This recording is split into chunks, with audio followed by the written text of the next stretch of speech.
the DA. Thank you so much, Chairperson. Good morning, Chairperson. Good morning, colleagues. And good morning, Ms. Mda. My name is Tsulufelo Bodlani, Member of Parliament for the Democratic Alliance and a member of this committee. Thank you so much.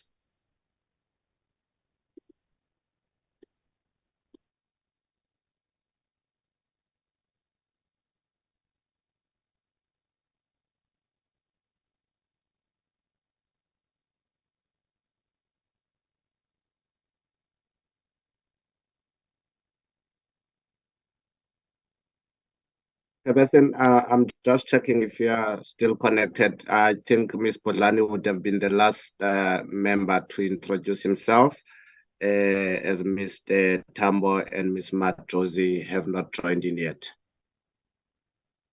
No, thank you. No, I'm still connected. I just wanted to be sure I was looking at the platform. If I'm leaving anyone out.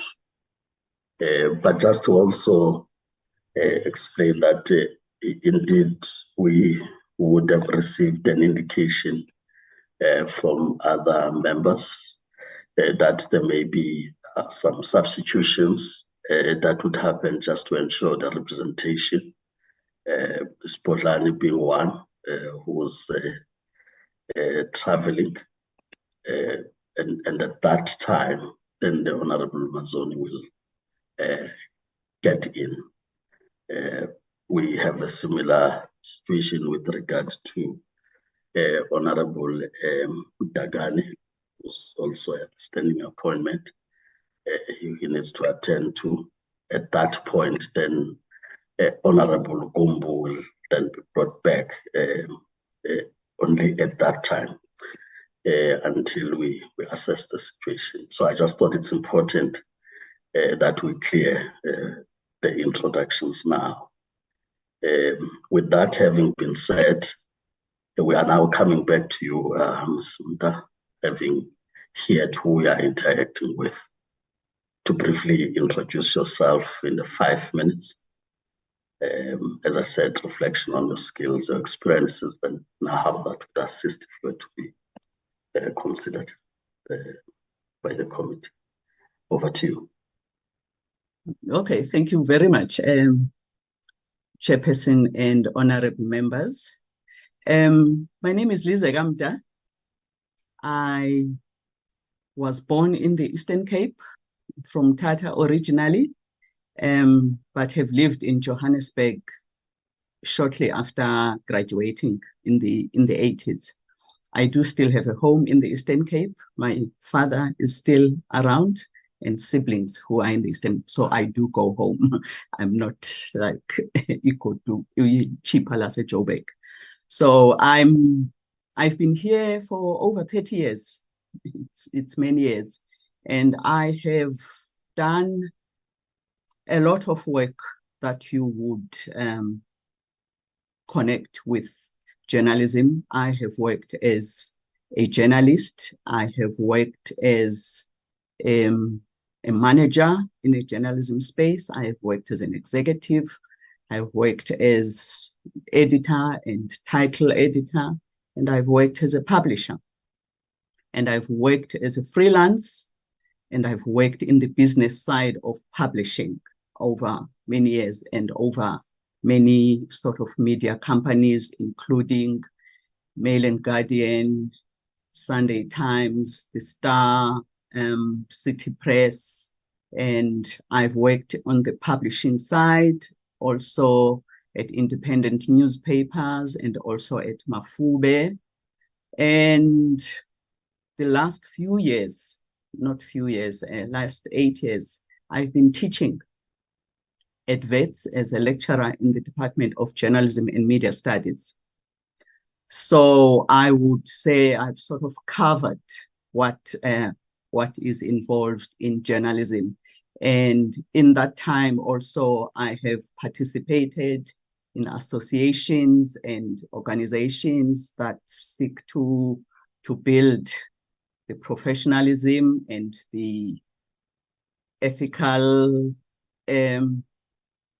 supremacy of journalism. I've been a chairperson of the Forum of Black Journalists. I have been on the executive of the South African National Editors Forum, and I was part of the original committee that wound down the old sort of ombuds office, which had like one person, and we set up the press council as it exists now, which has an office with an ombud, with an executive director, and it was a structure that we put in that you would have chairing the appeals panel, a retired judge. So I have sort of been in those places, and if I can talk about myself, I really value integrity, and I value ethical behavior, and I value ethical leadership. And I would like to think that I embody in my person those values, and I value them when I see them from other people.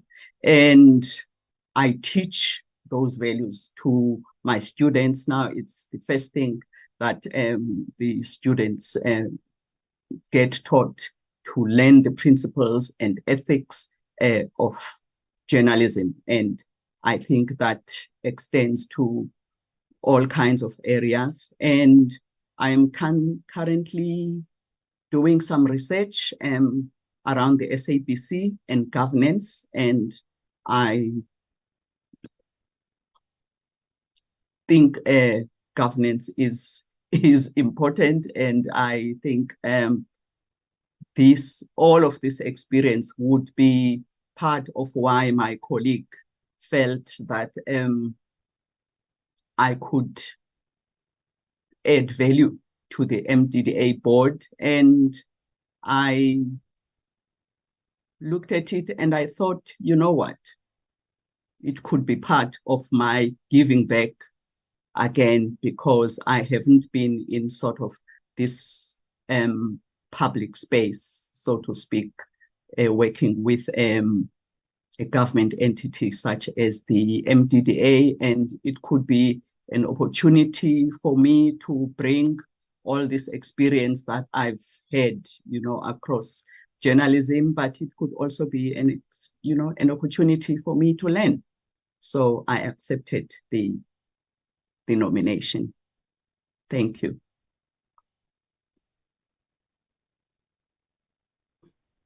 Thank you, Ms. Mda. We'll now proceed to the engagement with the members.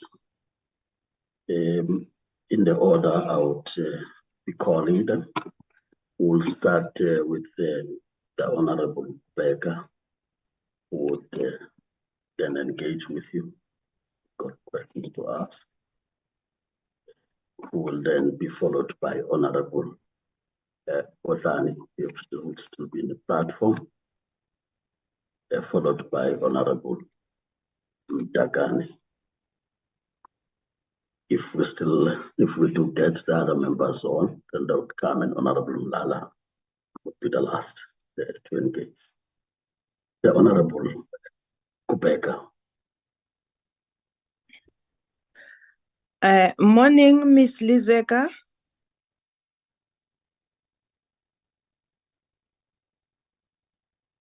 Good morning. How are you? I'm fine. It's a fresh morning. Yeah. So, yeah, I am fine. Thanks. Yes, thank you. Just also to hear when you are presenting, to say who you are. I'm becoming well motivated, I'm so happy, especially on the side of just being you are a woman. I'm happy because I can hear that indeed, even on our side, we still need to learn something that when you are listening, you are having an interest, and also just monitoring yourself to say, there are women out there who are most courageous as you are presenting to say who you are, what are your qualifications, what you were doing for all these years. So I'm so happy to hear that. So it means you are at the right place when you are saying you think that you can contribute for this community, just to lay a hand also on the side of the government. So thank you to hear that. So based on your experience as you are raising, Ms. Lizega, can you just say with those skills and that experience that you are having, because actually you are super woman, as I was listening as you were presenting, can you just tell us how best can also assist the MDDA just to grow, because at this present moment, indeed, it's performing MDDA, but as we are knowing also on the issue also of the budget, we are giving the department not so much that can lift up actually on the side of the MDDA. So what can you also do on the side of the budget just to assist to see the MDDA goes smooth and have a smooth running, especially on those side of the community radio stations? Because as we are facing the side of the elections, I think indeed it's going to be a most interesting side where we need just to hear, especially on the deep rural areas, also to get and gain the information, as we know that all of us, we are having that interest just to see our country to move forward. Thank you. Thank you very much, Honorable Kubeka, and thank you for those encouraging words to me specifically.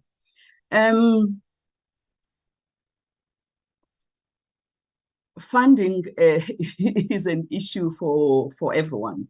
And in terms of looking at the way the MDDA is funded, I think maybe you as a committee or the committee you are a subcommittee of, are sort of in a better position to see whether the act needs to be amended or what. I do not know, but looking at funding it as a problem for all kinds of entities.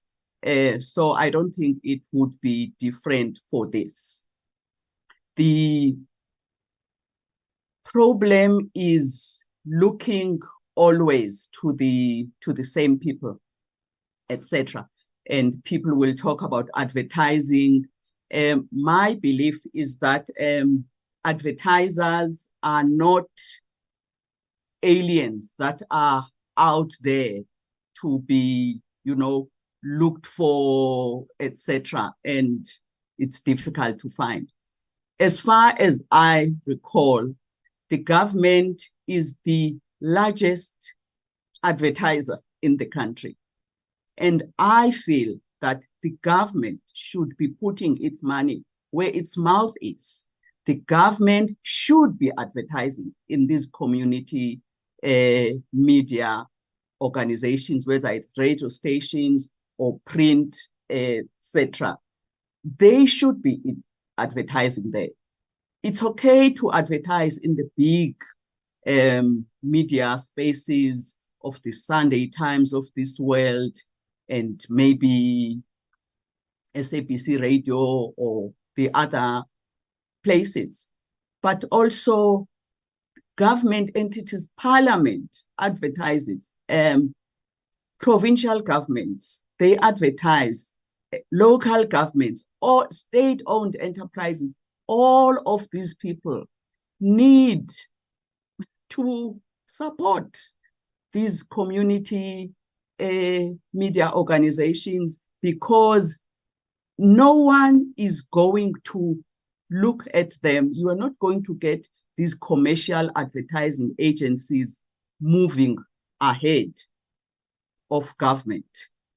Government should lead the way, and then they tend to follow when they see, but otherwise, because most of the people who are there have no clue about the people who are being served by these radio stations, etc., they are not going to go. So my thing would be to beg the government to lead the way. Thank you. Thank you, Honorable Kubeka. I'll now recognize the Honorable Bohlani. Thank you so much, Chairperson. Ms. Mta, maybe just to pick up on your last point about begging government. We operate in a legislative framework, and there would obviously need to be legislation that guides the begging. In your view, what does that look like? And we are talking about a sector that worries me a lot, because it is young people who volunteer their time and possibly just for a stipend, which is not even enough to really carry them. And for me, that also speaks to the issue of funding the sector. What are your ideas on that to make this sustainable for young people? And I think it's one of those things that whether we do like it or not, community radio will remain as a training ground. But how do you propose that we capture young people and make them stay in the sector, so that the sector is not always bringing in new people, that there will be some sort of institutional knowledge by those who are already in the sector, but while earning a sustainable living? I think for me, your application excites me in the sense that you come in as somebody who would be able to bring in your academic qualification and be able to make a difference in that sense. And that takes me to the point I want to make about personal development, again, back to the issue of making sure that the young people that come into this sector are sustainable. What ideas do you have for that the MDDA should be able to make sure that young people, personal development is top of the agenda for young people? And I think my next question would be, in your view, explain to me how you see the future of community media, especially in the age of digital technology, where the sector is not necessarily moving at the pace that it should. What can be done to ensure that the MDDA is able to sponsor those sort of ideas, provide that sort of environment? And we are in an era of mis and disinformation. And you speak about integrity being one of your core values. You speak about being an ethical leader. How does the sector manage? How does MDDA oversee that there is an intention to do away with misinformation, disinformation, especially at the level of community media, whether be it radio or local newspapers? How do you propose we could ensure that does not happen, that there is just a regulation of that sort, that we empower people to actually know the difference? The dilemma that we face as a country is that now we are going to be getting independent candidates coming in, and they will also be eligible for broadcast space, media space. And the legislation is muddy on that front. What would be your proposal in terms of how we engage with that? And the biggest thing that MDDA is currently facing is the issue of funding, which obviously trickles down to the media, the sector. How do you propose we can improve stakeholder engagements? And you have spoken about money. You've spoken about that, but I would love to be sector specific, to say the sector that would be able to be sponsoring the MDDA. What do you propose that could be done to improve stakeholder relationships so that the MDDA kitty is able to sustain the sector, as it were. And thank you so much. And thanks, Chairperson. Thank you, Honorable Botlani. That was a mouthful. Yeah. That is my weakness. I do beg your pardon. Yeah, no, that's fine. Trying to look at your questions.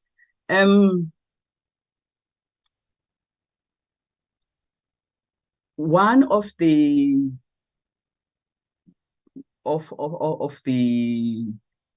my experience, maybe I didn't talk about too much. Part of what we do at VETS in our department, we have a radio station, which is a voice of VETS, that is a community station. And we have, it used to be a print publication, but now it's 100% digital. It's called VETS Vuvuzela. So the VETS Vuvuzela especially is produced by our students. It's our training. We have what we call a hospital model, which is like the students are like learning on the job and producing the work. And in the past, at Media 24, I was a mentor for trainees whose Media 24 was in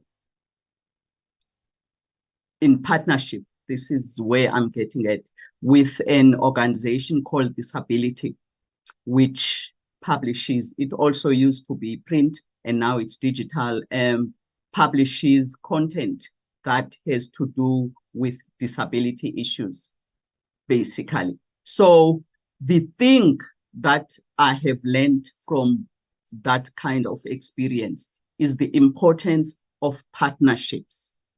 So Disability was being supported by Media 24 to fund this, plus a sitter.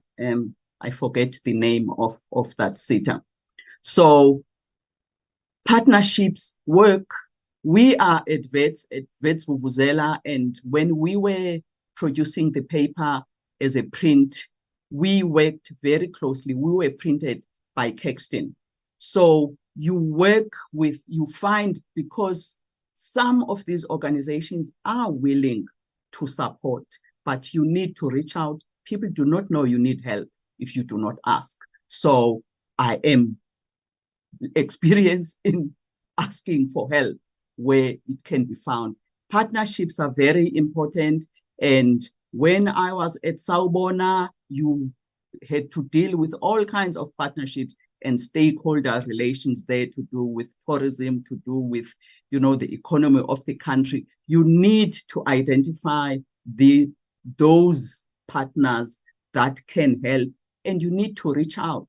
And of course, academic partners as well, like universities, colleges, etc., that are involved in journalism and media and all of. You have a lot of researchers who are in these institutions who are looking at these issues that could be of concern to the MDDA, that could be of concern to the community media that they are dealing with. So you have people who are doing the work, and MDDA needs to be in touch with all these institutions. There are lots of them, not just VETS, where I'm from, lots of them that are dealing with this. Chairperson, when you show your face, am I going on for too long? I'm trying to indicate without saying it. Okay, all right. Misinformation and disinformation, I'll go to that quickly. In my experience, Honorable Botlani, most people do not convey this misinformation or disinformation deliberately because they want to mislead people. I think it is lack of knowledge, it is lack of understanding. I don't know. I mean, I haven't worked with MDDA before. I don't know what kinds of trainings the people or, these entities that get funded, what training they go through as part of the funding, as conditions, etc. So I would think if something like that exists, it should incorporate this exchange of knowledge, etc., with those people. And in terms of MDDA being sustainable, it goes to what I said before. People out there value ethical behavior, value governance. And unfortunately, MDDA appears in the media not because of good things. So it is up to the MDDA to clean up its act so that people can be happy to partner with them. People can be happy to help with the funding, to help with the training, to give internships to some of these community radio or digital media, personnel in their own, but people must believe that they are doing something that is ethical, and they are dealing with an organization that is ethical. Thank you. Thank you, Ms. Mda. As I go to the next member, Honorable Mdakane, just for us to be able to manage the time and fairness to the candidate. So that's why I would have sometimes an overrun in time, because we also have to hear the candidate. So I'm just begging honorable members that yes, the grounding for the question important, but we shouldn't take long on that, so that there's still space for the candidate to really respond, which then helps us in our determination beyond the interaction. So that's the plea without killing the conversation that we are having. Honorable Mdakane, you are now recognized. Can then proceed. Thank you, Chair. And Sisu Lizek, I think, has covered many points. I think she's well experienced in this area of work.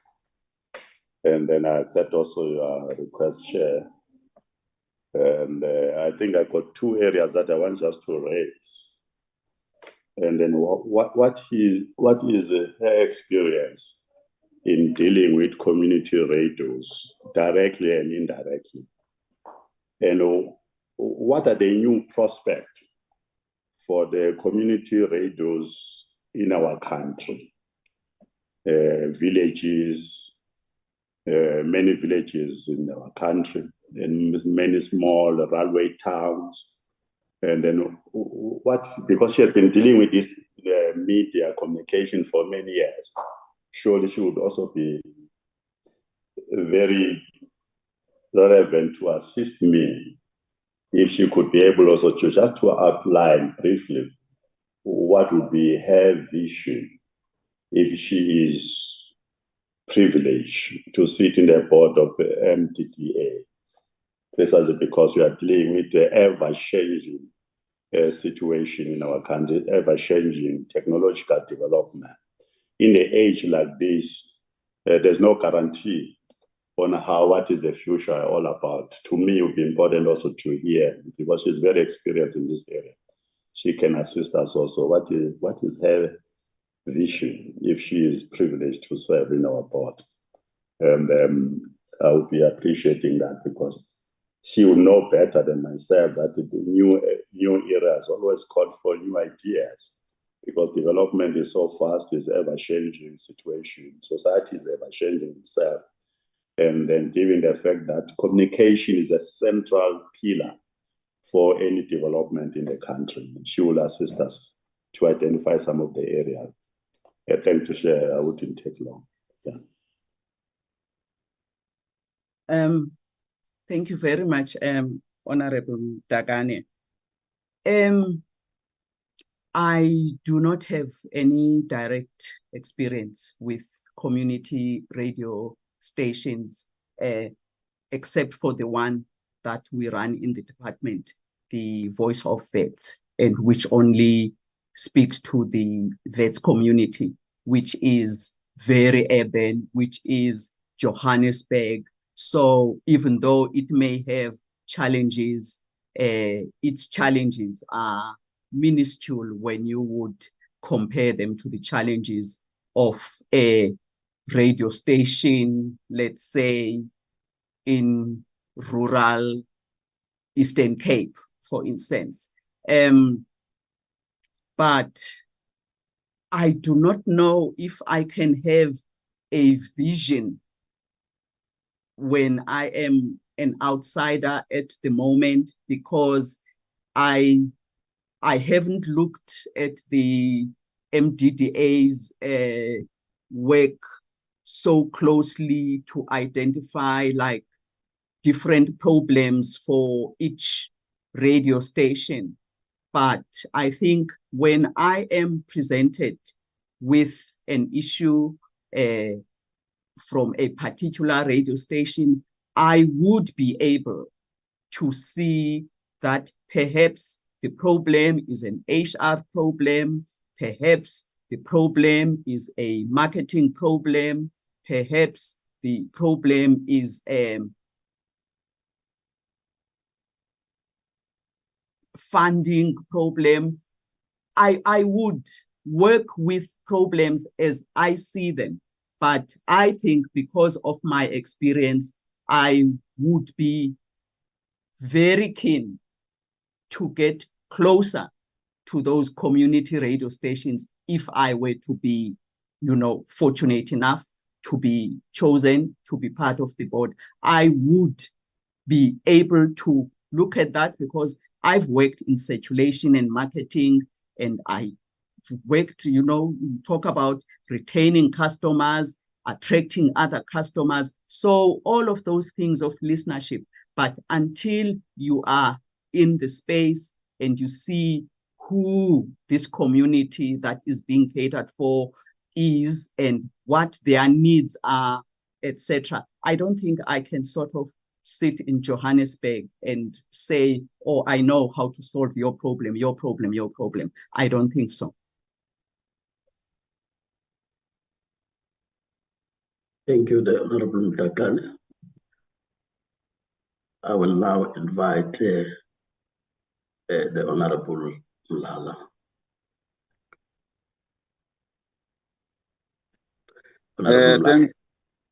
Thanks, Chairperson, and good morning, Ms. Lise Gamda.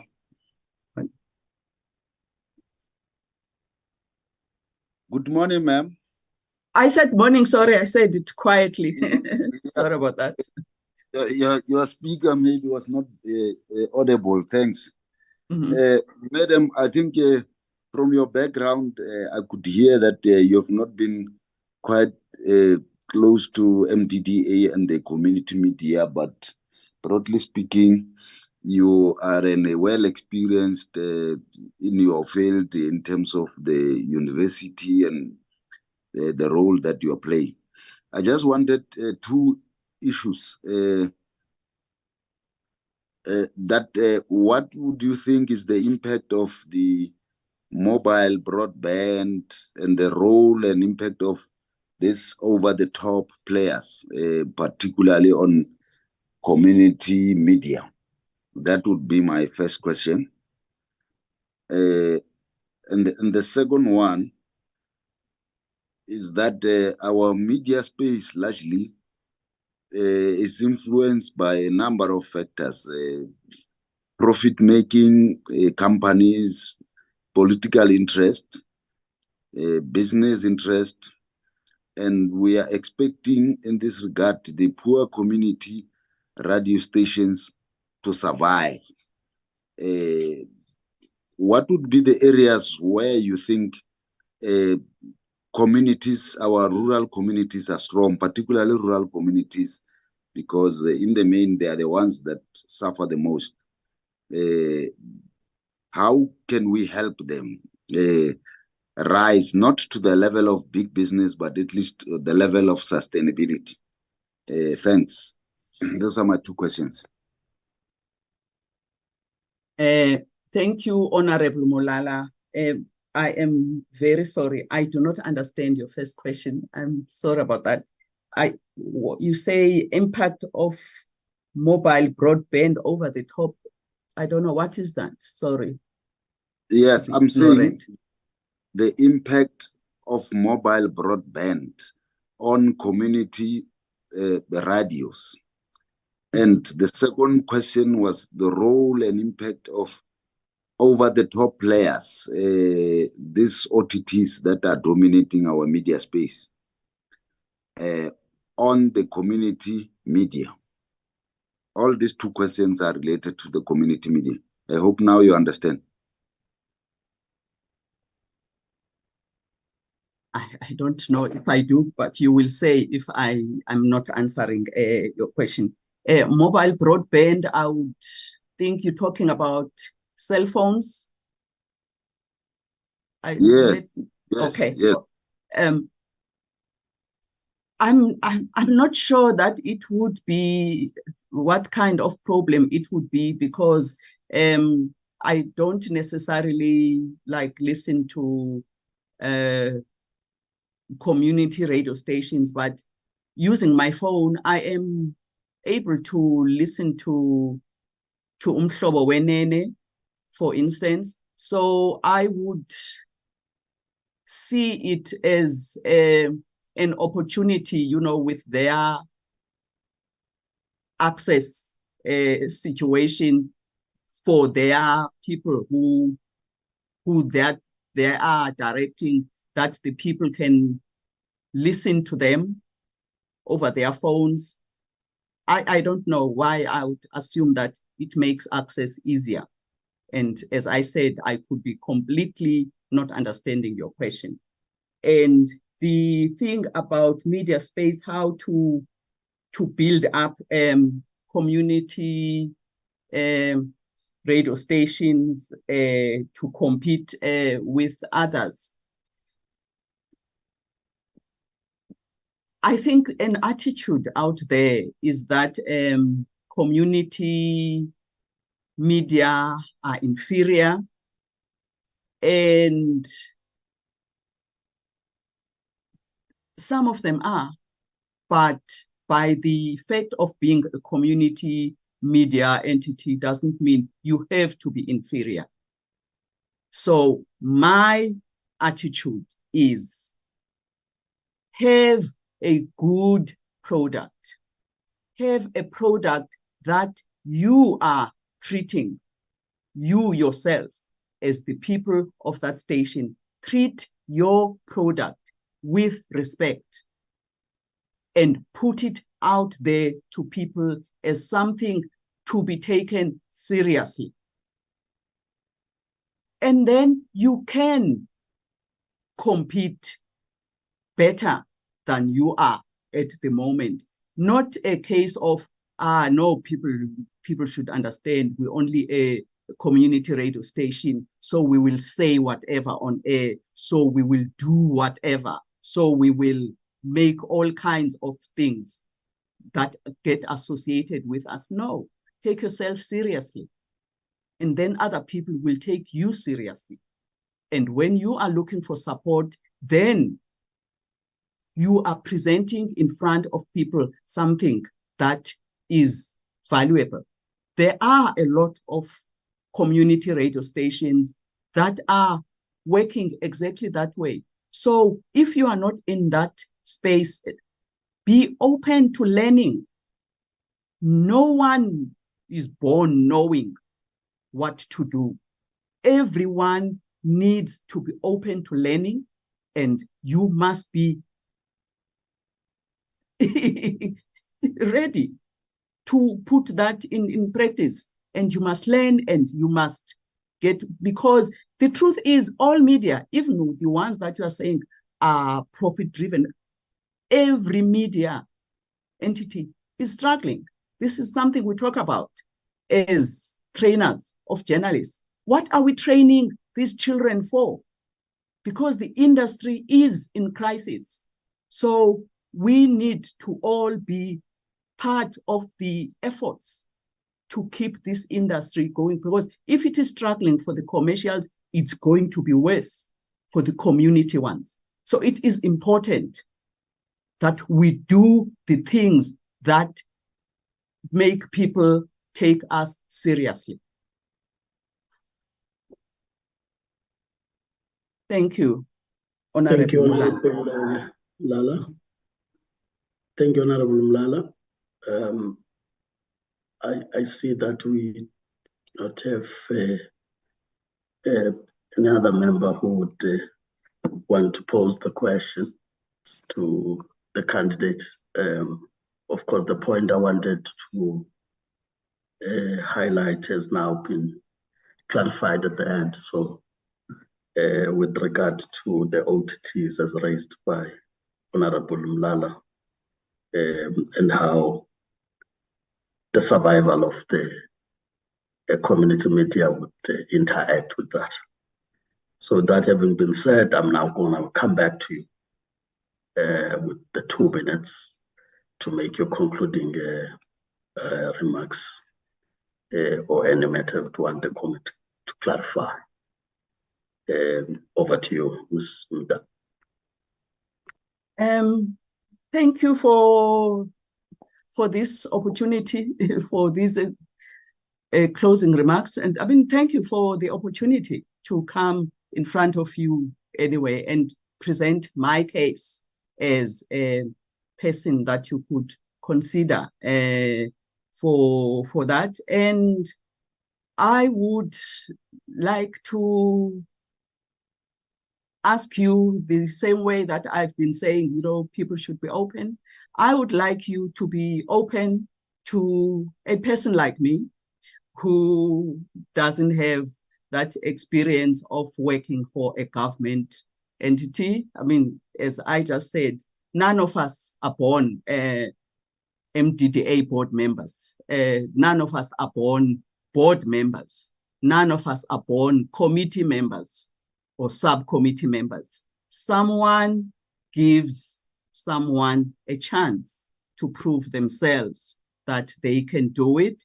And that is what I would ask you to do, to give me a chance to add value from my experience to the area of the MDDA, and hopefully after 3 years, you would think that, oh, we did well there. That's what I would like to say. No, thanks, Ms. Mda. Let me start by saying that I think the objective that we set for ourselves in the beginning, you would agree with me now that indeed we have reached that. From the questions that members would have posed, I'm sure it will continue to have a reflection beyond this interaction. And I think from the responses, the members would have also had different things to do as part of also helping us to do our oversight over the entity. You should rest assured that the committee applied its mind when it did the shortlisting, which led to you appearing before the committee. And that's I think, an opportunity that government and Parliament in particular gives to South Africans to show their talent, and you are one of those who raised the hand that you would want to enter the conversation that seeks to find solutions to some of the challenges we are faced as a country. And all I can say is that it doesn't end with this short interaction. I think from every corner, that conversation should be taken forward. Of course, we are looking at the experiences that people would bring, not necessarily that the minimum requirement is that you must have been part of the state. So we're also looking at bringing new ideas, new energy into state institutions in a way that makes them functional. So you can be rest assured. That's the reason we shortlist, is to look at what could be a change that we need to bring to the entities. With that having been said, let me just deal with the formality side of things. Firstly, from the point of the committee, this committee work is open to the public. And because it's open to the public, it therefore says that you can follow the deliberations until at the time that the committee puts the recommendation to the House for approval. So there's nothing to hide, really. So it's part of ensuring that there's public participation in the work of Parliament and its committees. As it relates to the administrative side of things, you are free to interact with the committee support that has been interacting with you in preparation for you to come before the subcommittee. Otherwise, we really, once again, thank you for making yourself available and finally coming before the committee. And surely South Africans have been listening. They will understand when, as we move forward. So with that, would indeed allow you to leave the platform, which as we get Mr. Ngoma to bring up the other candidate. Once again, thank you. Thank you very much, honorable members, Chairperson. Yes. Wish you all the best in your deliberations. Bye. Thank you. Mr. Ngoma. Thank you, Chairperson. The next candidate is Ms. Carol Maluleke. I am letting her in as we speak, Chair. She should be connected in the next few seconds. Thank you, Chair. Yes, whilst connecting, once again, honorable members, that reminder that we have 5 minutes for the interaction. So if the foregrounding of the question, we can limit so that we also get more time for the candidate to respond, which should then inform our assessment without killing the conversation. Thank you.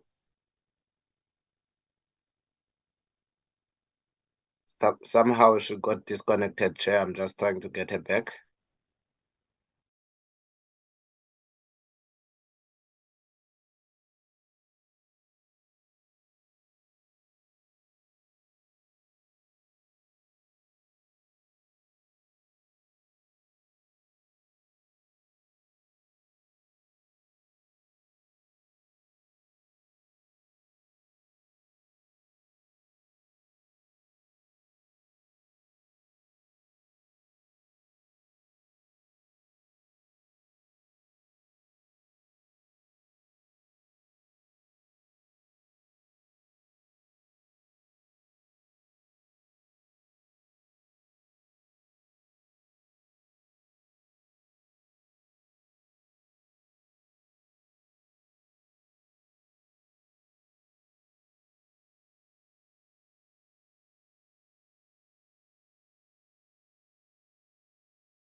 Chair, good morning. Thank you. Ms. Maluleke is on the platform.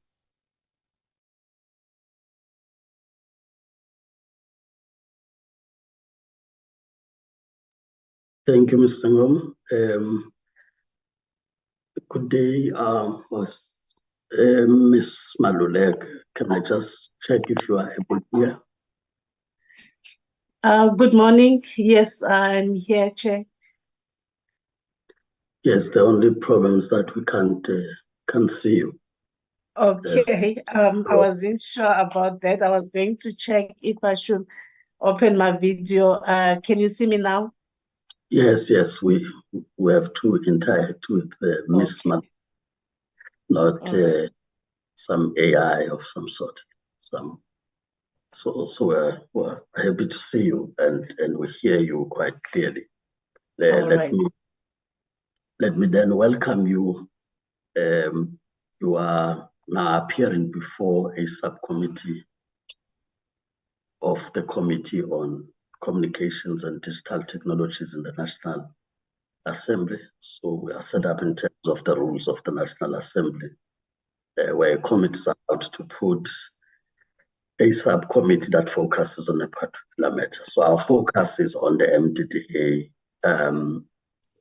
appointment process, for which you have been shortlisted for, hence your appearance before the subcommittee.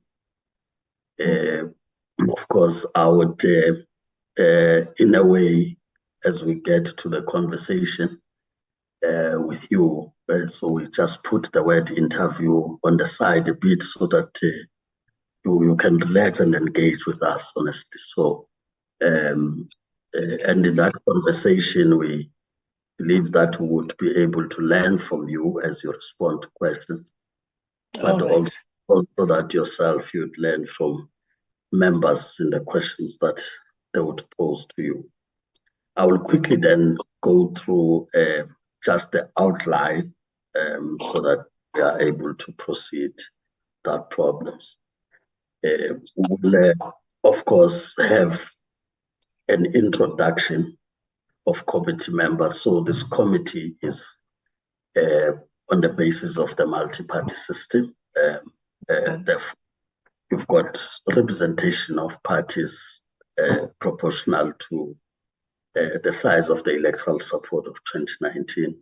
So as they introduce themselves, you'd then see that, of course, we do have other members that have not been able to join, but you can be guaranteed that we have the required numbers to proceed, hence we are proceeding with engagement. So I will then do that brief introduction. After that, we'll then come back to you. That's when we start to allocate the time. We'll then allocate you 5 minutes to briefly introduce yourself, taking into account your skills, your experiences, and all that, and how that would be of assistance if you were to consider it. We then move through and get to members who would want to interact with you, as I would be calling them.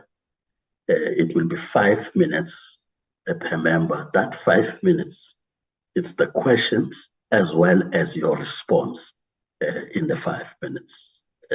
Of course, I will not come in between so that there's a flow of conversation. I will only indicate as we get to the next member that would want to interact with you. Once the members are done, if there's any matter that I would want to highlight, I will then come back to that matter that may have been raised. But if there's really no reason to, we'll then go straight to you. Again, give you 2 minutes to do your concluding remarks or any matter you'd want to raise with the committee, and then we'll wrap up the engagement with you. I hope that is quite clear. Yes, it is clear, noted.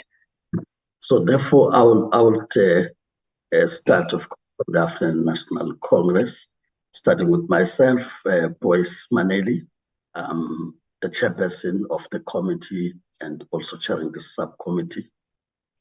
I'm also from the African National Congress, and then I'll allow the other members to introduce themselves, starting with the African National Congress. Thanks, Chairperson. My name is Lisiba Mulala. I'm a member of this portfolio committee and the subcommittee. I'm from the African National Congress. Thanks. Thank you. Thank you, Chair. My name is Richard Mtarane, a member of the portfolio committee from the African National Congress.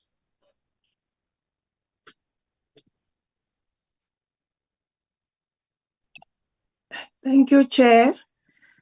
My name is Nomsa Kubega, the member of this subcommittee of communication and also a member of African National Congress. Thank you, Chair.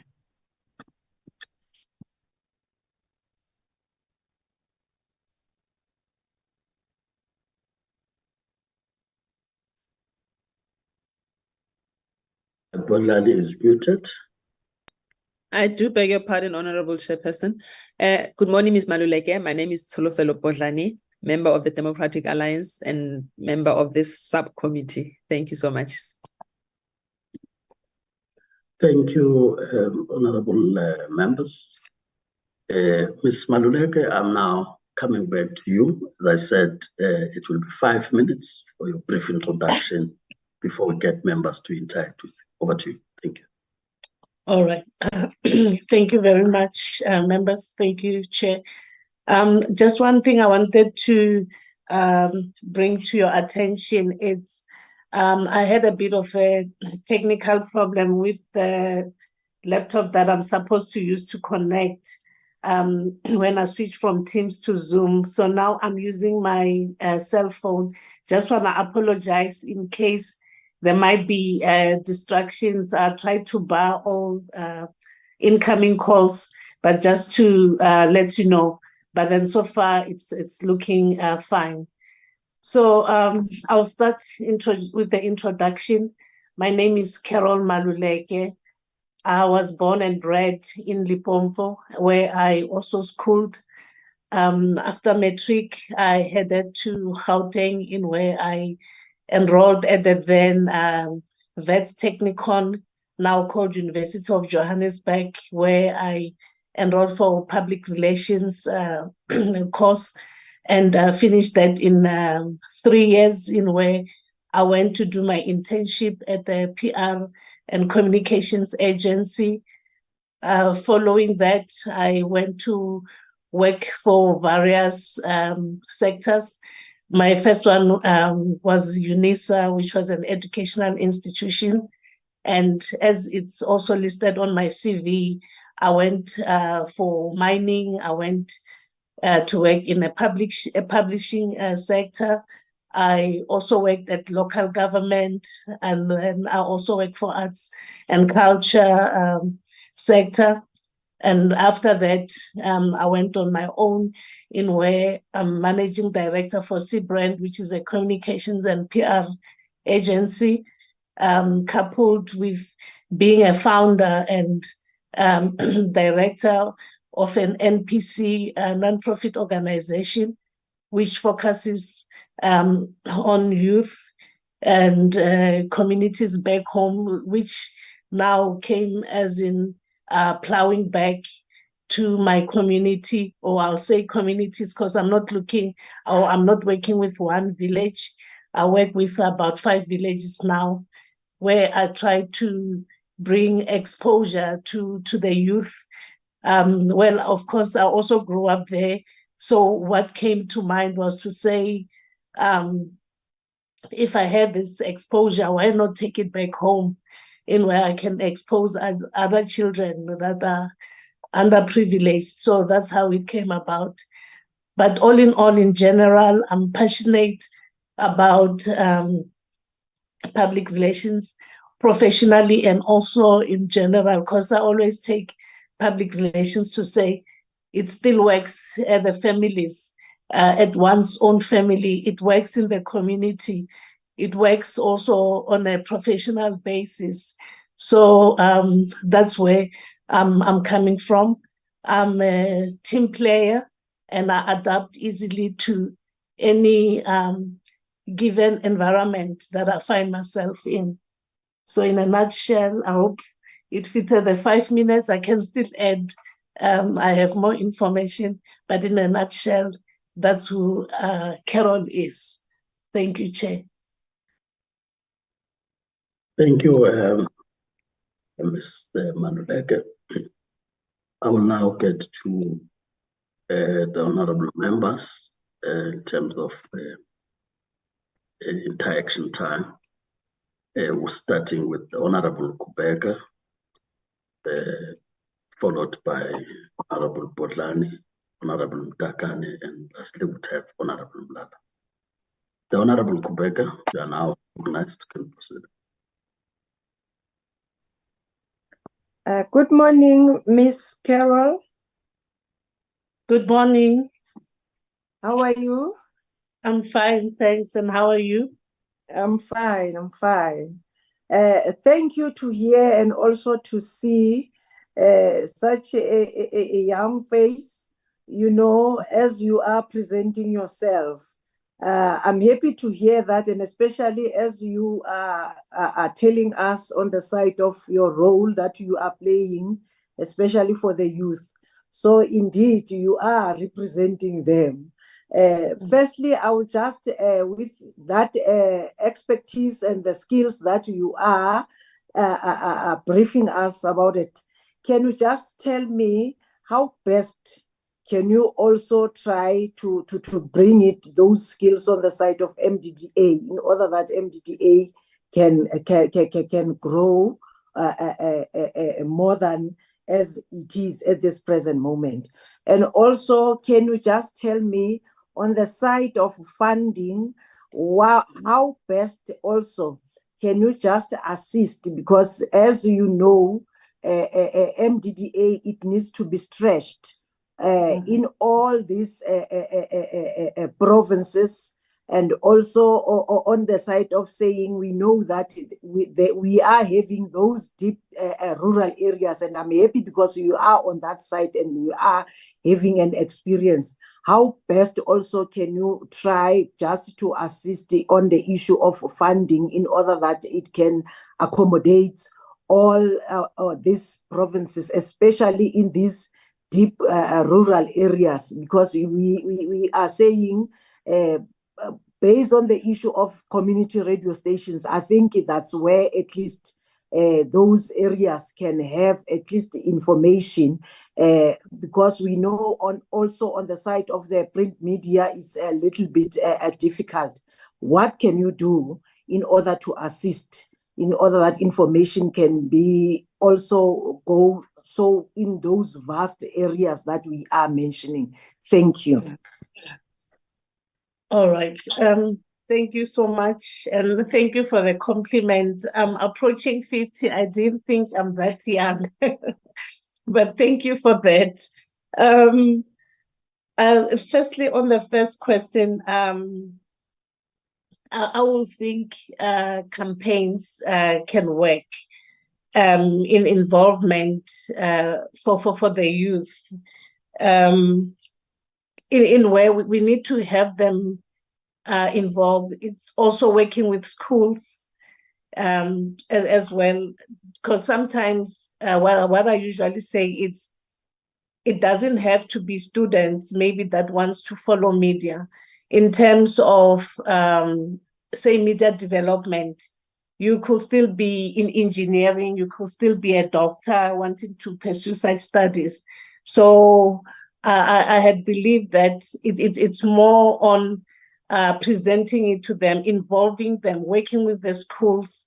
And again, what I also believe in, it's also involving the traditional leadership of such communities as well. So having to work with all the stakeholders that are key in those communities, I've found that works, including even say parents as well.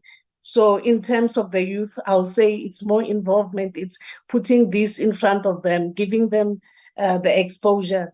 But then, as I also mentioned, working closely with schools will also assist.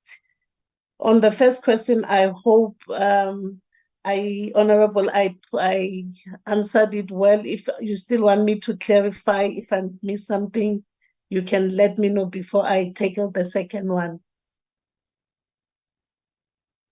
No, I'm happy. You can continue. Okay. So with the second one, I might not be so clear right now if MDDA is already working with media corporations, but I would love to believe that will be the way to go. Again, coming back to stakeholders, to saying who has interest, in media development. And even if it's not media corporations, now there are also other funding institutions that are there where we can put our proposals to them to have them come on board and fund MDDA. Then the other thing is also, besides funding, in spreading the work of the MDDA, or to having more communities be aware of it. It's also not only relying on funding, but also to have them involved for interest. I'll divert a bit and maybe go to my foundation that I mentioned. Yes, I did get funding at times, but at times you don't have it, but work has still continued in where I make them have the passion, have the interest in saying that even if maybe there's no funding, if we have the passion in that certain subject, let's say it's media development, let's do it, involve them. If it means we have schools, like I mentioned, having students write articles, have a newsletter for the school, already that's exposure for me, that even before they get that funding, yes, we still apply, like I mentioned, that we can still have media corporations, we can have other institutions that will be interested, the likes of NEF, the likes of IDC, the likes of ICASA, that could come forth. But then even on our own, I believe that according to King 4 principles, where even as a board will support to say, let's work effectively. So almost in every place that I worked for, I always say, let's not depend only on the budget, but let's see what our hands can do. So that's my firm belief. Honorable Kubeka, now recognize the Honorable Botlani. Thank you so much, Chairperson. Good morning, Ms. Maluleke, and thank you so much for availing yourself for this opportunity. Ma'am, I was going to ask you to speak on the stakeholder management, which then speaks to the funding of the MDDA, but you have already said you were not really au fait with that. So I don't know if you can tell us what is your understanding of the current situation, if at all, and to say what would be your ideas once you have identified who the stakeholders are on making sure that there is just that stakeholder management. And in your view, what is the biggest obstacle to community media that is causing it not to grow at the pace that we all want it to be, and getting it to a place where perhaps they can actually compete with commercial broadcasters and all of that? And in fact, the question should be, do you think they should even be competing? And I'll stop there, Chairperson. Thank you. Okay. Firstly, on the stakeholders, okay, you did mention that. I touched on it in terms of funding. As I mentioned, to say once one has or have access to the list, is to go about still putting in the proposals in wanting to make sure that access, to these communities will be there. There will be funding, and then for the stakeholders to also see the necessity of the work that MDDA is doing in terms of development in these historically disadvantaged communities, which is very important. And on the second one, if I may ask you, sorry, because I think I combined them a bit. Do you mind to repeat the second question? I kind of combined them. Sorry, I didn't write it down. Through you, Chairperson. The question was the biggest obstacle in your view to having growth in the sector.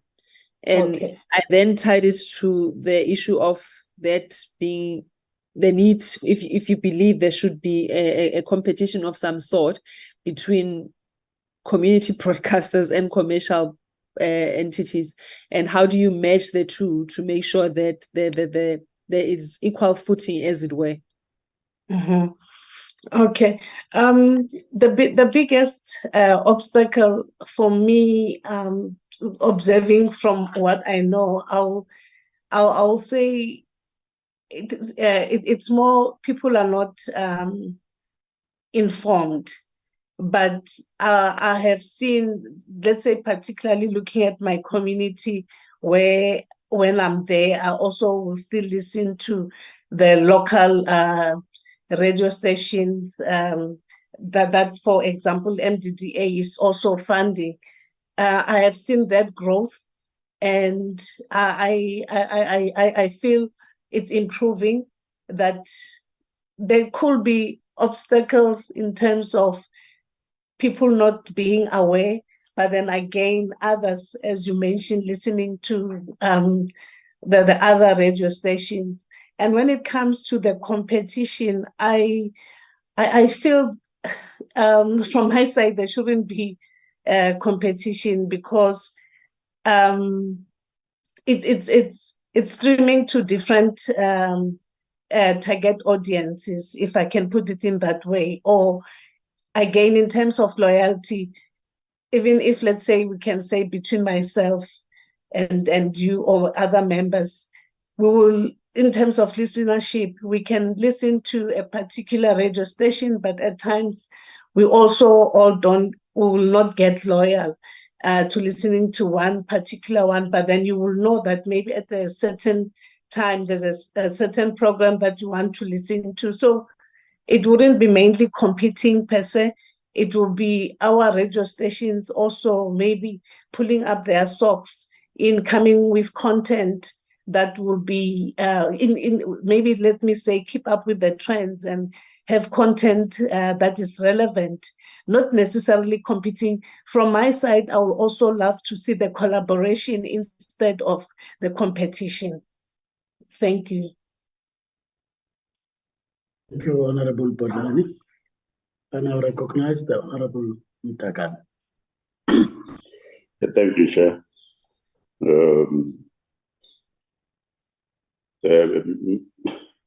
Carol, Miss Maluleke, or Sis Maluleke, what motivated you to apply? But also because you are dealing already with community radios in the northern part of the country, can you highlight new features of community communication sectors, in particular in rural areas and villages, where the community is multilingual? And also, what are the news prospects of it? Do you think these community radios will survive in the next 20 years or not? If they will survive, what will be the highlight of that? If they fail, what will be the bigger problem facing that community? Mm-hmm. Okay, thank you. The first one, what attracted me to apply, it's, yes, of course, coming from the space of working with communities, but even say way before I worked with the communities, I've always been interested in working with MDDA in terms of once I saw the media development part of it, because it took me back when I was young or as a student, in where I will try from my side as well, having the passion for media. Yes, I have done public relations and communications, but media comes as an element of public relations and communication. So I always had the interest. For one, I was a presenter.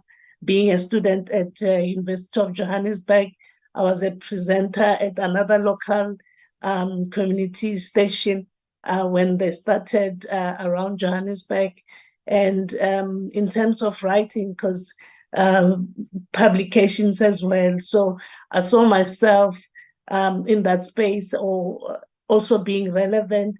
And yes, being a board member, but then for me, it will still be giving back. It will still be plowing back in these communities, giving exposure and assisting our people out there to have access. And I'm as I mentioned, firm believer of development in everything I can put my hands on. Thank you. Oh, sorry, the next one, was it new features? New features on community radio stations. Again, it goes back to the relevance. Also, getting down there, mining the skills, getting to know what's relevant to them, and also in supporting the personnel there at the radio stations to also network, to also do benchmarking. Maybe it doesn't have to be in that area only, but then they can benchmark with other radio stations, but then without maybe mentioning what exactly for them to feature. I will say it should definitely be information or content that's relevant to that particular community, because otherwise there won't be interest from community members. And in terms of survival of the stations, I see them surviving as much as institutions like MDDA will give support and work with them and have this continuity happening. Thank you. Thank you, Honorable Dalan. I will now proceed to recognize the Honorable Mla. Thanks, Chairperson, and good morning to our colleagues. Mrs. Maluleka, good morning. Good morning. Ms. Maluleka, do you believe that traditional media still has a role to play in the current media trajectory, where the entire media landscape is digitalized? Do you still think radio and television can still play an important role? That's my first question. And maybe this one, I just want to check from where you come from. How many community radio stations do you have from your area, and what would you think should be improved if you ever listen to a community radio station? Thanks. These are my two questions. Okay. So I somehow I'll say forgot I went on the second one. The first one, what was it again? To remind Honorable Mla on the traditional media issue. Yes. First question. Yeah. Ms. Maluleka, do you believe that traditional media, radio and television, still has a role to play in the current media trajectory? Mm-hmm. Okay. All right. No, thank you for the reminder. Yes, I believe that traditional media still has a role to play. I have found myself in numerous debates when it comes to that. For example, at other institutes of journalism and public relations and all that. But then I still say traditional media has a role to play because, for one, there is this digitalization, but just using myself as an example, I still use traditional media a lot. For example, I know one can download a newspaper, maybe say, for example, a Sunday paper or so, but then I am still that person that still goes to buy and I want to read thoroughly on my desk and all that. And I know other few people who are doing that. So I firmly believe that it still has a role to play, be it print, be it radio, TV, it will still be relevant. And on the second one, the radio stations from my area, I know of two, but then I normally listen to one when I'm at home.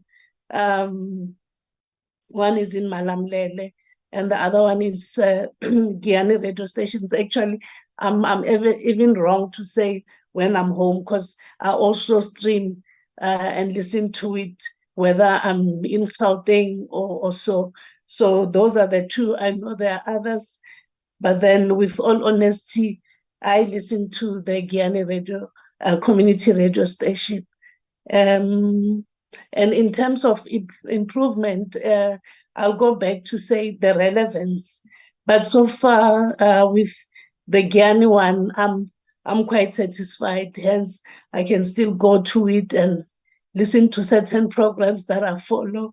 And in terms of improvement, they will still have to keep up with the trends, as I mentioned, but then just to give feedback, I know many other people are also satisfied with it.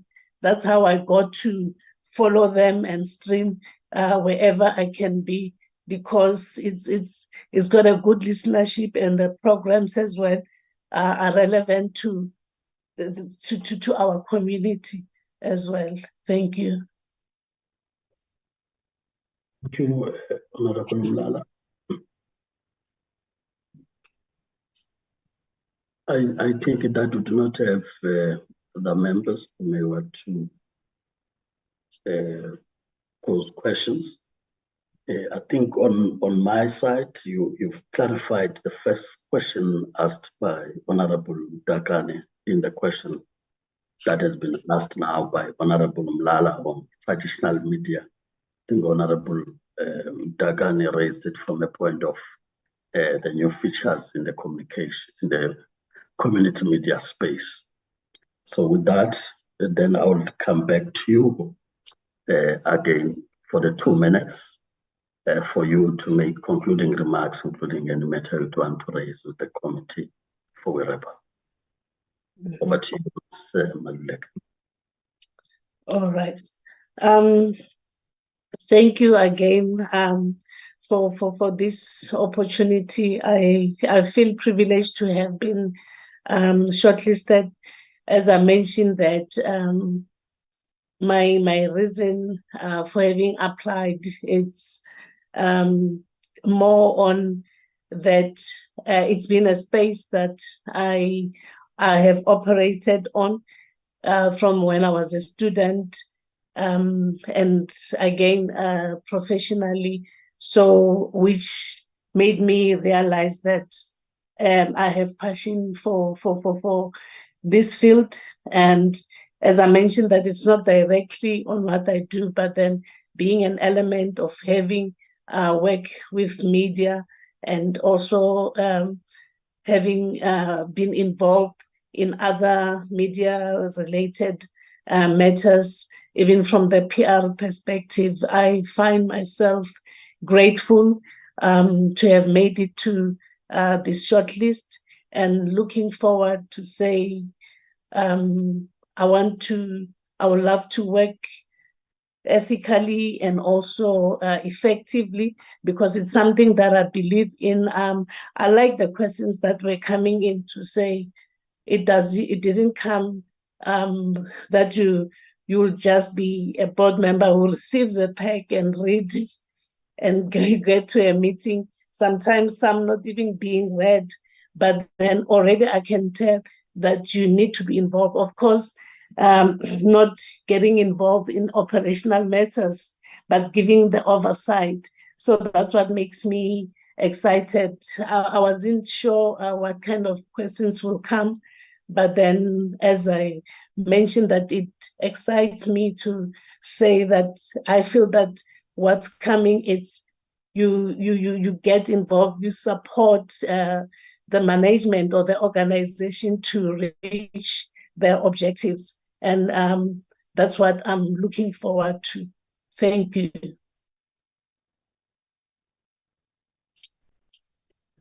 Thank you, Ms. Maluleka. Of course, I think as we wrap up, you'll then understand why in the beginning I had said it's a conversation where we can learn from you as well as you learning from the questions that members would have posed, and I think we have reached that set objective. Of course, we must really thank you once again for raising your hand and be shortlisted. I think, as I said, if that didn't happen, we would have not got what we got in interacting with you. So that's making yourself available.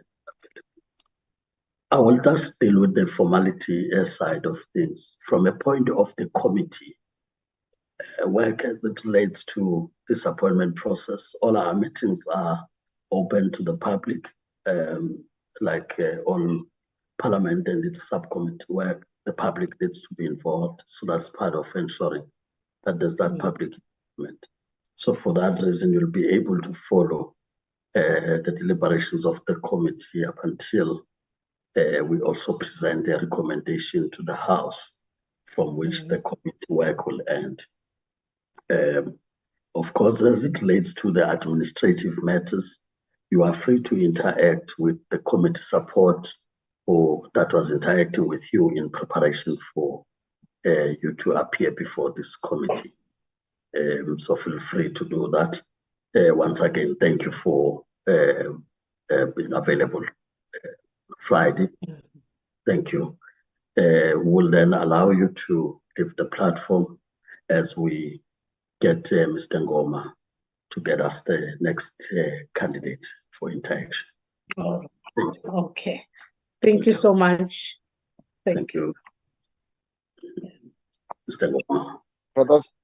Chairperson, good morning once again to you and members. The next candidate is Mr. Grant San. Mr. San is on the platform. Thank you very much. Thank you, Mr. Ngoma. Good morning, Mr. Grandson. Mr. Grandson, can you hear? So we'd want to hear you and see you. So okay. You can unmute. Yes, good morning, Chair. Morning, I'm looking for you. I can't see you. So okay, my video. Yes. Here we go. Okay, thank you. We now can see you. Thank you. The grandson. Mr. San, you are welcome, and you are now appearing before a subcommittee of the Committee on Communications and Digital Technologies, set in terms of the rules of the National Assembly, that a committee can put up a subcommittee focusing on a particular matter and report back to that committee. So we'll be reporting back to the committee as the first point. So our focus is really about the MDDA appointment process, for which you have been shortlisted for, hence your appearance for us here. So please feel welcomed. We really do not take it as an interview, but more a conversation with you, so that your interaction is such that we can learn from you and improve our oversight work on the entity. But that from the questions that members would pose, you would also learn, and that reflection that continues in that school beyond just this interaction we're having with you. I will just outline the engagement approach. The first thing would be to really briefly introduce the committee. So the subcommittee is constituted in the same way as that of as Parliament and other committees of Parliament, which is proportional to the size of the party in terms of the 2019 elections. As you know, we are in a multi-party system, so yes, we have representation So we'll briefly do that intro. Thereafter, we'll start looking at the allocation of time. We'll come to you for 5 minutes. You will do the brief introduction of yourself, which includes the skills, experiences that you want to share with the committee, which may help if you were to be considered. After that 5 minutes, I'll then go back to members. And then the members, it's 5 minutes for a member who would want to interact with you, as I would be calling them. The 5 minutes takes into account the questions to be asked, as well as your responses. That's cool. I will not come in between yourself and the member you're interacting with so as to allow the flow of the conversation. I will only direct as we get to the next member who needs to come in. Once members are done, if there's any matter to highlight from the side of the chair, from questions asked, I may do that. Otherwise, I don't really ask questions. Then I'll then come back to you for you to have 2 minutes again to make now concluding remarks and any matter that you want the committee to get it. So, and then we'll wrap up. So I hope that clarifies how we are proceeding here. Thank you, Chair. So I would then, without waste of time, start with the African National Congress to introduce themselves, and then followed by the Democratic Alliance. Starting with myself, Boyce Maneli. I'm the chairperson of the committee, as well as chairing this subcommittee, also from the African National Congress, as I give to other members to introduce themselves. Good morning, Chair. Morning. And good morning to Mr. Grandson. My Morning, name is Lisiba Mulala. I'm a member of the committee and the subcommittee. I'm from African National Congress. Thank you. Good morning. Thank you, Chair. My name is Richard Mtarani, a member of the committee. I'm from the ANC. Sir.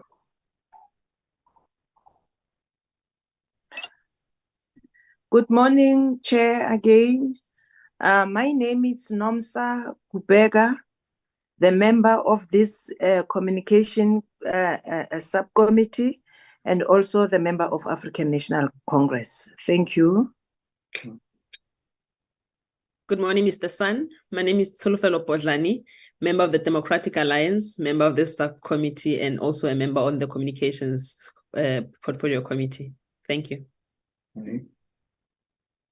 Thank you, honorable members. Mr. San, and now back to you for your brief introduction. As I said, 5 minutes.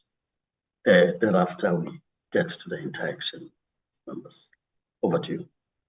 Good morning, Chair, and good morning to the subcommittee members. I am really humbled and honored by this invitation. My name is Grant Son. I'm from a small community in the south of Johannesburg, up in Gauteng, called El Dorado Park. That is where I grew up, as well as other surrounding areas like Riverlea, as well as Westbury. Today, I find myself living in a suburb area next to the CBD called Ridgeway.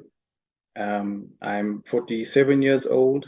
I'm married. I've got 2 daughters. I currently act as a consultant, where I am involved in a number of projects, mainly government related. And my educational background moves from doctoral research to MPhil in business management, an MBA.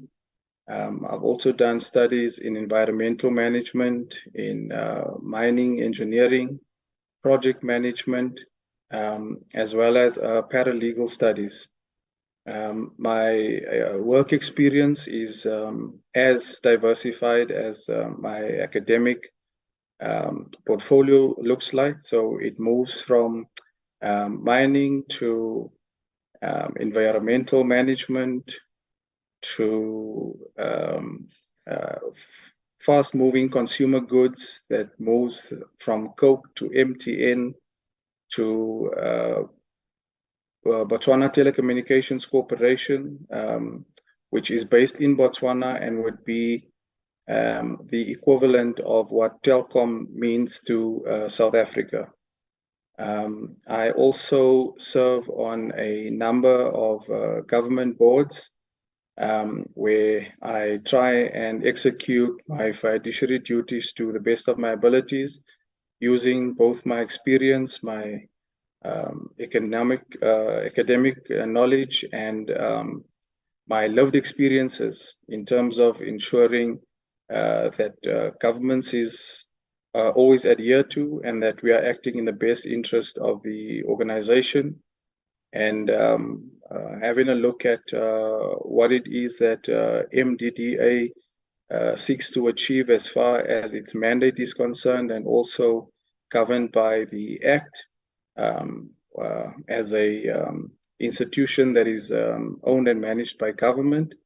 I had seen this opportunity and wanted to get involved to ensure that we continue the work that has been laid out as far as ensuring that there's access to information, and that especially underserviced areas in our communities across the country are informed, are educated, and are made aware of various bits of information and data that even they have that they wish to share and advertise with South Africa, and today being an electronic world, with the world at large. If you have access to the internet, you would surely be able to see whatever it is that those particular communities wish to publish in their respective portals. Thank you very much, Chair, and I look forward to the engagement. Thank you, Mr. San. I would now go straight to the members, who will then engage with you, starting with the Honorable Kubeka, who will then be followed by Honorable Bodlani, Honorable Mtakane, and Honorable Mlala, in that order, as I recognize the Honorable Kubeka. Thank you, Chair. Good morning, Mr. Grandson. Good morning. How are you? I'm good, and you? Thank you. I'm good. Thank you very much. I'm happy to hear, as you are presenting, Mr. Grandson, your history. So I would like just to know, with these skills that are you having on the side of MDDA, how best can you assist it in order to grow? And also, can we just check on the issue of funding, what you can do in order to make it MDDA to be viable, especially as you are relating on the issue of telecommunications. I would like just to know, because MDDA is having these community radio stations, and we know that most of them, they are struggling actually, especially on the side of the budget. So what best can you do in order that we can see those community radio stations being stabled? Because it's difficult when you can see that most of the workers there, they are just volunteering. They are just getting those stipends. It's not a salary, which is a full salary. So in other way rounds, they are playing a role of giving themselves in order to lay a hand to the community. So how best can you assist in order that we can see the stability on that side of the community radio stations based with these skills that you are presenting to us? Thank you. Thank you. Yes, it's a very good question. Also a very difficult question. But there's nothing new in terms of the methodology of how, especially large corporations, international corporations, and now with the introduction of social media operates. So the model that I believe would best work here would be a duplicate of the same sort of approach and challenges that entities like Facebook, Twitter, and now the new one, TikTok, has implemented, which is they provide a free service, which is similar to the radio stations. And how they derive their profits is through advertising. And that advertising would be segmented and, put into special economic zones where it focuses on local content. So Facebook or Google or Twitter or TikTok would have a local catch, CACHE, in each strategic region across the world, so that that data is made specifically for that particular market. So the same way that a radio station would have to focus only on its market is how we would now be able to engage with bigger entities like your ShopRite, Checkers, Spar or USave or Coca-Cola, because their advertisements would be very different from what they would advertise, as an example, in the Western Cape versus what they would sell in the Limpopo province or Northwest. It's not only language, it would also be price sensitive, and it would also be product specific. So if we are able to get into more valuable discussions with those entities and wanting to target their specific products, whether it be a MTN, a Vodacom, a Cell C, or Coca-Cola, or a Tweezer, or Refresh, whichever brand it is to ensure that it is localized for that particular market, that it's targeted for that particular market, and to get the necessary influences on board. Nationally, you would have your major players like Casper Nuovest, or a Somizi, or some sort of national celebrity or known person that could market your product. But in a particular community, there are those influencers who are also known in that community that could then act as an ambassador for that particular product. And if we do the market linkages and we sell the value properly, we would get the necessary buy-in from these entities and ensure that there is a revenue that comes in and would assist in making these radio stations more sustainable, self-sustainable, and I'm not sure if they need to show a profit, but that they are able to cover the cost in the various aspects of running their business. Thank you. Honorable Baker, and I recognize the Honorable Burhan. Thank you so much, Chairperson.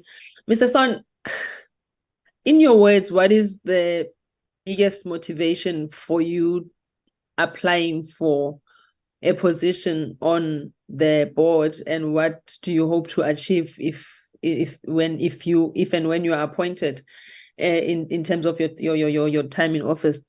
And my last question would be, we have an issue as the department, as the portfolio committee, where there is a realization that especially there's an issue of signal distribution costs being owed to Centec by these radio stations, community radio stations. If you are appointed to serve on the board, how will you challenge or bring solutions to that so that there is not an imbalance, because you have Centec as a state entity, but needing to sustain itself from the signal distribution cost? What would your advice be to make sure that there is some coherence in that space? Thanks. Thank you very much. Yeah, so my biggest motivator would obviously be that I believe that I'm patriotic to the country that I was born in, that my parents come from and their parents come from, and that I believe we all have a duty and responsibility to ensure that in our small little way we are able to contribute, to share our life experiences and academic knowledge that we've picked up along the way, and see how best it can assist in the development of our country. I believe that my experience, especially in the FMCG market, where we would look at entities like telecommunications and your Coca-Cola products, and the approach is called what is your go-to-market strategy?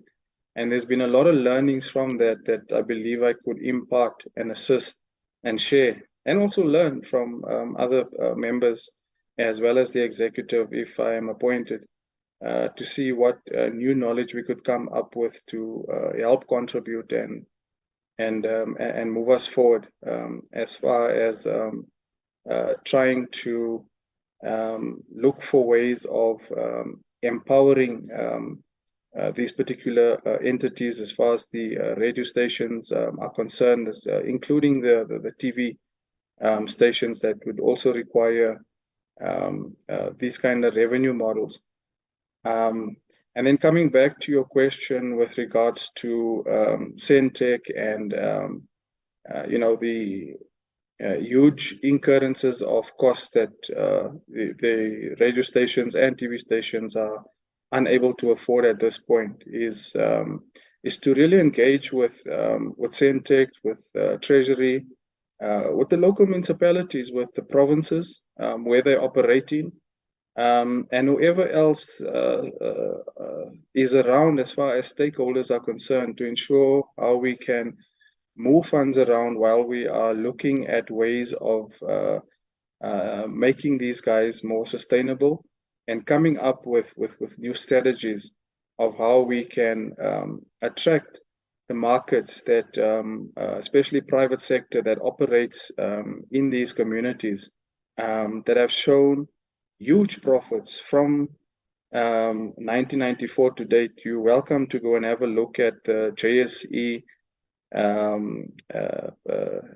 publications, and you would see that despite our difficulties as a very new democracy is concerned, where you have all these huge imbalances of us trying to develop services for these communities who have never been serviced in the past, or adequately been serviced in the past, where we have struggled to create employment for these entities, for their people, where we've tried to lay out infrastructure.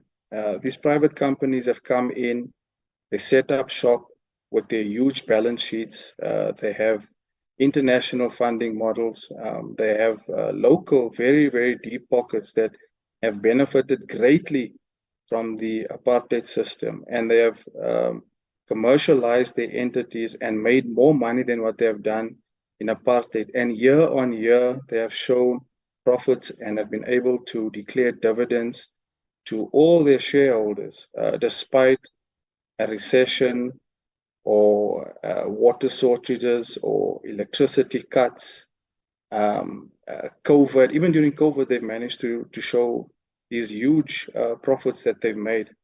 And the onus is on us, and to have the political will from everybody in Parliament, irrespective from which political party you come from, that we believe in the humanity of our society and that it should thrive, and that private companies should not just come here and make profits and leave, but that they should do the necessary investment into companies like the radio stations that we are advocating for, the TV stations that we are advocating for, and to show them the value of partnering with us so that we are able to get their product to where it needs to go, but at the same time help us make our communities more sustainable, because it is these communities that are the ultimate consumers of all their products, and it's only fair that we share in the wealth.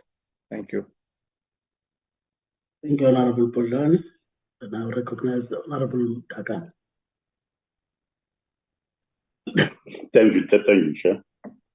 And also thank you, Mr. Grant, for appearing before us for engagement. I want just to pose two questions. One question really is that, what would you do to open up a new prospect for community communication society broadly, including radios and the stations or TV stations in rural and villages? And what are you going to do? Because I think we've got a lot of experience, as we are saying, that we've been working with the communities and in this area and how they're in other part of the country. But as we are aware that trust deficit is going down, I would be very appreciative if you can also indicate to us what would you do to improve or to increase the trust between communities and then those who provide services to communities. But also, because we do have a lot of experience in this, what are the three main challenges facing our community radios in our country? Just three main challenges, because I think there will be many, but just three main ones, that if we resolve them tomorrow, we wouldn't have problem in future. Those are issues really that I want to raise with you, given your experience with education in other areas that we've been involved in. Thank you, Committee Chair. Thank you very much. Yes, another tough question. But I believe that, each community radio station or community TV station in our very diverse country is actually an opportunity for us to showcase our diversity, the various languages that we come from, that we use, that is accompanied by culture, by traditional norms, by a way of life. And this should be packaged. It needs to be positioned and sold. We need to commercialize it so that we don't only attract foreigners to come in and experience who we are in our diversity, but that we attract ordinary South Africans. I mean, there are people who live in the country that we live in, and they make it to the working class community, and they have never traveled outside of the province or municipality, for that matter. And the more we are able to really showcase and market, what these various places has to offer, and there is a lot. I mean, you could be traveling to the Limpopo province, and once you get to Polokwane, you think you've seen everything, and you would never know that there is actually a Garden of Eden beyond the Capricorn Plaza, which now becomes your Venda, Sibasa, all the way to Messina area, that has exceptional beauty, that is right on par with what is offered in the Western Cape or the Southern Cape as far as Georgia and Knysna is concerned. But because we haven't adequately packaged and created content that could showcase what that particular area has to offer, it is only known to those individuals. So I would then suggest that access to market is seriously one of the challenges that these community radio stations and community TV stations faces. Funding is obviously one of them, and then also skills to come up with very innovative, fresh ideas of making powerful sound bites or visuals that could be pushed on TikTok or videos on Twitter, on Facebook, on other platforms, even WhatsApp, just to get that particular images that you wish to make go viral, to get those skills in place, so that we are able to then move these entities to the next level of becoming self-dependent and really attracting the necessary markets to come and experience what they have to offer, and also showcase their products. There are various products and services that are offered in these various areas, and if we do it properly, we'd be able to really commercialize and empower quite a lot of people along the way. Thank you, Honorable Mtakani. I now recognize the Honorable Lala. Honorable Lala. Good morning, Mr. Grandson, and good morning, Chairperson. Good morning, sir. Mr. Grandson, our biggest concern is that most of the community radio stations are collapsing due to various reasons that have been given. What type of collaboration would you propose that will help sustain this community radio station? The second issue is, do you perhaps have a local radio station where you're staying?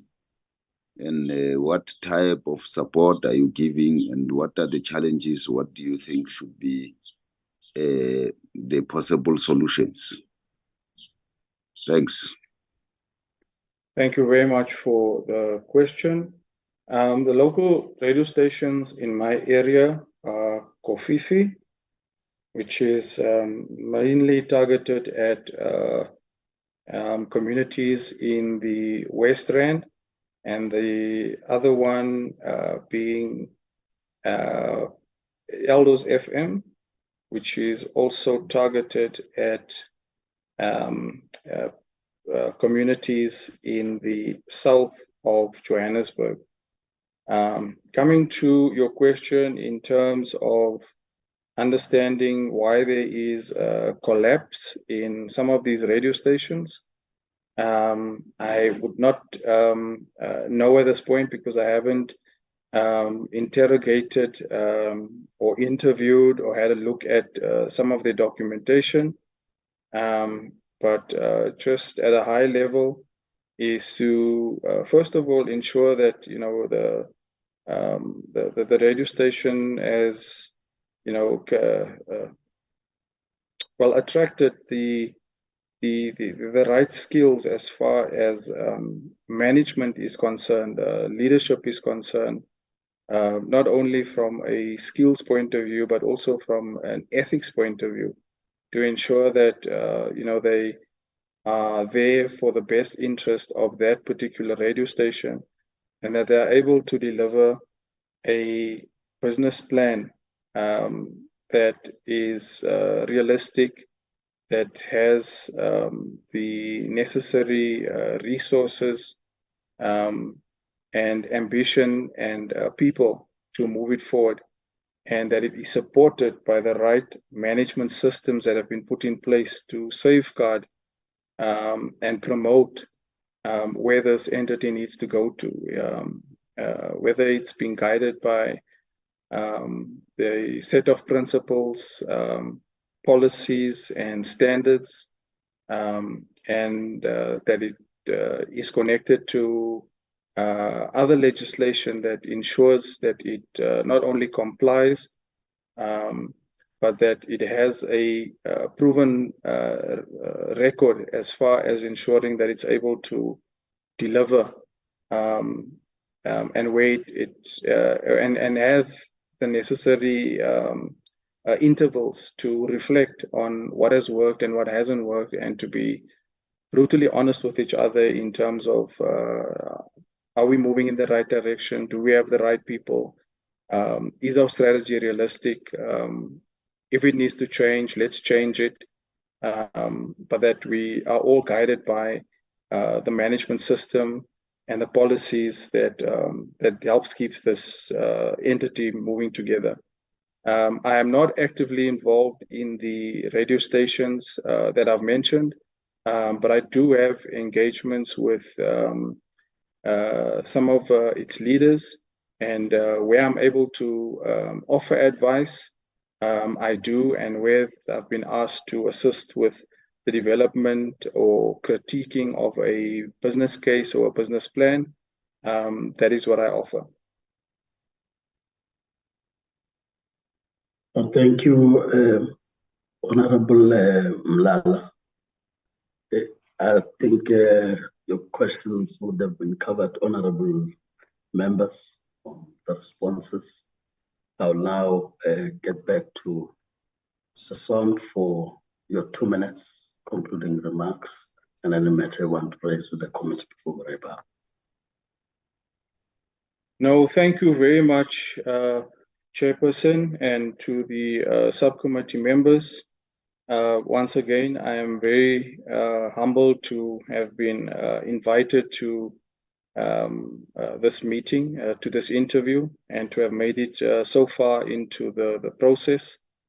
I really do not have any questions at this point. I am now at a point where I feel confident enough to continue reading up on what the entity does, what it wishes to deliver, and look for even more ways to become involved. And should I be appointed, is to then really, give my best effort and to ensure my presence, and to be as valuable as possible as we continue on the mandate of the MDDA. Thank you, Chair. Thank you, Mr. Son. As we wrap up, surely from interaction now with members thus far, you'd agree that we have reached a set objective of learning from each other. But the conversation doesn't end with this short interaction, that we should continue to have this as we try to look for solutions to some of the challenges we're faced with as a country, in particular the entity that has got an important role of diversifying community media, like the MDDA. With that having been said, let me just deal with the formalities. One being, from the point of the committee, we have meetings that are open to the public, like this interview, it is open to the public. So you'll be able to follow the deliberations of the committee until the committee would present its report to the National Assembly. At an administrative level, you are free to interact with the committee support that you were interacting with as you were preparing for your appearance to this committee. So with that having been cleared, once again, let me thank you once again for you to raise your hand and say, I want to enter the conversation. I would want to be part of the solution in ensuring that there's governance, there's sustainability of these entities. But like I said, it doesn't end with just the conversation we're having now, but as South Africans, we should continue to do so in the different corners and try and work on solutions. Thanks. And therefore would allow you as you leave the platform for Mr. Ngoma to then bring the other candidate we need to engage with. Thank you. Thank you, Chair. Thank you to the committee. Goodbye. Bye. Mr. Ngoma.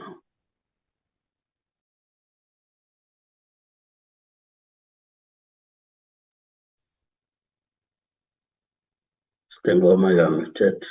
So can we understand if have candidate? Chairperson, the next candidate is Advocate Gabriel Melo. He is currently just joining the meeting. I'll let you know as soon as he's on the platform. He will be the last candidate before we take a break. Thank you, Chair.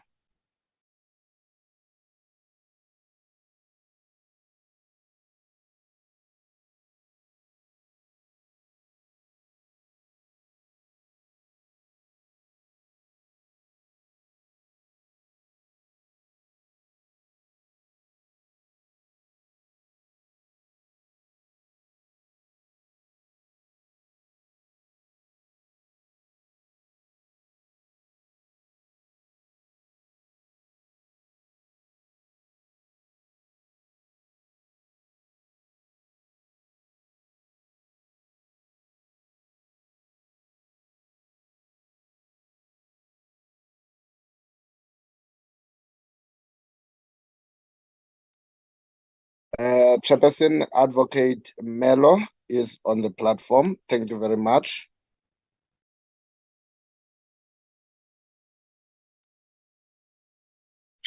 Advocate Melo, can you hear? Can't see you. Neither can I hear you.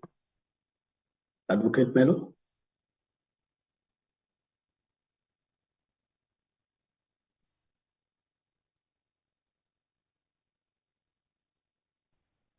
Hello. Hello. Morning. Morning. Morning, we can hear you, but we can't see you. You can't see me. Your video, yes.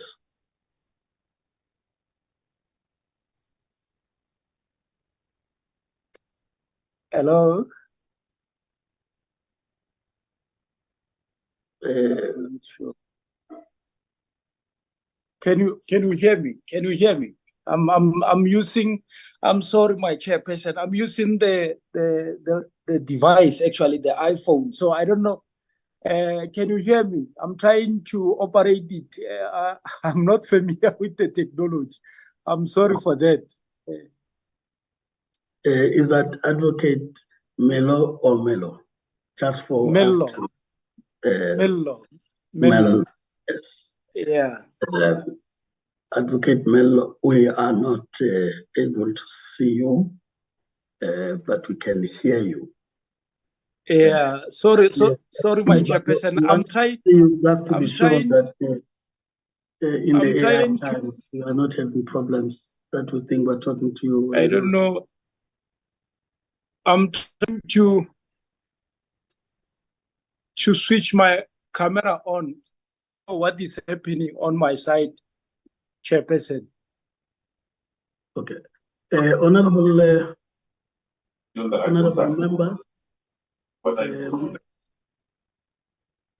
Honorable Mlala, if you can mute.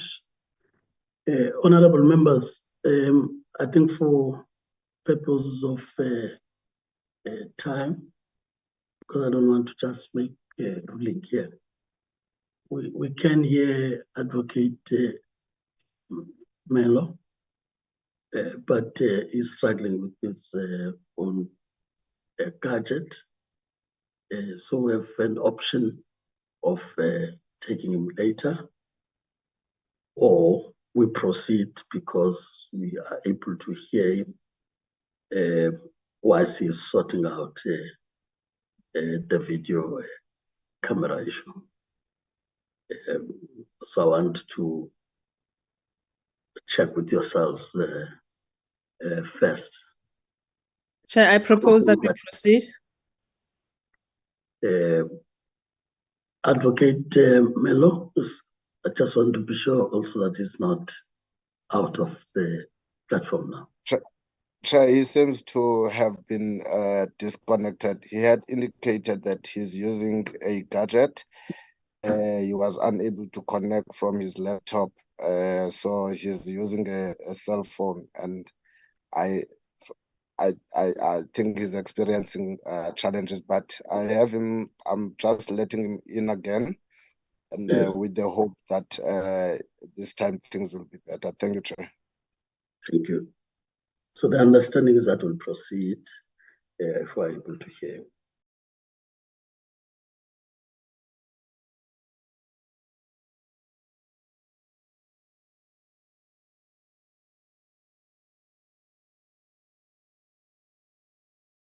Chair, Advocate Melo is on the platform. If you can try and interact with him, thank you. Thank you, Mr. Ngoma. Advocate Melo, are you now able to hear us? Yeah, I can be able to hear you, my chairperson. I'm sorry, I'm trying to change even the other device. I don't know what is happening, but I'm really sending my apology. I know very well that you want to see me. It's very important to see me, but hey, it's very problematic. I don't know. I'm not familiar with the technology. I'm sorry, my chairperson. No, thanks. I think we've, in the meantime, agreed that because we can hear you, that we proceed. Thank you. In that regard. Advocate Melo, you are welcomed to the subcommittee on of the Committee on Communications and Digital Technologies in the National Assembly. As we welcome you. This committee is indeed set on the basis of the rules of the National Assembly, which allows a committee to set up a subcommittee for a specific matter and report to the committee. So we are set up for this process of the MDDA, for which you have been shortlisted for. Of course, the committee is constituted on the basis of a multi-party system, which then affects all committees of Parliament and Parliament itself, informed by the 2019 electoral outcome. So we have a fair representation of political parties in the committee. Of course, we are taking this as a conversation more than just an interview, so as to learn from your interaction with the committee as you respond, as well as questions that the members will be asking. Without further waste of time, let me just outline how this engagement would unfold. We'll just do now a brief introduction of the members of the platform, which I must guarantee you that the numbers we have were able to proceed and so are proceeding. So they will introduce themselves briefly. Of course, from there, we'll then come back to you to do a 5 minutes introduction. So meaning that that's the time now we start looking at allocation of time.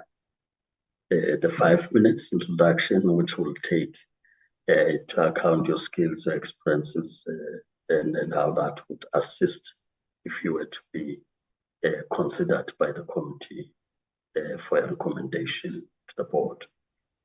Once that 5 minutes is done, we'll now get back to members in the order I will be calling them, those who want to interact with you. It's 5 minutes allocation for that interaction, which would be both the questions as well as your responses to the questions.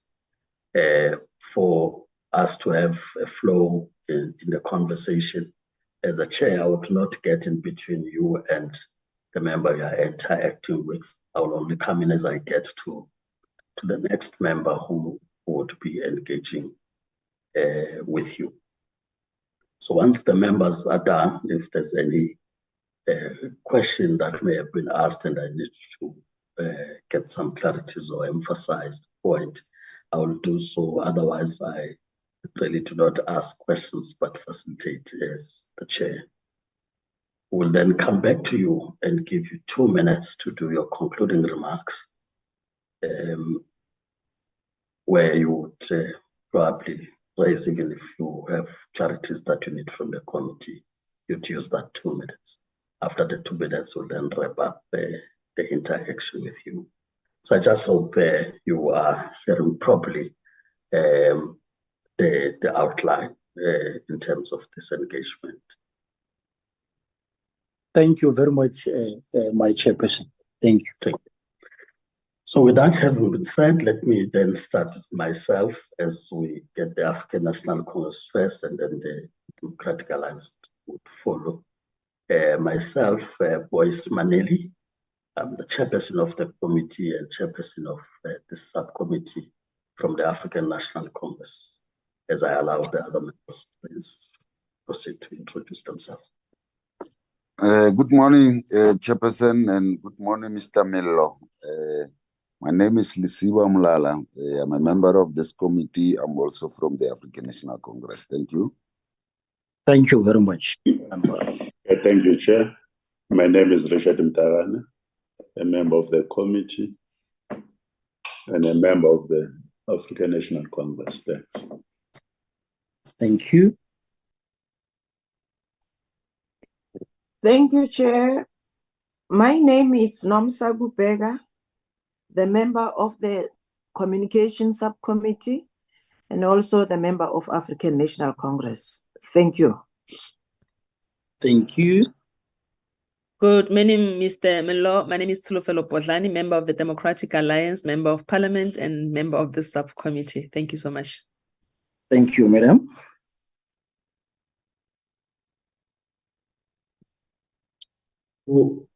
Honorable members, Advocate Mello, I'm now coming back to you. Like I said, we'll give you 5 minutes to briefly introduce. Over to you. Okay, thank you very much, my chairperson, and thank you also for giving me this golden opportunity to come and engage with you with regard to this, process. First of all, chairperson, I did apply for, to serve as the board member, and the reason why I'm saying that I'm a competent person to form part of the, the organization. If you look at my background, chairperson, I'm serving on different, different organization where actually mostly I'm serving as the chairperson of, institution, and I'm also currently presiding in a specialized provincial consumer court, which is Gauteng, where I'm, adjudicating matters between consumers and businesses. So I'm actually specializing in consumer law and heritage law, and also contract law and regulatory law, and construction and other related, field of law. I've been actually, engaged in different, organization, capacitating different municipalities in heritage matters. If you can look at my CV also, I'm also a chairperson of the Provincial Heritage Authority in Gauteng, where actually I deal with the heritage appeal matters. And I'm also the council member there, where actually I advise on a regular basis where there's some challenges on heritage matters. And I'm also involved in different, workshop on heritage matters, especially around Gauteng, as the leadership of the Provincial Heritage Authority in Gauteng, which actually I was appointed by the minister. I mean, the MEC of Gauteng. And I'm also chairperson, also as the members of the Tribunal for Anti-Doping Appeal, committee, tribunal, which actually have been appointed by the minister, Teto, where actually I deal with matters involving the rugby's and where there are some contraventions. And in addition to that, my chairperson, I do have the passion for developing the different entity. And if you look at also my CV, I've also capacitated myself very well with regard to, corporate governance and ethics. I've also attended the induction program for the boards of public entity.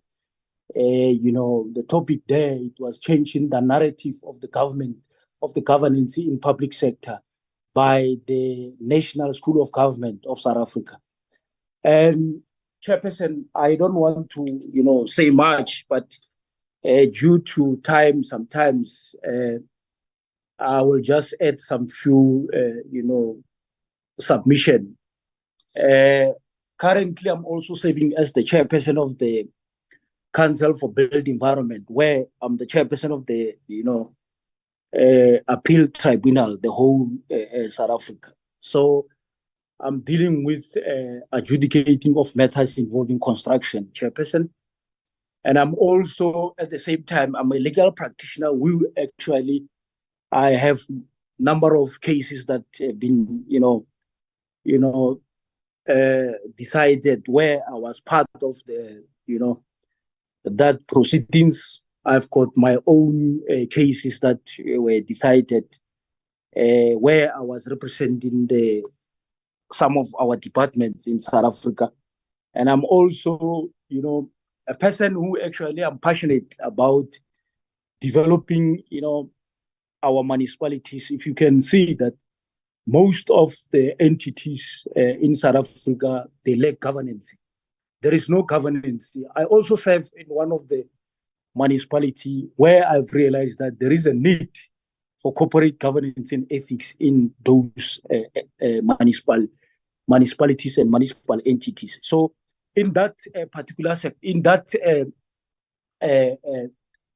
submission, my chairperson, I will just allow me to pause here and to give the other members the opportunity just to maybe to engage further with me. But that is my submission, chairperson. I would like to pause here and then I will add as time progresses. Thank you. Thank you.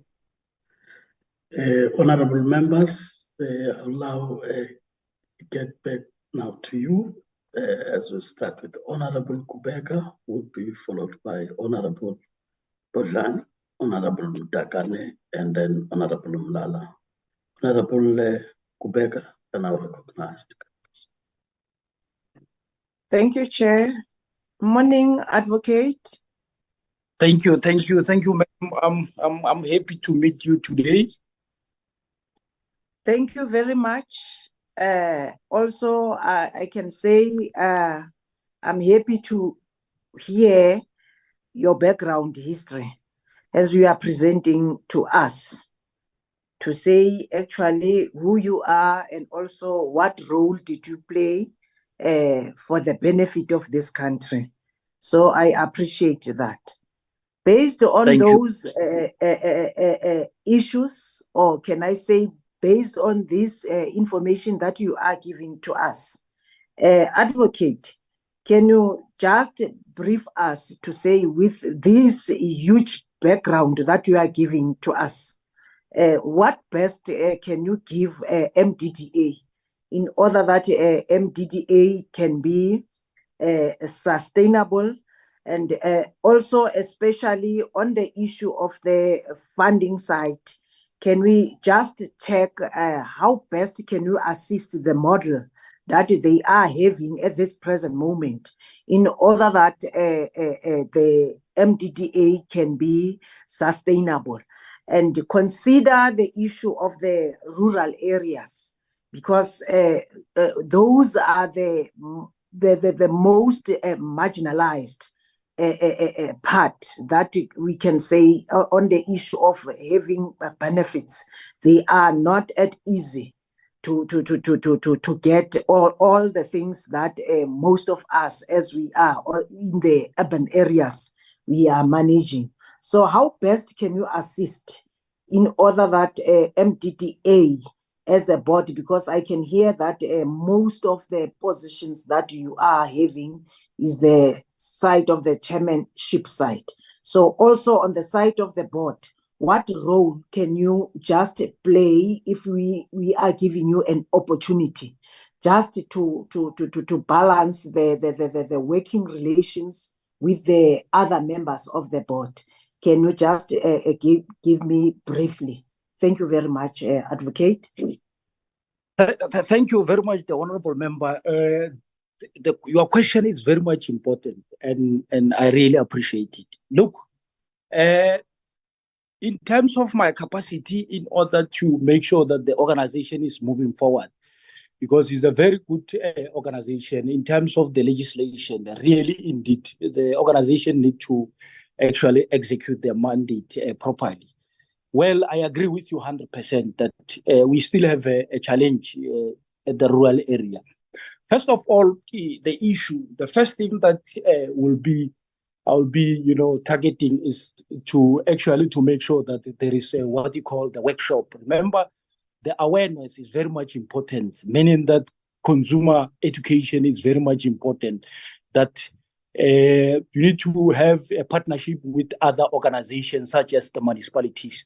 You will agree with me that municipalities are the institution where actually, if you want to convey the message or the information, you have to go through the municipality liaise with the mayors, the official, and also the councillors, so that they can be aware that this particular organization is alive.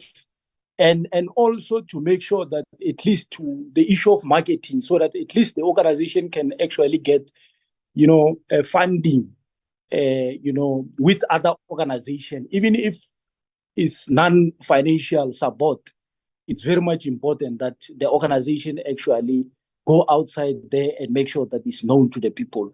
I agree with you. I will give you an example. At this point in time, I'm also embarking on the project where I've realized as a chairperson of the Provincial Heritage Authority that we don't receive, application from the rural areas. So we actually decided to partner with the traditional leaders of rural area, because you'll understand that the heritage, there is too much heritage in the rural area, but our people are not aware of the processes and the dynamics that they're involved, so that we can approve or declare those, heritage resources or the properties, or, so that they can be protected. So the rural area, it's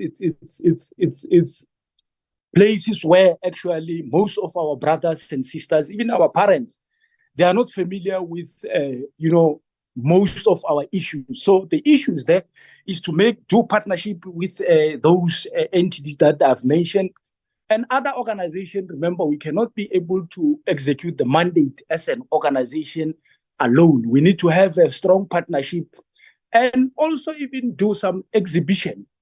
Probably we agree with, let's say, for example, we have maybe the other department like COCTA, they have, maybe awareness with regard to certain aspects. We can also form part of the, the team and maybe to show that at least people must be aware of this particular organization, so that at least they can move forward. Because you will agree with me that we still have a challenge at the rural area. As I've indicated that it's very important that we actually also encourage the issue of corporate governance and ethics so that things can be done properly. And the issue of a strategic plan where, members of the board need to be, inducted and understand their mandate, exceptionally well. So it is very important that, we meet also with some of the Chapter 9 institutions, and also some cultural groups where actually they are doing awareness. You'll agree with me that, for example, Chapter 9 institution, the public protector, they also have the unit where they do consumer education or awareness with regard to their mandate. So we can also, the institution can also form part of project, so that at least they can be aware, and also to make sure that some of our people, they also convey the message to other people. So I will actually pause here, the chairperson. Thank you very much. Yeah. Thank you, Advocate and Honorable Kubeka. I now recognize the Honorable Bolani. Thobela Ntate Mello. No, Mr. Mello, I look at your CV and I realize that you are quite experienced, especially in the boards and everything. But I could not quite understand what experience you have in the communications sector. And with your qualifications and extensive experience, I think it would be mute for me to ask what understanding of the legislation that governs the sector is, because that is exactly the job that you do. But if you could also just perhaps as a matter of interest, educate us to say what legislative amendments do you think is necessary to improve the sector's standing? And you seem like a busy man, Mr. Mello.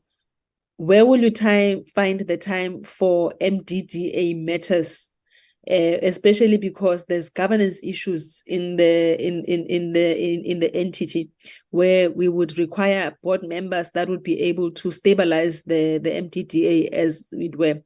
And the last question for me, it would be, in the current spaces that you occupy, where you have told us where you serve as a board chairperson and this and that, how have you empowered community media? Because it is exactly those entities that should be investing in community media, but we do not see that. So in your own space, how have you empowered community media? Thank you. Okay, thank you very much. Thank you very much, the honorable member, for the question. Actually, to be fair and honest, actually, let me just say this. If you understand that the consumer law actually deal with complaints related to,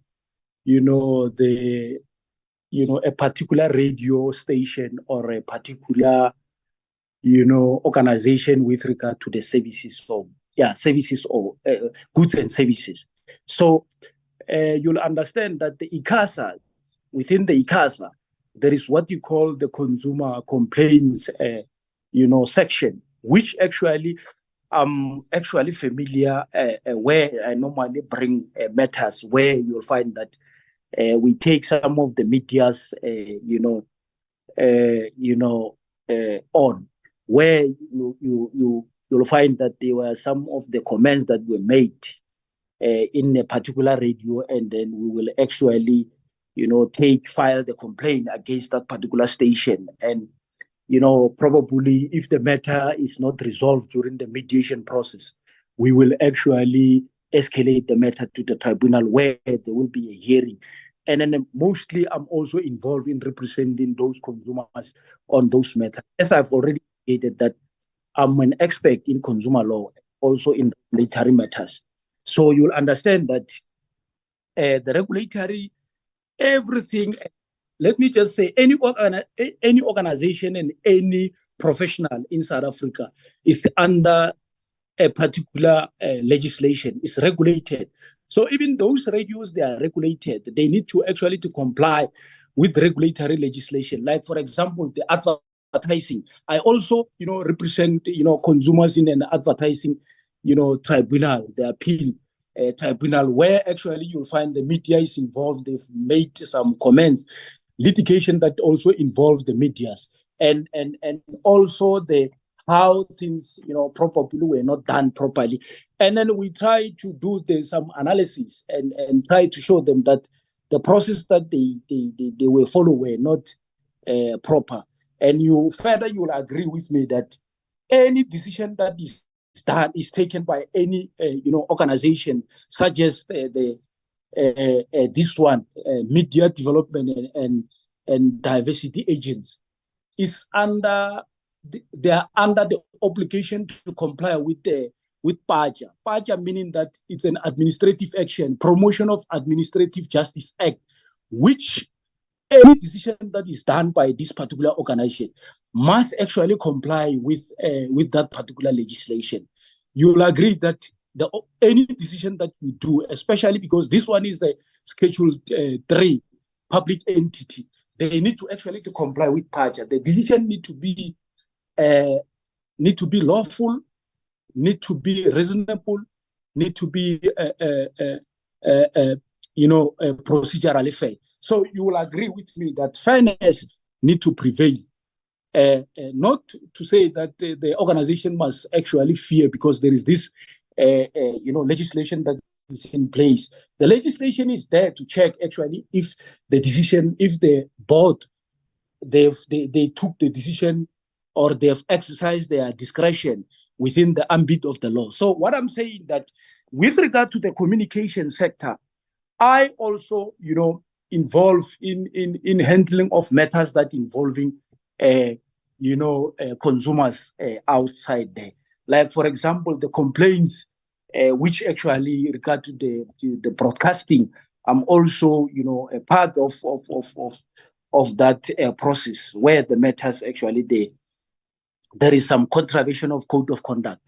And in addition to that, because we have just, alluded that I'm a busy man, I'm so happy because I came to the practice, not because I want to make money. I have the love and the passion of the practice. Some of my duties, actually, I have the expertise to such an extent that sometimes I don't even, when you give me the position, I even advise. Sometimes I don't even go to check a book, but I only consult with my, with my books and some of the resources where I feel that here there is a need on my side. But mostly my expertise is the one that making me to grow. And you'll agree with me that there are some of the jobs that when you participate in order to not necessarily to get the money. We need to serve the public. There is this notion that, if you are educated, you need to go also to plow back to the community. So what I'm trying to do, actually, I'm trying to just to show people that, as an individual, as a professional, someone, in due course, you need to actually, if you have completed, you have acquired the expertise, you need to actually to share with our public so that they can understand the dynamics. Because you'll agree with me that most of our people that they lack knowledge. So there is a need for us as professional people to capacitate them well so that they can be able to lodge their complaints and also to actually to understand what is happening. Thank you, Advocate. Thank you, member. I can hear you, member. I hope you can see me on the screen on your side. I can see you. Sorry, give you an indication that once I show up, I usually don't say it to those that. No, sorry. My apology for that. I will now go to the Honorable Dagan.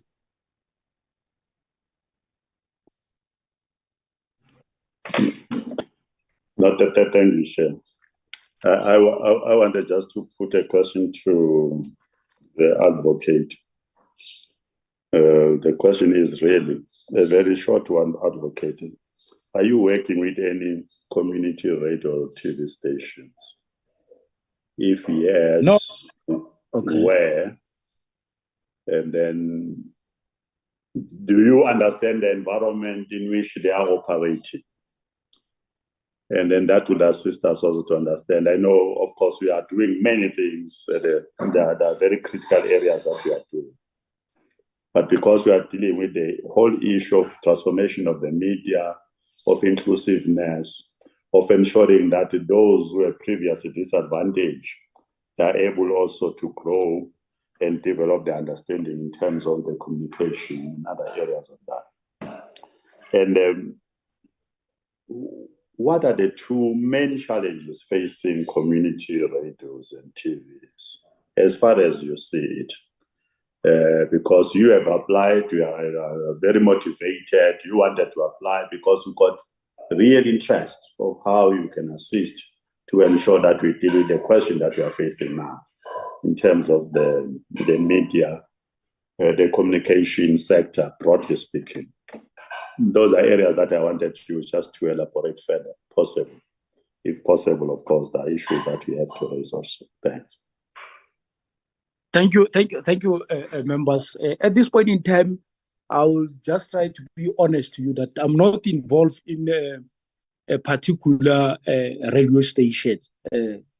But what you will understand that as a lawyer, we actually understand the dynamics. And what I understand that is that most of the, local radios, they have a problem with the issue of funding.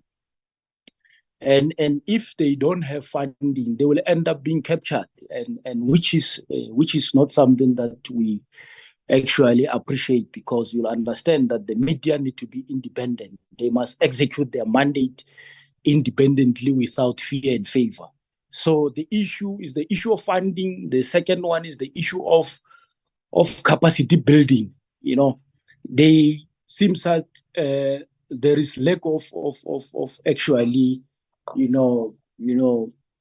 human resource development, capacity building in the media industry. So it is very important that those aspects need to be attended to, and also try to also to get the funding from different organizations, or maybe to get to do a partnership. The organization do a partnership with another organization in order for actually to capacitate the media industry, because it's very important that in order for a particular organization or a particular media to execute their mandate, they need to have what you call the resources in place so that they can be able to move forward, and also to make sure that things actually are done as usual, and in terms of legislations. And you'll agree with me that media is one of the tool actually to spread that gospel, and also with regard to certain most issues actually, because it's the one that actually makes sure that if people, they need to be informed, they will have to use that particular station or a radio to make sure that information goes to them, and immediately when they have that information, they will be able to actually to also to advise some of our brothers and sisters, so that they can be able to move forward. And in addition to that, the issue of research, because some of the stations, they need to also to embark on some research in order to, before they can implement some of the project, because it's very important that you implement a particular project with the knowledge and with the plan in place, to know that this is how you are going to execute your plan, and so that all the people can have confidence to say that indeed the project it will be executed exceptionally well. that is my submission, honorable member, at this point in time. Allow me to pause for here. Thank you. Thank you, Honorable Takane. Now we'll move to Honorable Lala. Thank you, Chairperson.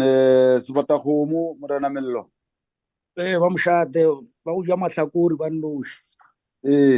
Vanna ba ga Mashobana di pheta.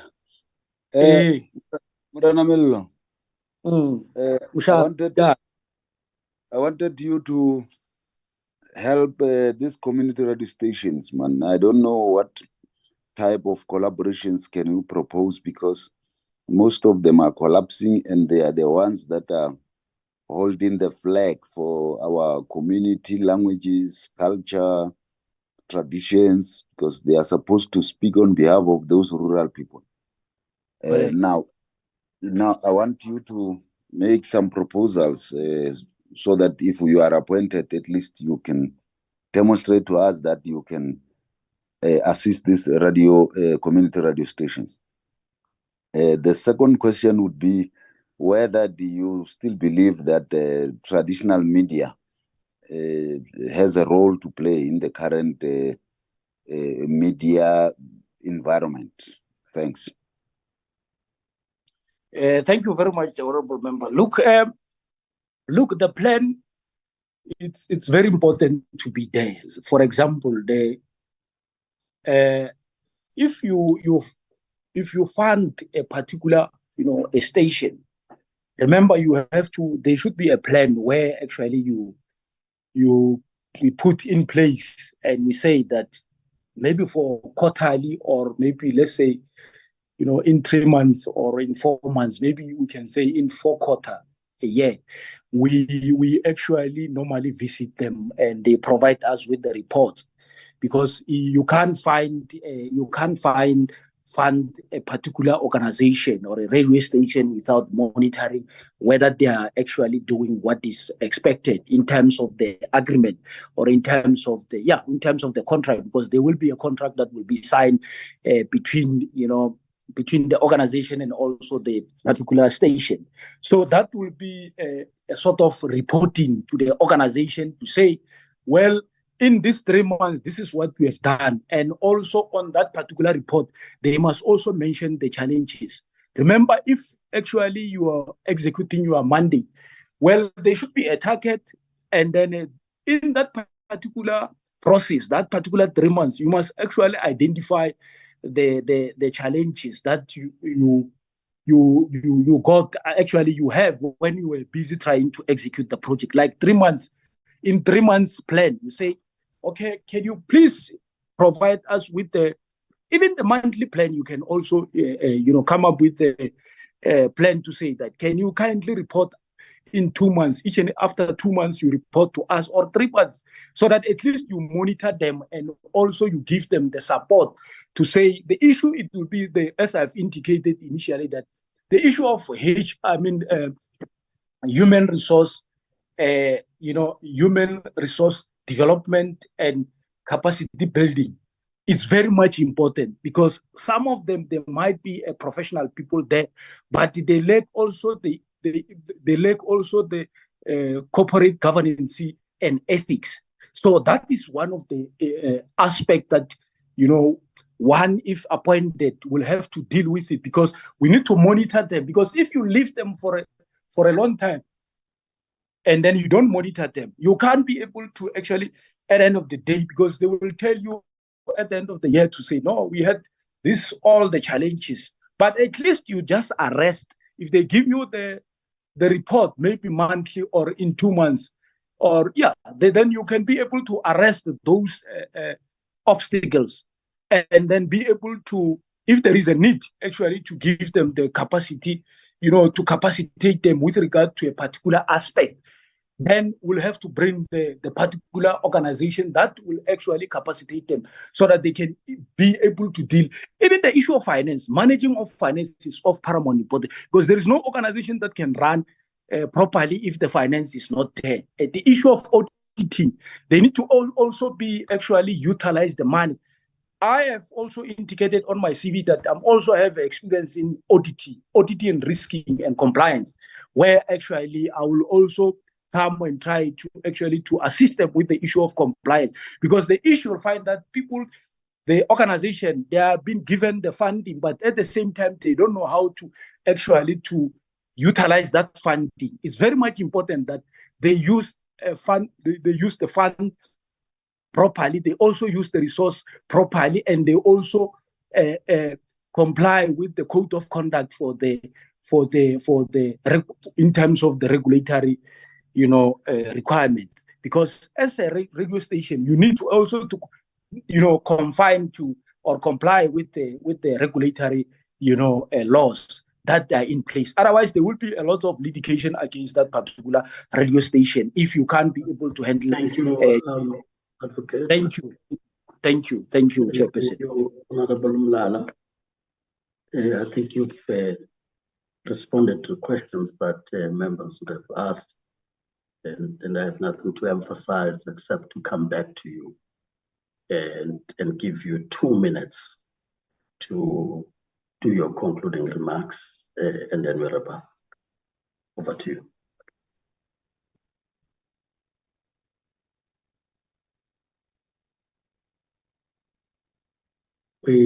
I can't hear you. Can you hear me, my Chairperson? Now you're back. You can proceed and do your Okay, thank you very much for the opportunity again, Chairperson. I know very well that I'm involved in a number of organizations where I'm assisting, and due to my expertise, I'm available, Chairperson. I do have the expertise in board. The issue of me coming on board and assisting the media, I do have the plan in place where actually, so that I can assist, those, organizations which are situated at the rural area. Because in terms of the Constitution, we have the obligations to make sure that we execute, we support them, and we actually, if there are some challenges here and there, we also try to assist them and have, a good way. And I believe, Chairperson, that I'm the competent, person to be on board and also to come and play. To come as a team player in order to execute the mandate of this organization at this point in time. Although I know very well that I'm not involved in any radio station, but I'm also involved in a number of legislations.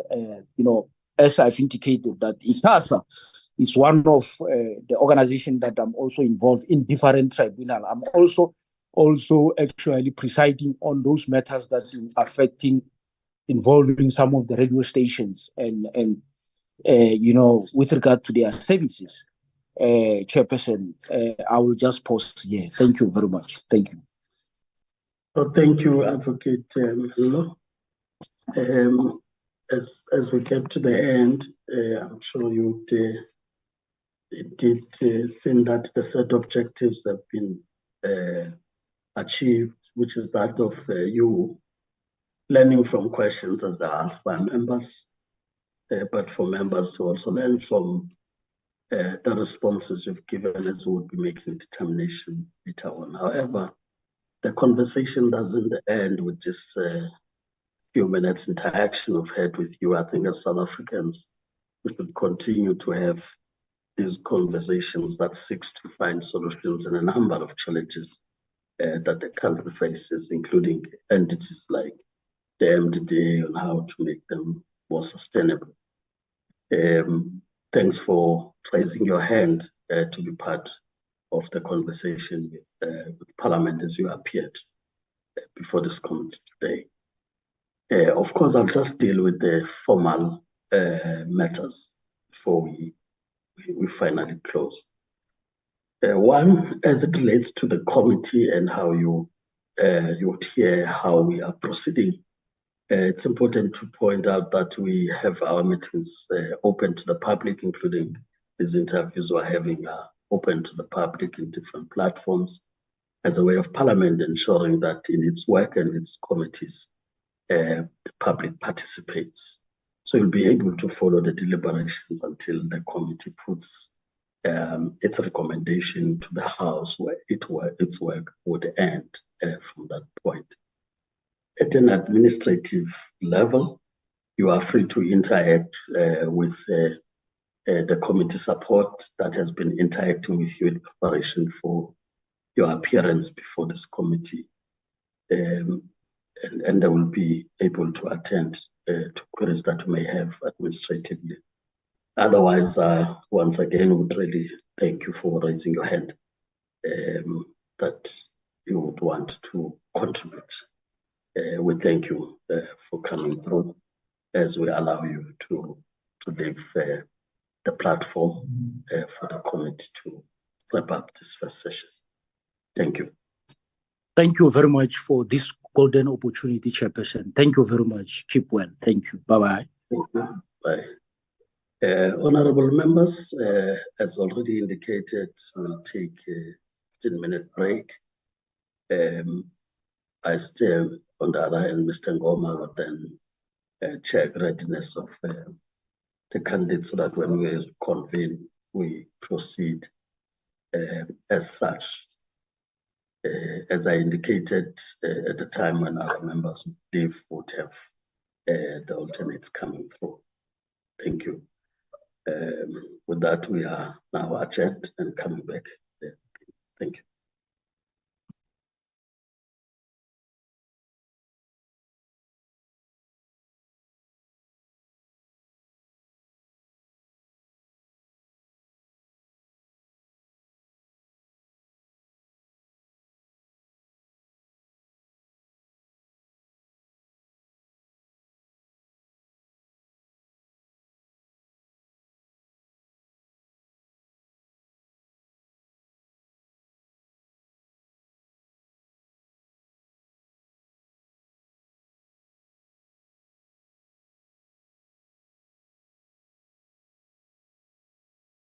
Recording stopped.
Morning, members. We're just sorting out connection issues with the chair, and then we'll resume shortly. Thank you very much.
Started now. Recording in progress.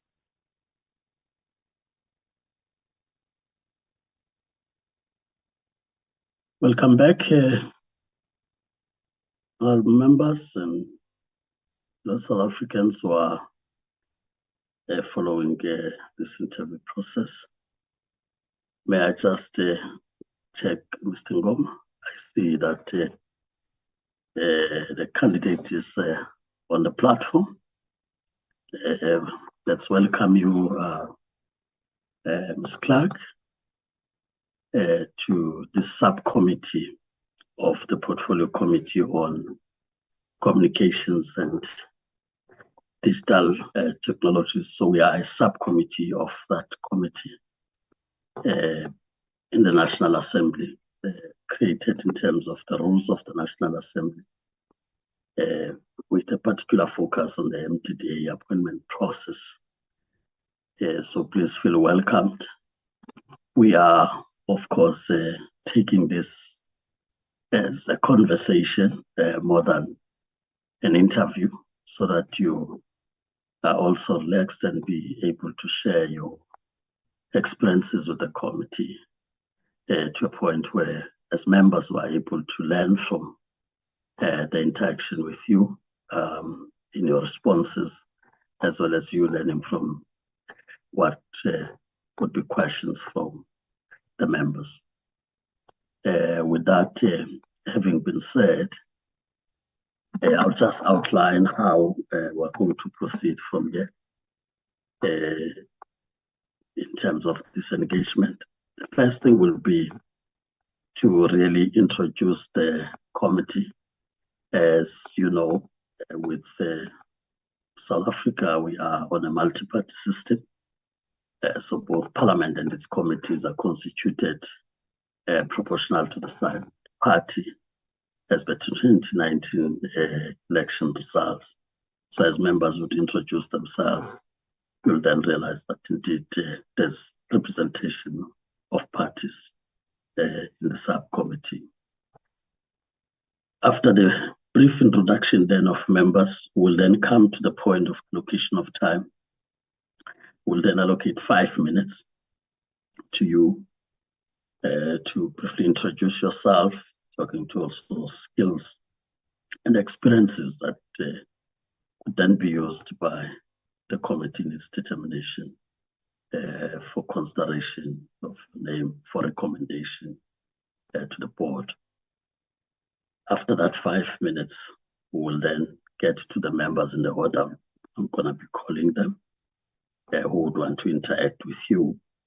It will be 5 minutes allocated, which takes into account both the questions that the members would have posed, as well as the response to those questions in the 5 minutes. I would not come in between yourself and the member you're interacting with, just to also allow the flow of the conversation. I would come in as I need to then indicate the next member who then would interact with you. Once members are done, of course, I will check from the side of the chairperson if I need to raise any matter that may have been raised by members if it was not clear for my own notes too. But otherwise, I do not really ask the questions. Then I'll get back to you and give you 2 minutes for you to do your concluding remarks, including any matter you'd want to clarify with the committee, and thereafter we wrap up. So that's going to be the outline. And I will then go briefly to that introduction, starting with myself, Maneli Boyce. The chairperson of the committee and the chair of this subcommittee was from the African National Congress. I'll then give the other members from the African National Congress and then the thereafter. Honorable members. Good morning, Chairperson, and good morning to our interviewee. My name is Lisiba Mulala. I'm a member of the Portfolio Committee on Communications and Digital Technologies. I'm also a member of the subcommittee. I'm from the African National Congress. Thank you.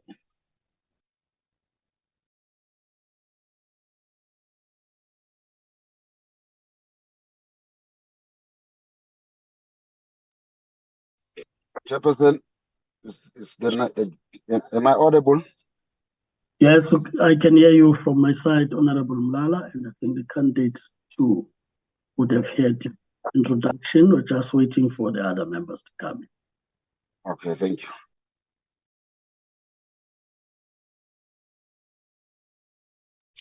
No, thank you, Chair, and good morning to everybody in the meeting. My name is Gumbu Thomas. I'm a member of the subcommittee and a member of the Portfolio Committee. Thank you. From the ANC.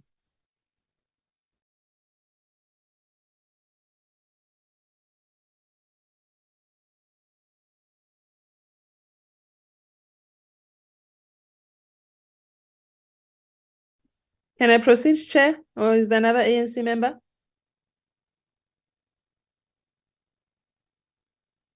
It seems Honorable Kubeka is muted. She may probably be talking to herself. But I see that she's on the platform. I will then proceed to you. We'll get back to her as we get to ask questions. Good. Thank you so much, Chairperson. Good morning, Ms. Thank Clark. you, Chair. Okay, Honorable Kubeka, you can proceed. I'm sorry, Honorable Bodlani. Thank you, Chair. This is Nomsa Kubeka, the member of the Communication Subcommittee, also the member of the African National Congress. Thank you, Chair. I thought it would be Comrade Mdagane before, Chair, so that is why I was waiting for a bit. Thank you, Chair. Thank you so much, Chairperson. Good morning, Ms. Clark. My name is Tsulufelo Bodlani. DA Member of Parliament and member of the Portfolio Committee and the Subcommittee. Thank you so very much.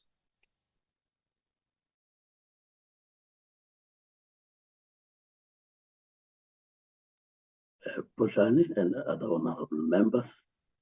I now go back to you, Ms. Clark, for you to use your 5 minutes to briefly introduce. So over to you. Thank you. Thank you very much, Chairperson. Good morning to you and to the honorable members of this committee. Yes, my name is Marina Clark. I am first and foremost a disability activist, as I am a person with a disability myself. I have spent more than 3 decades in the NPO sector in management, a very difficult sector in which to manage, very similar to the corporate sector, but with far less resources. Retired a few years ago, and I'm currently networking and consulting at both national and international levels. My most recent project that I worked on was the disability sensitization training for parliamentary staff. I also consult with other disability NPOs in terms of a variety of projects. Most importantly, at the moment, I'm working on the implementation of the intersectoral global action plan on epilepsy and other neurological conditions in South Africa, a resolution of the World Health Organization. I also have a background in entrepreneurial development, and I'm currently an accredited master trainer with the International Labour Organization, having specialized in entrepreneurial development for persons with disabilities. I recently served my first term with the MDDA from 2020 to 2023, where I was a board member, non-executive, as well as chairing the Research Capacity Building and M&E Committee. I was also a member of the Project Oversight Committee, and for a short period, a member of the Corporate Affairs Committee. So I'm here speaking to you with regard to a second term. It became very clear to me that a term of 3 years is quite short. It takes a little bit of time to get on board and get involved in all the processes. And, you know, just when you're getting nicely on track, your term ends. So I'm looking forward to a second term. Thank you, Chair.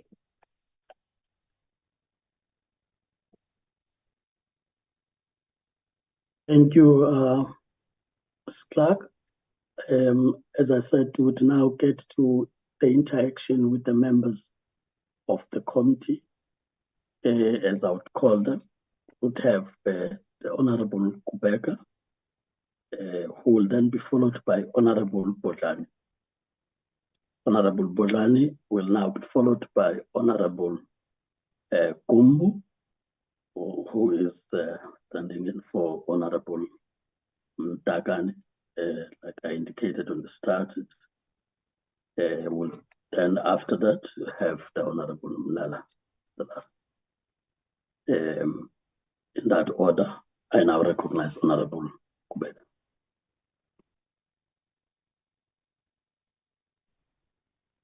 Thank you, Chair. Morning, Ms. Clark. Good morning. How are you, Ms. Clark? I'm exceedingly well. I trust that the members of this committee are equally well. Yes, Ms. Clark, thanks very much. I'm happy also to actually come and discuss with you again, as you have raised to say, it was your first term since from 2020 up to now, and you can see that the time runs very fast. As you can see that 3 years is just a short space of time.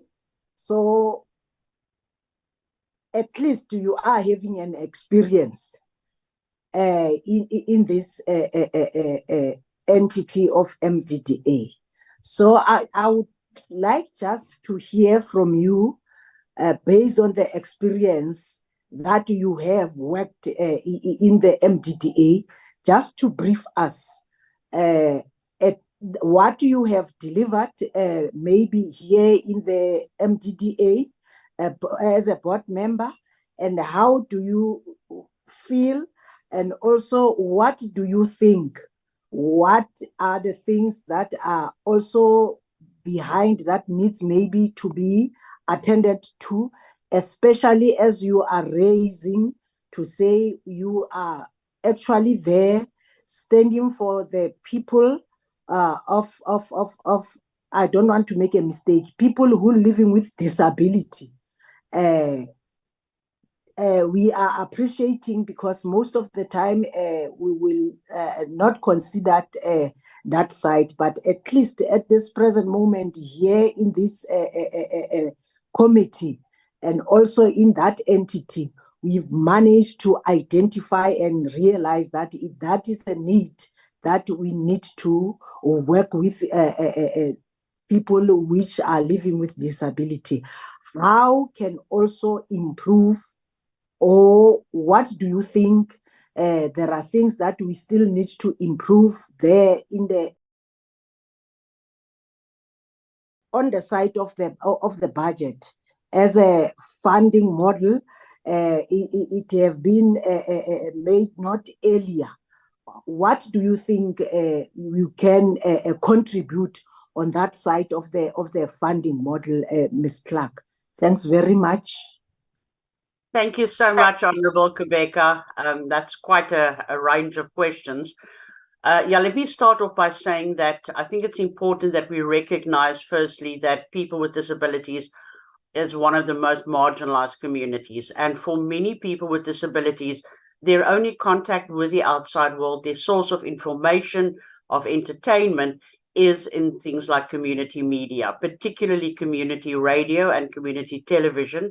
It can often be a very lonely place to be a person with a disability, particularly people who live in rural areas or peri-urban areas where services are not at the level they are in urban areas. So it is, in terms of community media, a very important community. I also think it's important that we need to recognize that community media really falls into two groupings. The one being those with a developmental approach and those with a sustainability approach. And those are not always the same thing. One of the key issues in this sector is the sustainability, or rather the lack thereof. So it is really important to understand that these type of functions, like many NPOs, grow from the community themselves, where a need is recognized by community members. A body is then formed, very often an NPO, and those then fill that gap for the members of that community. So that community could be a geographic community, for example, in a particular area, but it can also be a community of interest, and disability being one of those community of interest.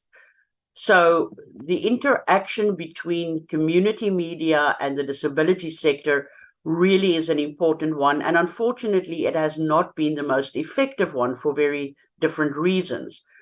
One of the things we achieved is to highlight and bring to the agenda the issue of disability rights, particularly in terms of international treaties like the UN Convention on the Rights of Persons with Disabilities, the African Disability Protocol, the SDGs, and so forth, but also in terms of national legislation, particularly the Constitution and the Bill of Rights contained therein. So one of the achievements we've had is to bring that to the fore, but also in more practical terms by interacting with the community media. One of the ways we've done that is by involving people with disabilities in these, and you'll find that on at least some of the boards of community media, we now find people with disabilities able to self-represent, but also in shaping the way in which community media effectively report on disability and cover the issue of disability. And it starts with simple things like the correct terminology, and thank you for using the correct terminology. So it's a case of educating, but also for the disability sector to be providing information to that. So, for example, the MDDA annually celebrates Internet Safety Day with a Film and Publications Board. And one of the issues we've brought to the table is the involvement of ELSN schools for learners with special educational needs. That I think is an important issue. There's also plans underway, and I work with the South African Disability Alliance, an alliance of some 20 national disability organizations, and they will be presenting training to community media on disability issues, particularly in terms of the upcoming elections and the MDDA training around the coverage of those elections. So that's one of the issues, but there's a range of other aspects. The one issue that still needs attention is the employment equity figures in terms of disability. While it adheres to the required 2%, the target has been shifted to look more towards 7% if you look at the spread of disability in South Africa and the prevalence. So finding the right candidates, unfortunately, quite difficult. And that is a legacy of the apartheid regime, where South Africa did not provide adequate education to persons with disabilities. That is changing, but it is still difficult to find the appropriate candidate and the best candidate to fill a position. I trust I've answered your question in broad terms. You have covered me, Ms. Clark. Thanks very much. Thank you, Chair. Ms. Clark. Thank you, Honorable Kubeka. I would now call upon Honorable Bolani. Thank you so much, Chairperson. Ms. Clark, thank you so much for your time this morning. The first question I wanted to ask you was, what is your unfinished business with the MDDA? But I think with the explanation that you have just given us now, that question is covered, so I will not ask that question. But in your experience at the MDDA since the last few years, in terms of legislation, what has been the biggest hindrance to the MDDA fulfilling its mandate, where we still see community broadcasters owing Centec? What has been the biggest challenge? And you say that you were chairing a few committees, and you also speak about chairing the research board. What findings can you share with us that can assist this committee and also empower us as we oversee, as we perform oversight on this department, on this entity? Thank you, Chair. Thank you very much, Honorable Budlani. It's a really interesting question. Yeah, there's always, I think, when you finish a term, some unfinished business that you would like to complete. I'm happy to say that there's not a lot of that. In terms of the research capacity building and M&E committee that I chaired, I think the most significant research we conducted over the 3-year term was into the sustainability of community media. And there is a full report on the proposed sustainability model for community media. It identifies a wide range of challenges, and you're quite correct that the Centec debt, the historic Centec debt, is a major problem. I want to reiterate what I said earlier about understanding the difference between sustainability and development, and those do not necessarily go hand in hand. Very often, the community media exists in an environment in which the economic status is poor, where there's high levels of poverty, high levels of unemployment, and people having very little spending money. That then translates into a lack of revenue because of poor advertising. Businesses in the area either cannot afford to advertise, or they don't see a point in advertising to a community that really does not have the money to spend on their product or service. So that contributes significantly to the sustainability. In terms of the Centec fees, yeah, this is an issue I think that is beyond the mandate of the MDDA to resolve. I think this is something that requires input at ministerial level between the various entities involved in this.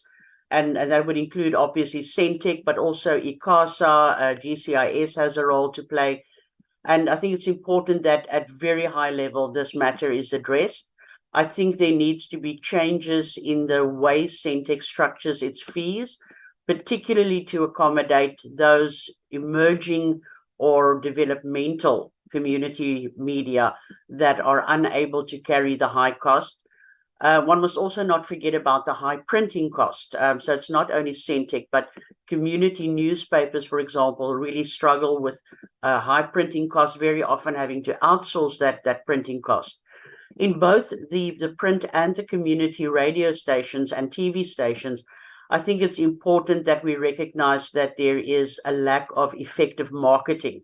And that is often because of an inappropriate or inadequate value proposition from the entity, the issue of advertising rates, and then also having dedicated sales staff available. The key lies in the fact that to be sustainable, they really need to generate more income. Unfortunately, that is not always possible. Having spent more than 3 decades in NPOs, I can tell you it really is difficult to bring in funding, particularly at the moment. 20 years ago, international funding was far more available to NPOs in South Africa than it is today. The world has shifted its attention. It's no longer at the top of the agenda. So we really need to look at that. And then another issue I think the report highlights is the issue of high staff turnover in community media. Very often people who are working in these community media outlets are paying a stipend, a very small stipend very often. And when an opportunity to earn more money comes around, particularly as they have gained skills to make themselves more marketable, they will move on. So there's this constant high turnover. But yeah, I think those are the key issues that I think still needs to be addressed. The research report is there, but I think it now needs to develop an implementation plan on how we actually address the various issues raised in this report. Thank you, Honorable Botlhani. I will now call upon the Honorable Gumbo to interact with.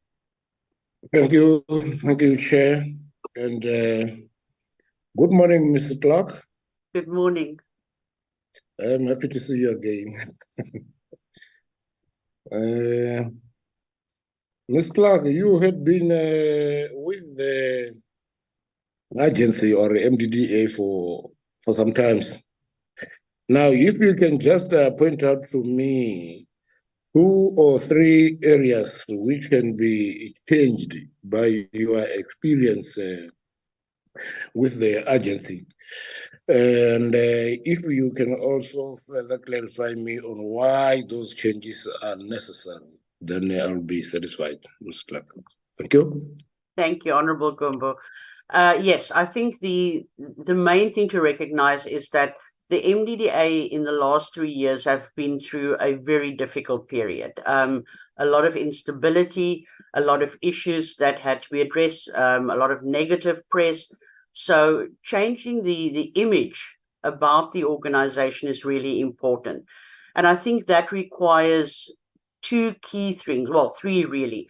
The first being that the organization needs to adhere to its legislated mandate. The issue of what the organization is doing and how it is doing that really must align with that. I think that's the first and important thing, rather than expending time on a lot of other issues. So that's the first thing. I think that's important to go back to that mandate and really clarify that.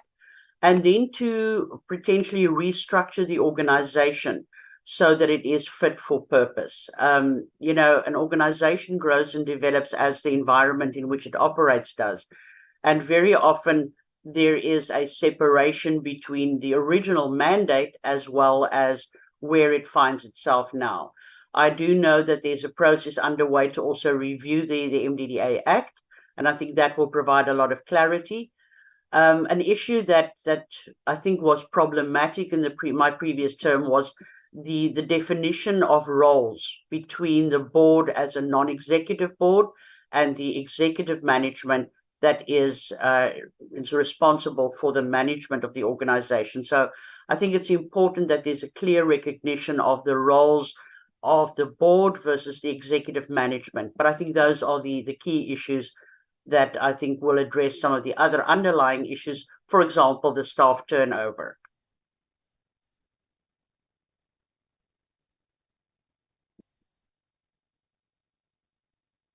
Honorable Kumbu is now recognized.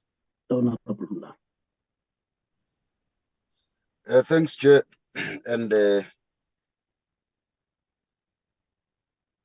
maybe to preface my question, Ms. Clark, you you spoke extensively about research, which is an area which I'm more interested in. And you spoke about the community media development. If you could speak to that part of the development, because our interest is not just about the problems they have, but maybe just to highlight a few of the issues that we noticed when we're doing the oversight on community radio stations. There's a lot that is happening at that level. I don't know. The monitoring part is also a big issue. Maybe if you can speak about it, because some radio stations, you find that whatever little income they have is deposited into one individual's account. There's no accountability and so on. If you can speak to that as well, so that the issue does not just become Centec. Once we resolve the Centec issue, then it can also expose us to other related matters that need to be addressed. It's as much as we would like us to address that issue. So if you can speak to those two issues, ma'am, so that we know probably in terms of your research, whether it covers those areas. And I would not encourage that you refer us to the report, because we're interviewing you. We want specific areas of the report. You speak to them. You are the author of the report. So if you can zoom into that, because the other area that I think if you are successful, you need to go back to and research, because the market is it's at a higher level more than the community radio stations. But why are community radio stations not attracting a lot of investments, partnerships? That's an area also that needs some research in the future. But if you can speak to those two issues, ma'am, I'll be more than comfortable. Thank you. Thank you very much, Honorable Malala. Yes, I think the first issue that we really need to address is the fact that while I refer to the research report, which is a very comprehensive research report, it does address the issue of governance that you refer to. And I think one of the problems that these community media outlets often face is the fact that they are led by community members not necessarily skilled in governance. And that's one of the reasons why the MDDA offers governance training to beneficiaries of its funding. So there is a process to address that. And I'm happy to say that, you know, it's always the bad things that happen that attract the most attention. And there's in fact not that many cases of mismanagement of funds. Yes, there are cases, and I'm sure any funding organization will tell you that that is just a part of the funding world. But the prevalence of it is far less than I think you would want to believe if you read the media reports, for example. It's always a case of bad news sells newspapers and attracts attention. So firstly, I want to point out that it is not as prevalent as it might seem.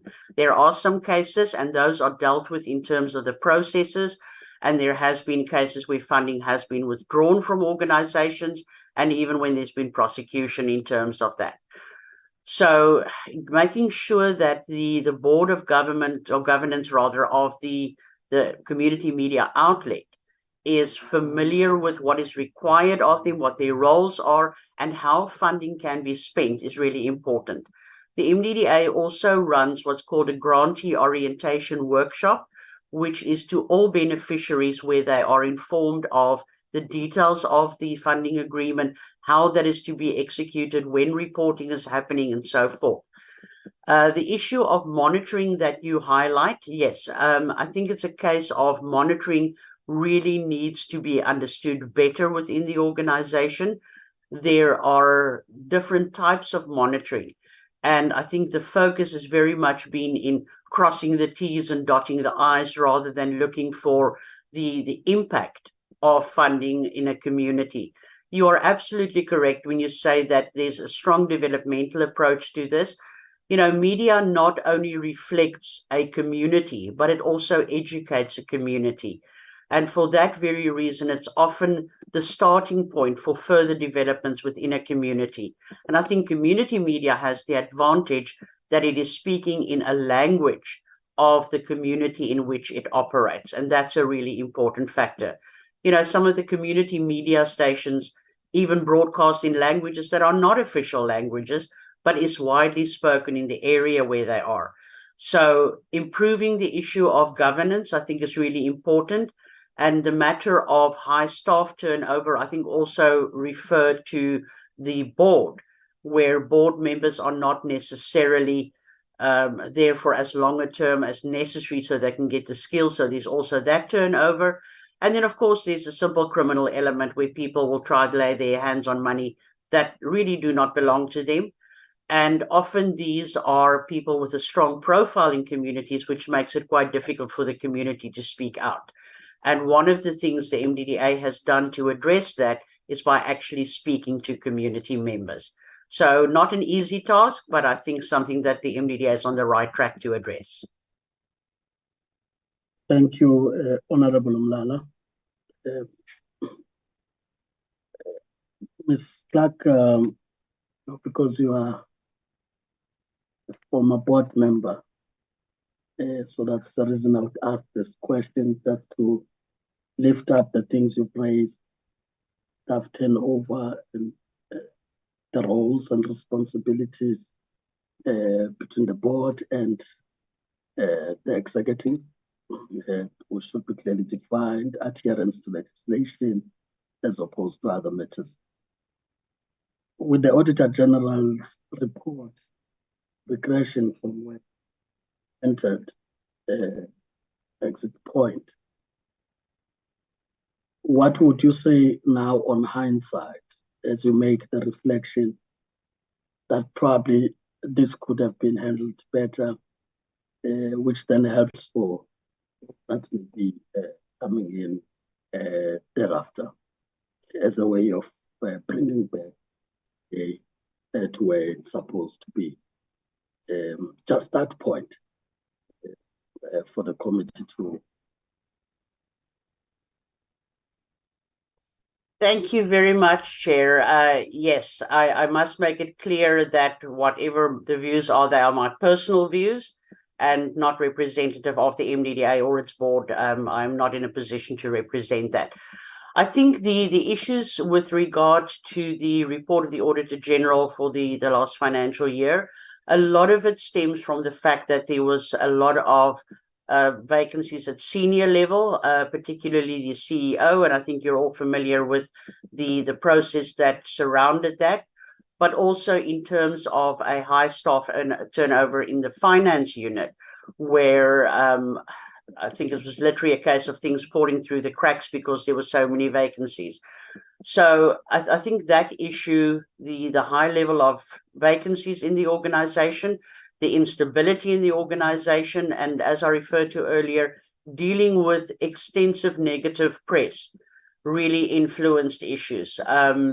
I think some of the mistakes were recognized by the board. I certainly recall discussions around that in the last board meetings I attended, and they are taken very seriously, and a process instituted to address those issues, correct them, and get the organization back on track. I trust that answers your question. Thank you, Ms. Clark. I now present you with the opportunity to address the committee in the 2 minutes. Thank you very much, Chair. Wow, as they say, time flies when you're having fun, and time has certainly flown. Thank you very much for the opportunity to speak to you. I trust that the information that I've brought to the table will assist you in making your decisions. I look forward to the decisions being made in the near future. I think it's really important that we give attention to community media, and should I be successful, I will continue working from a disability platform to ensure the full inclusion of persons with disabilities, but also in stabilizing both the MDDA and the community media sector. A lot of work remains to be done, and I think we really need a team on board that brings a variety of skills, and that we're able to leverage the variety of skills that's available to the board. I thank you. You, Ms. Clark. Surely, from the set objectives in the beginning, which is that of learning from your responses as well as you learning from things by members that would have been disattended. Of course, we are now at the end, the formalities. The first thing as it relates to the committee work, as you know, our meetings are open to the public, including these interviews are open to the public as a way of Parliament ensuring that the public participates in its work and its committees. Therefore, you would be able to sit throughout the process until the committee puts its recommendation to the House from which its work would end. So that will be open. You can then follow the deliberation. With regard to the administrative side of things, the committee support that was as you were preparing for this interview, you can freely make contact with them to make any follow-ups administratively. So that would be that. But we would really thank you for raising your hand again and say you want to be part of the conversation. And this conversation doesn't end with the short interaction with you, whereas but we still need that time in the different corners, platforms in the country, where we seek to find solutions to challenges facing the country, including entities like the MDDA on how to make them to better serve the people as intended by legislation and so on. So we really thank you for that as we release you and Mr. Ngoma getting us the next candidate to interact with. Thank you, Ms. Thank you very much and good work. Thank you. Mr. Ngoma.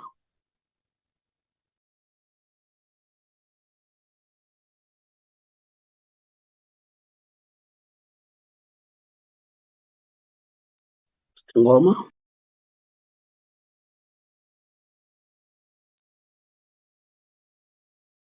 Good afternoon. Oh, yeah, it's just afternoon. Good afternoon, Chair. I've just been trying to do a quick damage control, perhaps. My next candidate, supposedly Mr. Kondile Kedama. Oh, okay. It looks like he's now connected. He was struggling to connect, so I had gotten the next candidate to be on standby. But I'm admitting Mr. Kondile Kedama will be our next candidate. Thank you, Chair. Thank you, Mr. Ngoma. Check if Mr. Kedama is able to hear and that we can see you as a committee.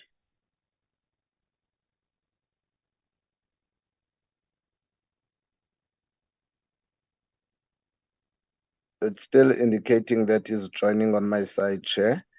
I've spoken to the next candidate and she's asked for a few minutes to get ready.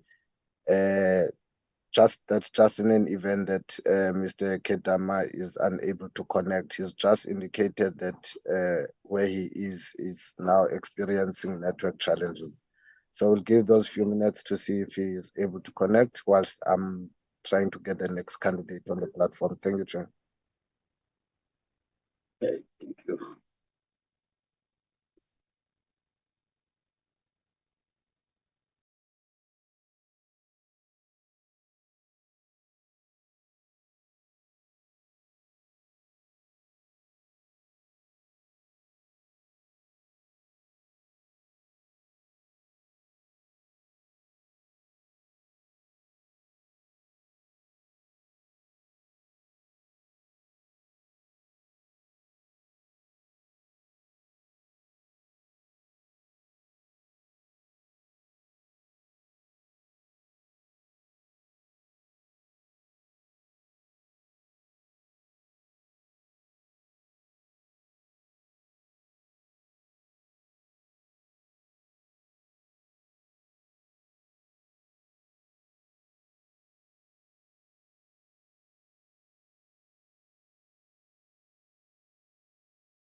Chairperson, can we just do an audio test with Mr. Kedama? He is on the platform. Thank you, Chair.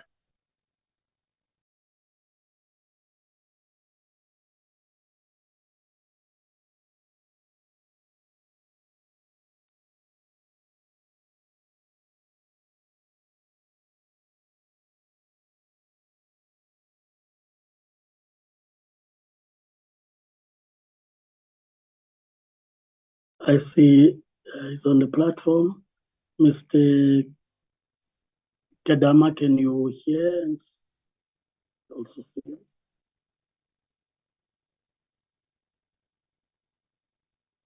Unmute, because your shown is muted.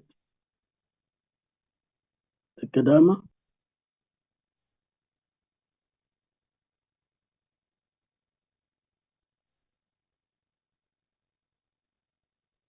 Mr. Kedama? If you hear, please do mute so that we can hear you. Unmute.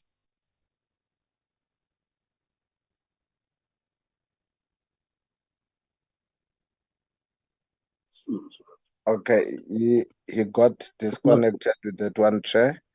Is joining again. Like I said, Chair, whilst all this is happening, I'm just trying to get the next candidate as well to get on the platform. Thanks, Chair. Thank you. So we'll get an indication there from you.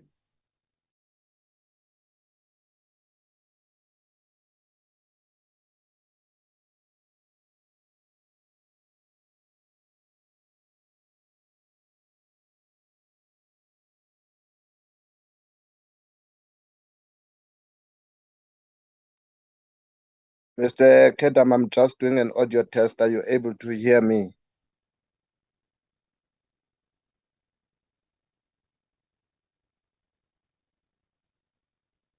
Mr. Kedama, are you able to hear Temingos?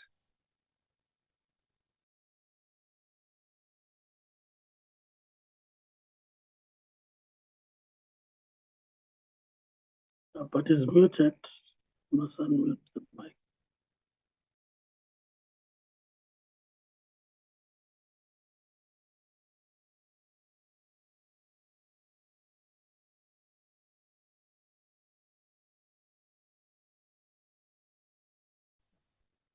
Can you hear me, Tembi?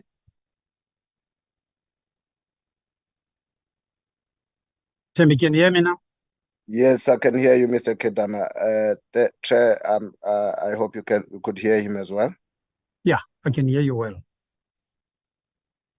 We can hear him. I think with the connectivity, it seems the video is the one that's. Person, I can try to connect on a video to. Yeah, we can see you. Okay, okay. Let me. You see, my light is bad. Yeah. Yes. Apologies. Let me just change the direction. It will look better. Yes, we can see you. Okay, yes. Thank you, Chair. Sorry for the inconvenience. Thank you. I can take a seat. We'll see you. I'm trying to get a seat, Chair. Oh.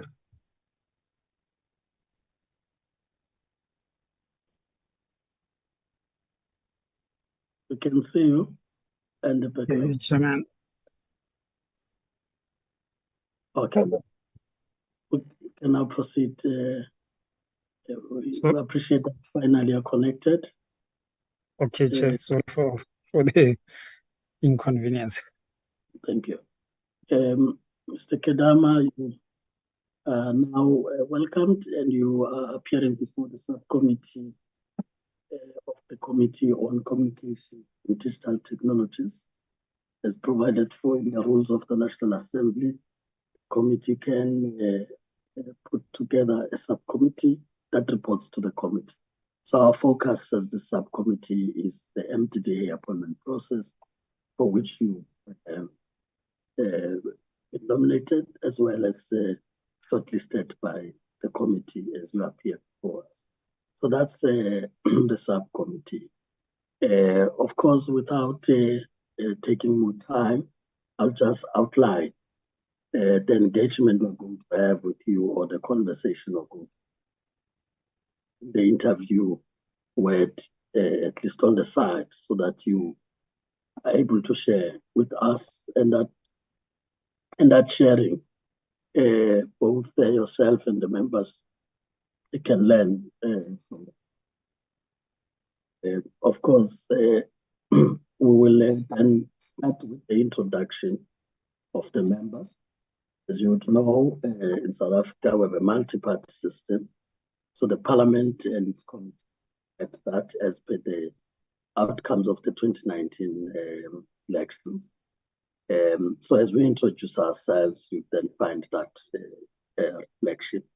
Of course, not all members of the committee are present, but we have enough numbers to be able to proceed, hence we're proceeding. After that introduction, we'll then start the allocation of time. We'll allocate you 5 minutes to briefly introduce yourself, taking into account your skills, your experiences, and how that would help if you were to be considered for recommendation to the board of the MDDA. After that 5 minutes, we'll then get to the members, I will call them, to engage with you. The engagement is 5 minutes, which takes into account the questions asked by the member, as well as your responses in that 5 minutes. I will, of course, not come in between to allow the flow of that action with the member, and will only appear as I am going to be giving to the next member to engage with you. Once the members are done, of course, if there's any matter that I would need to clarify from you based on what has been asked by a member or members, I'll do so. Otherwise, I do not really ask questions. Then from there, I will give you the 2 minutes to do your concluding marks, which also allows you to clarify any matter you still want to clarify with the committee in that 2 minutes, and then we'll wrap up. Thank you, so Chair. that's the outline. So in that scope, I will then quickly go to that introduction, starting with the African National Congress. Members would introduce themselves. I'll start with myself, Maneli Boyce. I'm a person of the committee, a person of this subcommittee, also from the African National Congress, as I allow the other members to do so. Honorable members.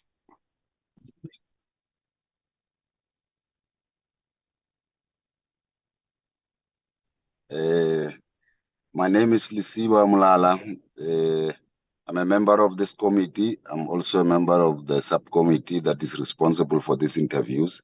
I'm from the African National Congress. Thank you. Thanks, Honorable Member.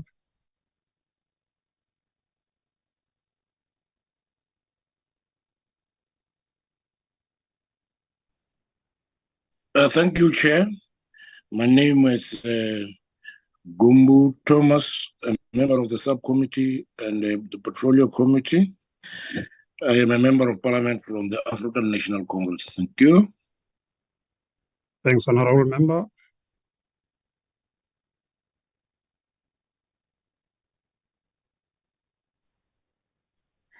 Thank you, Chair. Morning. Is it still morning? It's before 12. Good day, Mr. Gadama. How are you?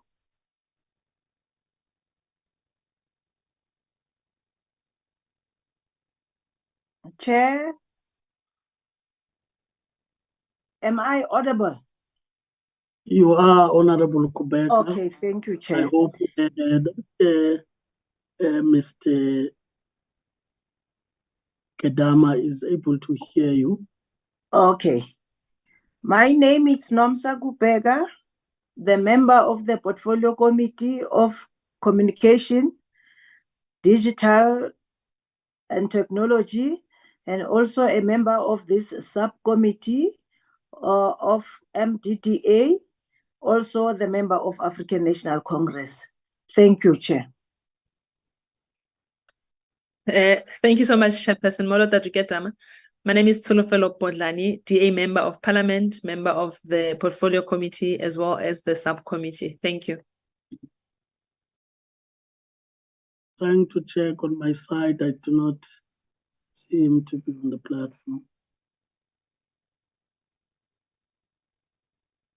Mr. Ngoma?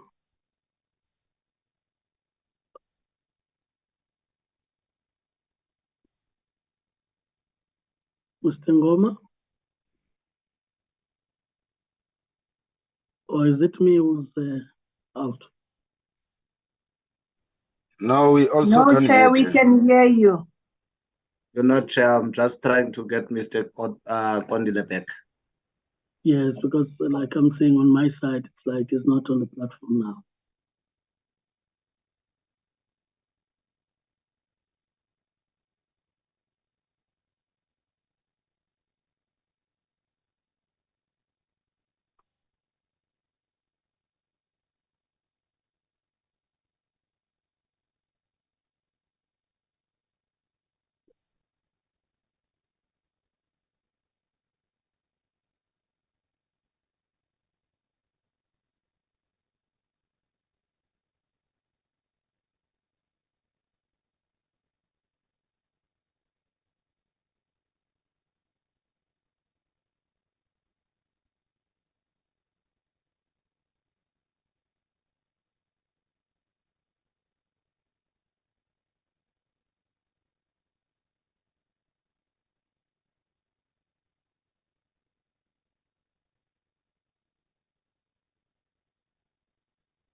Chair, we have Mr. Kondile back on the platform.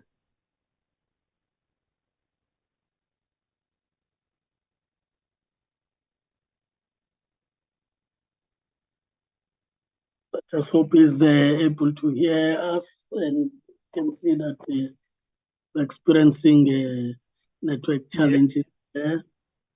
Because we've seen you in case for you to maximize bandwidth would be an issue of switching off your to indicate. I hope you did hear the last member to have introduced herself, Honorable Podlani from the Democratic Alliance. I hope you did that. Sorry for that, Chair. I only heard the last time I picked it up, it was Honorable Nomsa Kubeka. Yes, then the Honorable Podlani can just to conclude. Good morning, Tatuketama. My name is Tsolofelo Podlani, DA Member of Parliament, a member of this Portfolio Committee and the subcommittee. Thank you. Thanks, Honorable Member.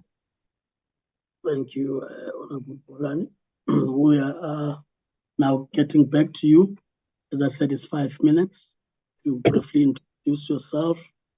And like I said, please indicate if there are network challenges to a point where to maximize your bandwidth, you may need to switch off your video camera. Please indicate if that's the case, just to also help the flow of the engagement that way. You can now proceed.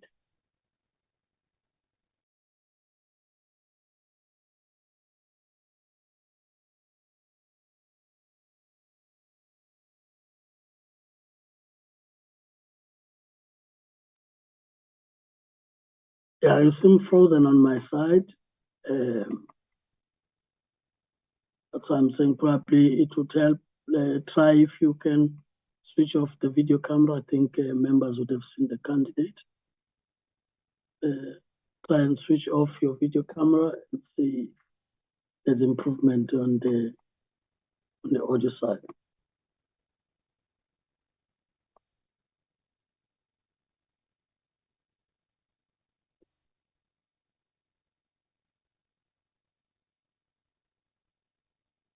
Gone. Mr. Ngoma, can we get probably an update on the other candidate and probably come back to Mr. Kedama if we're able to get back to him later on? Chair, I've just been speaking to Mr. Kedama now, asking maybe if he can switch off the video. But safe to say that I do have the next candidate in the waiting room. Perhaps we can then let her in, and then while Mr. Kedama resolves the challenges that he's confronted with. I'm at your liberty, Chair. Like I said, if the other candidate is ready, we would probably come back to Mr. Kedama if he's able to connect. But let's proceed and get the other candidate to be presented.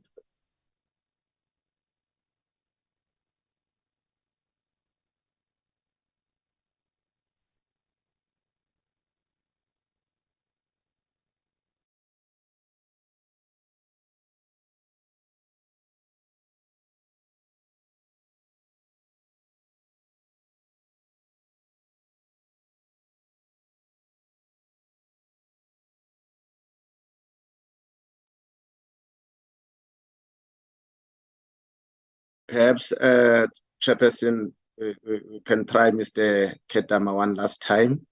He's joining again. If then we continue experiencing the challenges, then we'll invite Ms. Mukhele. Mr. Kedama just got on the platform, Chair. And I had advised that perhaps it would assist him if he switches off his video. Thank you, Chair. Chairman? Chair? Yes, we can hear you. I've tried to switch off the video just to optimize. Okay. Let's see if it works out, but we have already made a ruling here that if you have problems, you take the next candidate, and whilst you are resolving the problems, we may want to engage you later on, but let's give it a try. Okay, Chair. Chair, I was in the process of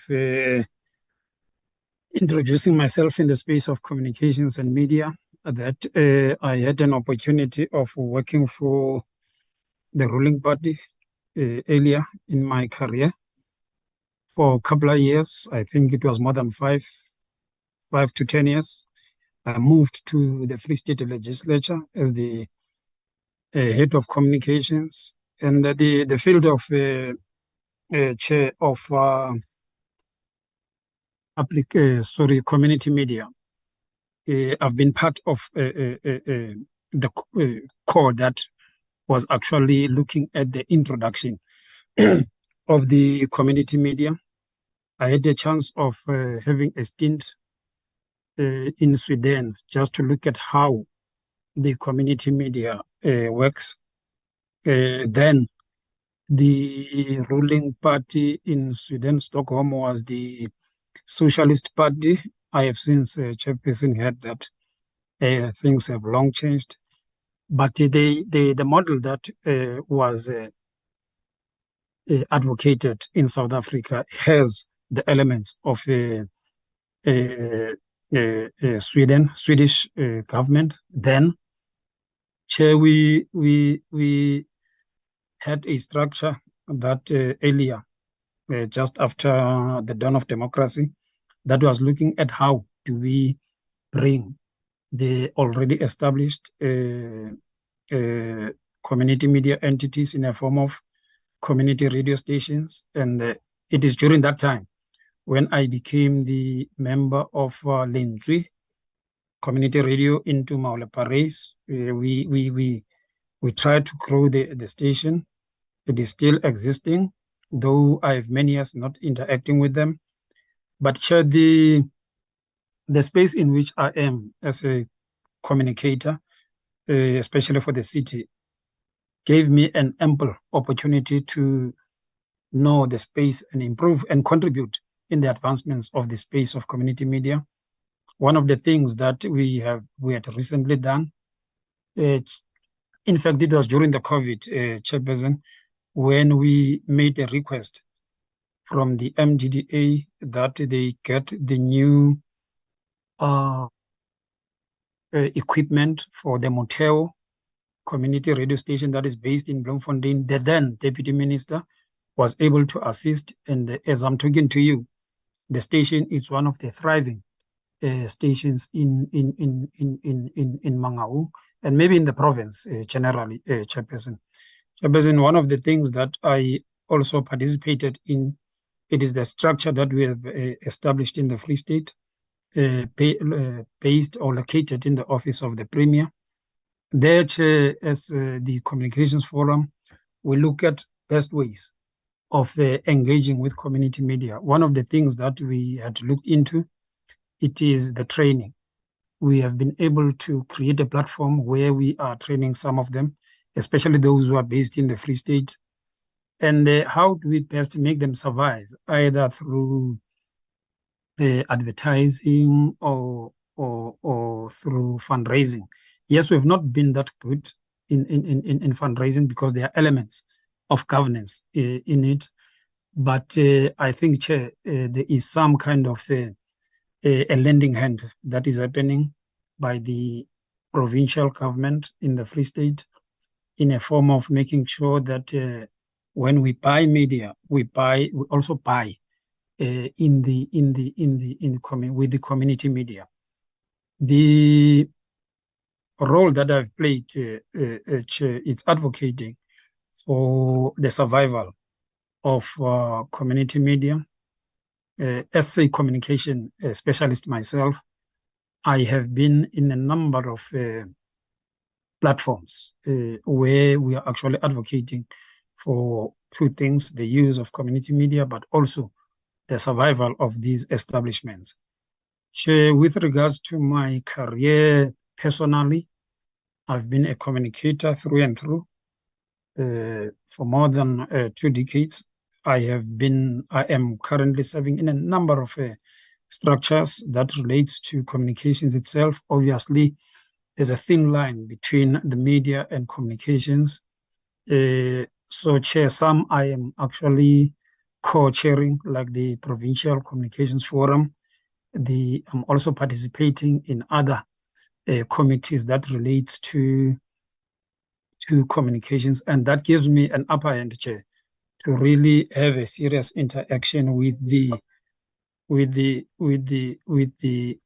community media, both locally, provincially, and sometimes nationally. Thank you, Gedama. We'll now get to members who would be interacting with you. That is Honorable Kubeka, who would then be followed by Honorable Bodlani, Honorable Kumbu, and Honorable Mlala. Honorable Kubeka, can you proceed? Thank you, Chair. Thank you very much. Good day, Mr. Gedama. Good day, Honorable Member. How are you? I can't complain, my Honorable Member. Good to hear from you after many years. Thank you for that. And also thank you for giving us your background, as we can hear that at least you are on the par with the issue of the media. So what can I like to know as a communication specialist? with those skills that you are having, because you've managed also to present that what you have done, at least for the city, can you just give us briefly what can you do with these skills that you are having on the side of the MDDA in order to assist the MDDA to grow? And also maybe on the issue of funding model, because I can see that you manage also to make those strides in order that you can know how to juggle with the issue of funding. How can you also best assist the MDDA on the issue of funding? As you can see that in the province, there are some other stations that there are community radio stations that are still struggling. So what with your ideas you can do best for the whole now, let me say the country, based on the issue of the MDDA, just to make it important that these community radio stations being stable and functioning in the manner that they need to function. Thank you, Mr. Gedam. No, thanks, Honorable Member. Luckily, I'm aware that Honorable Member Nomsa is from my province, and I had an incident that I would want to raise with members of the Portfolio Committee, especially where Honorable Nomsa comes from, in Metsimaholo. There was a station there that was banned. We tried to intervene because one of the things that was clearing there was that there was a misunderstanding of the role of that station or the community station as to theirs is to facilitate the information amongst members of the community and authorities and those who are supposed to be the source of information. So we together with my colleagues, we tried to get into that space, but one could pick it up also as to the fact that if I have to generalize, the issue of ethics in the community media, a glaring factor there, because one, the station does not have to allow itself to participate either way, either by a pressure that they get from the community or those who are supposed to answer to some of the things. And that was the issue with that community radio station. And I'm aware that ever since, that station didn't really see its day, and the community of Metsimaholo and the surrounding towns, where they were talking Vanabale to Mahule, I think Heilbron, I can't remember its radius. They need that type of facility because it facilitates a communication between all role players and particularly the community itself. So I think that is one thing that one has to pay attention to. But quickly coming back to your question, Honorable Nomsa, the issue of funding has always been a problem, particularly in the MDDA, because very few entities of government have limitless budget.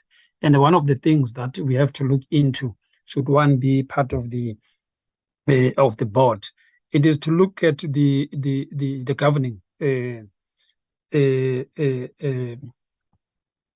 model of the entity.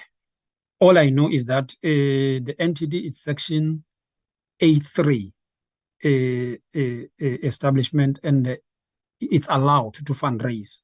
But before you can even go to that space, you have to look at the governance part of it, because sometimes with some of these institutions, you run to do the fundraising, and then the system is not in place. So should one come into place and participate into the MDDA, one, it will be to put the system and the mechanism on how to really fundraise, to look at the governance part of it, because so many things can happen if the system is not tightened and put in place, because it would then expose the Department of Communication itself and everybody who is involved.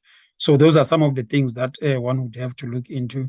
issue of fundraising, but the compliance part of it, the governance part of it, because without the systematizing of that process, really there could be a problem. Thank you, Chairperson. Thank you. Thank you, Honorable Kubeka. Honorable Thank you, Bongani. Chair. Thank you so much, Chairperson. Ntate Ketama, I think one looks at your CV and realize that without a doubt, you have a wealth of experience as a communicator. But equally, it also exposes your political ideology. But I will not take it there except to say, when you've got time, update your CV so that you can see the name of the late Roni Mamuyepa still appears. And I that just simply tells me we are working with one of the great government communicators. So my question to you is, media independence is very important. And again, going to the fact that of the picture that your CV paints, how would you ensure that as a board member of the MDDA, you are not persuaded to bring in politics? Because it is my belief that something is in your blood. And how would you handle that? How would you handle that based on the premise of media independence and the MDDA working with community radio stations, community medias? I hope I'm making myself clear. No, you are clear, Honorable. Thank you so much. Thank you. No, Honorable Tsolofelo, I've moved along into the space of politics. The moment I spoke on behalf of the Free State Legislature, I had to distinguish between politics, party politics, and governance. So even if you look at my studies and studies that I'm pursuing now, I've moved from communications to public administration. I have advanced diploma in public administration. I have postgrad diploma in public administration. I've just submitted my research proposal, of which I thought that by the time I get into the interview, I would have had the opportunity of knowing as to whether it's endorsed or what, but confidently so. Honorable Tsolofelo, I know that I'll be part of the master's program at the Central University of Technology, particularly on issues relating to governance. Now, looking at my background, there is no stage, Honorable Tsolofelo, where I was charged of bias or looking at the politics, particularly where I'm based now in the municipality. There is absolutely no political party that has come into my space and say there's a bias and what. So professionalism it's now becoming part of my DNA. So I can't think of myself really siding with any political party when I'm supposed to represent the institution of government, when I'm supposed to be representing the members of the community. Thank you, Chair. Thank you, Honorable Bongani, for the questions. Now go to.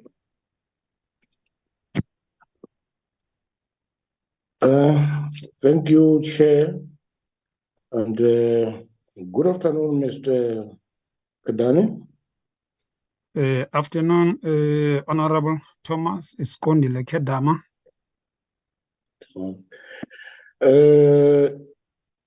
You were talking about fundraising and the funding model for MDDA when you were responding to some of the questions from Honorable Kubeka. Now, I just want to check if there is mismanagement of funds in the MDDA like it had happened in the past. As a board member, if you are lucky and be appointed, what strategies will you bring to address that? And secondly, as a person with a communication background, what would be the role of the MDDA in promoting community media in a digital environment? Those are my two questions, Chair, and thank you. Thanks, Honorable Gumbo. Honorable Gumbu, one thing that we have to consider is that the space of AI, that is artificial intelligence, it's unavoidable and inescapable. So the space of digital technologies have to coexist with what is currently happening now. And what I also like is that there have been a serious diversification in the space of media, whether you are talking publications or radio stations themselves. I want to believe the television, because let me cite an example where you have a community newspaper. Most of them have gravitated towards electronic space where they can only publicize online. That is a subject that is currently being discussed in the public domain. For an example, as an advertiser, how do I regulate and try to align myself with an online radio station that is using its own terrain, not your Centec or your ICASA, because you can sit down and still run for an example, a podcast and one. So those are the discussions that are currently shaping the industry of community media. And I think together with the traditional ways of doing things, they must exist. I have seen a number of them in the Free State. There's a publication that I see that is gaining an upper end. It's called Central News. They are really doing work, but it also talks to the fundamentals of media, because media has to be guided. You know that in journalism there will be ethics, there will be issues that relates to the practice of journalism. And those are the things that we as practitioners, whether communicators or people who are activists within the community media space, we have to consider and ponder on, because it is a space that is currently developing. But I am sure Honorable Kumbo, with time, will be able to really determine as to what is the best model to use, particularly on radio and publications and TV that are moving towards technology. We know for the fact that the print media is gradually going down, and that the one that is existing, Honorable Gumbo, is a commercial one. Most of the publications that existed before, which were community, have gone down, and some are trying their luck into electronic space or internet, and this is where we need to look into, and this is what must actually be something that keeps us busy in the MDDA, to look at the changing environment of community media, because it's getting there. With no time, you will have to regulate and look at what would be the role of podcast, what would be the role of your electronic newspaper, how does it get funded, how is it regulated. So those are the things that will actually be keeping us busy, Chairperson. With regards to the funding that Honorable Member was asking about, yes, I did indicate with Honorable Kubeka that one of the things that has to come into place, it is the governance part of it, because it's easy to look, for an example, at funding from an outside world, whether you're talking Scandinavian, US, and so. You can get the funding, but the governance part of it becomes an issue, because it doesn't have to contradict the policies of the country, the international relations policy of the country. So those are the things that really needs depth. You don't have to just look at it and say, now we can do this. And you have to be scientific and technical about them, so that you don't find yourself as an entity like MDDA making mistakes. But on how do we account? I think it's something that we have to look into, because there were times when MDDA would be many aspects on media for wrong reasons. Part of it is accountability, looking from time to time. We will have to report to the portfolio committee as to what do we do, and account on the budget that has been given to the entity, and clearly report as to what is our responsibility as the board members, but also differentiate between the board and the administration, because I think most of the time, most entities cannot differentiate between the board and the administration, because sometimes the board members have this tendency of really tapping into the space that does not belong to them. Thanks, Chairperson. Thank you, Norma. And thank you, Honorable Kum. Now recognize the Honorable.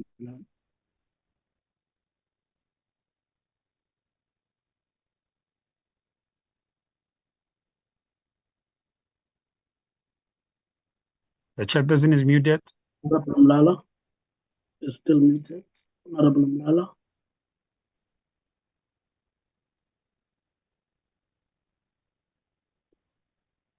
Honorable Mlala, unmute.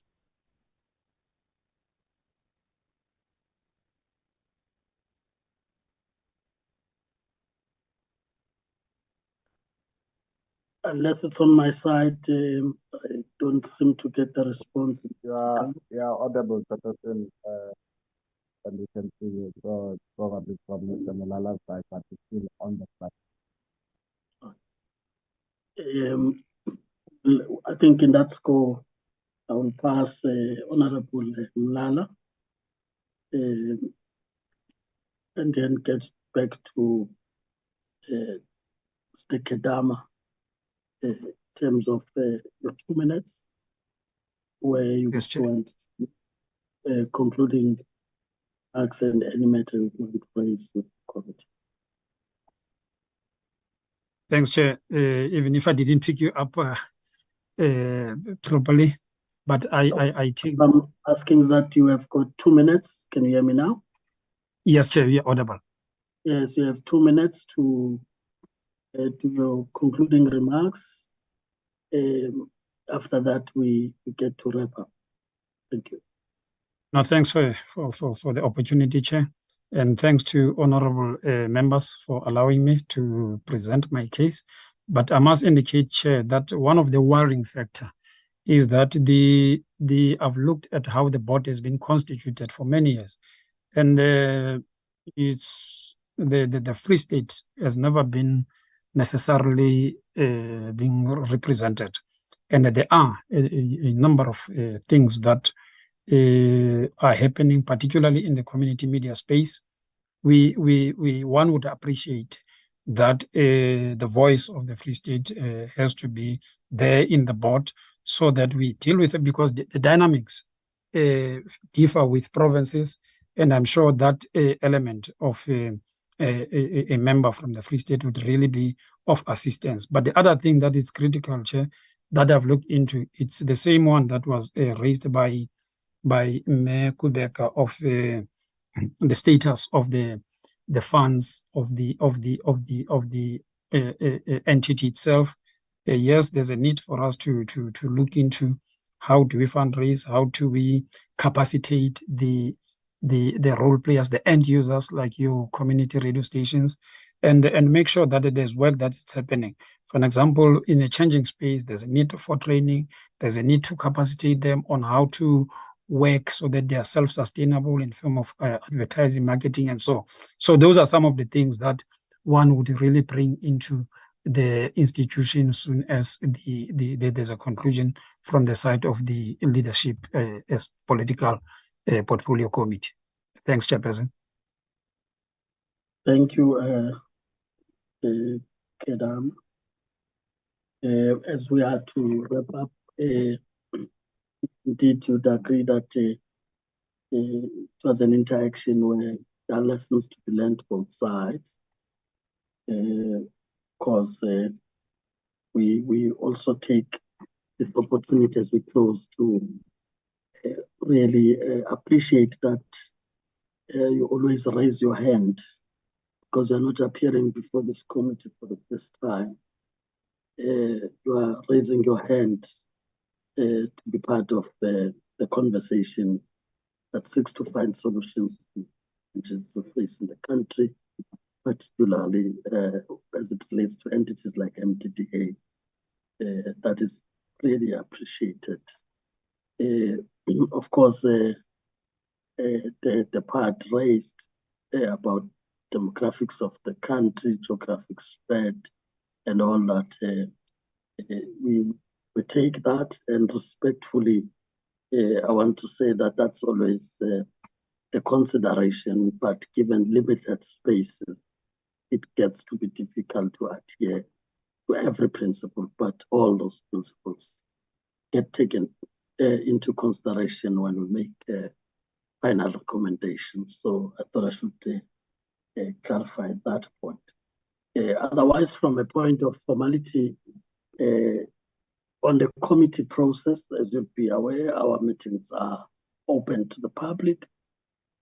And given that they are open to the public, you'll be able to follow deliberations until the recommendation of the committee is presented to the House. At that point, then our task would have ended as a committee. Administratively, you can feel free to interact with the administrative staff, the committee support that was working with you for this interview. So all those would still be made, like I've explained, for the committee process. At least clear where things are at this point. The committee, as we release you for Mr. Ngoma to bring the next candidate on board. Thank you. Thanks, Chairperson, and thanks to the entire leadership.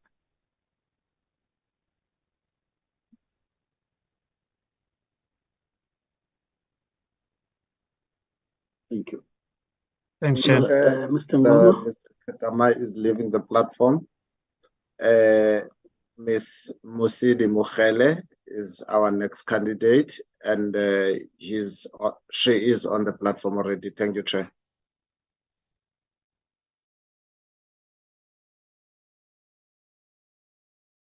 Check if Ms.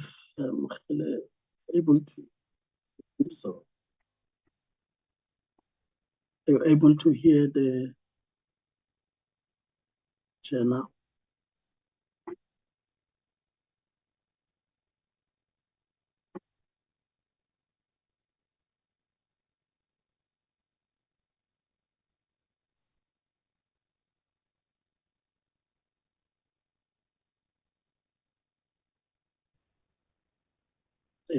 I'm trying to check.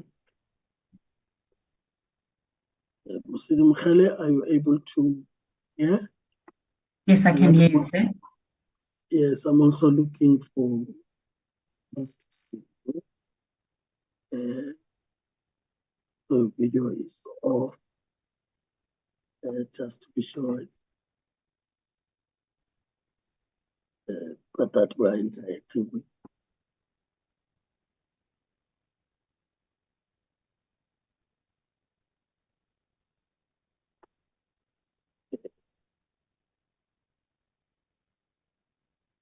Yes. Welcome to this subcommittee, Ms. Mukhele. This is the subcommittee of the Committee on Communications and Digital Technologies in the National Assembly. In terms of the rules, the committee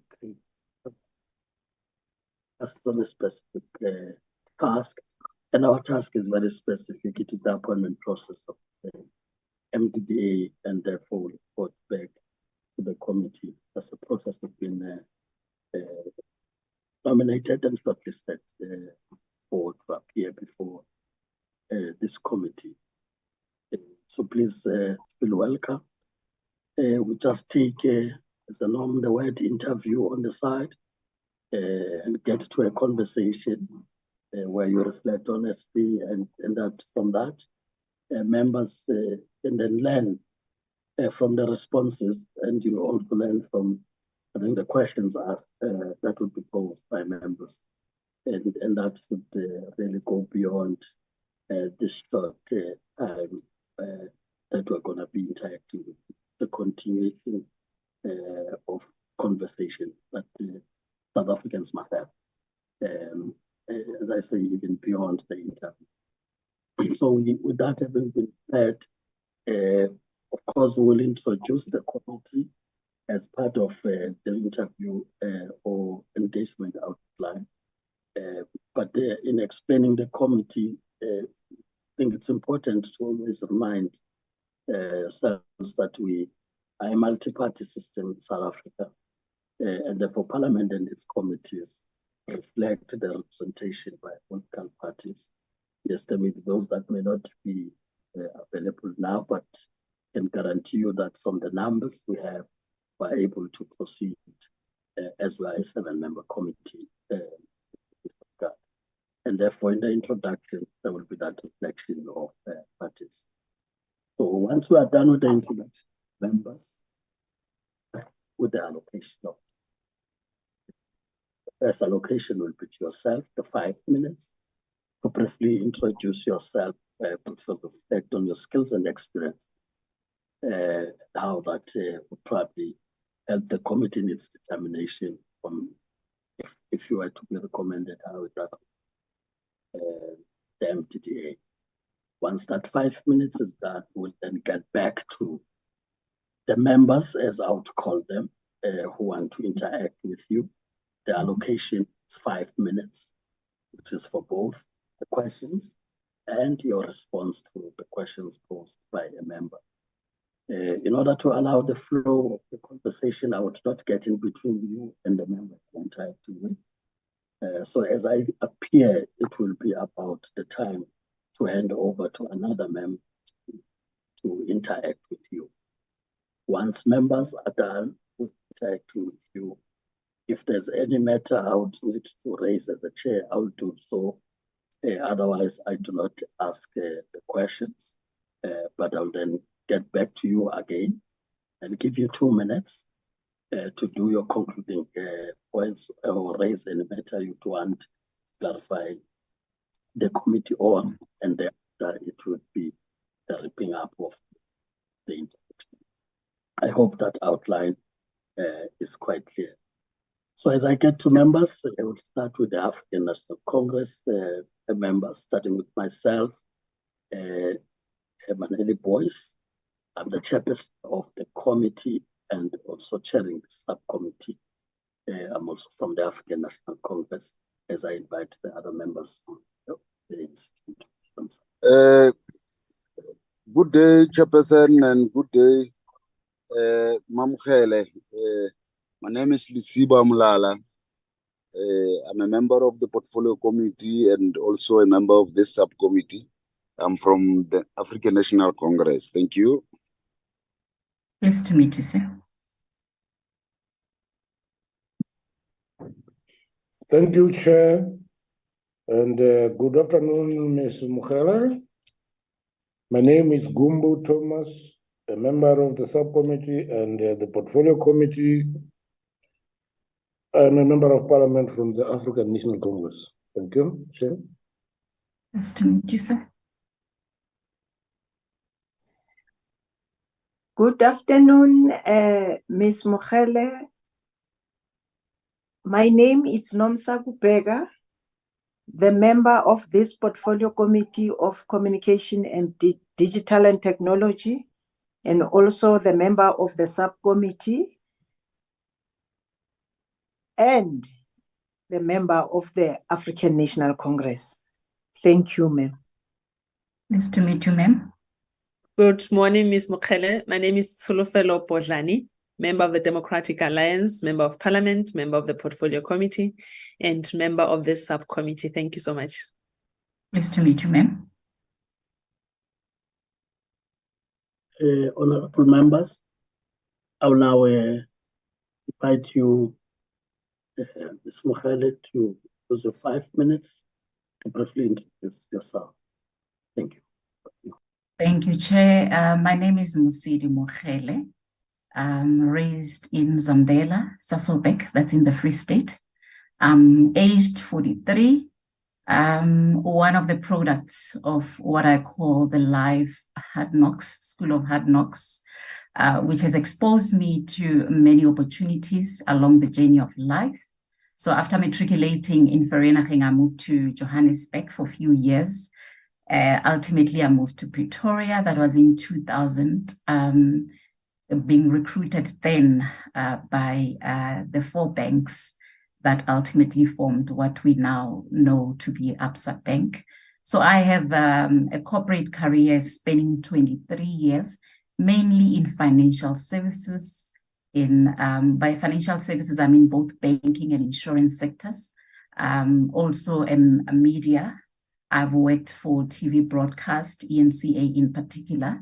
I've also held freelance roles with other media houses, but notably, I also worked for community media.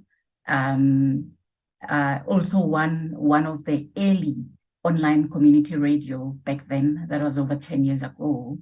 But over and above that, I've been very active in the media industry, even as far back as my years in financial services, where I held various roles in communications, public relations, and media relations.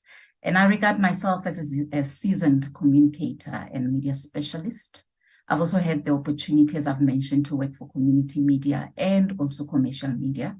And currently, I sit on the executive committee of the National Press Club, which is a body of journalists. It's a professional body of journalists and public relations professionals.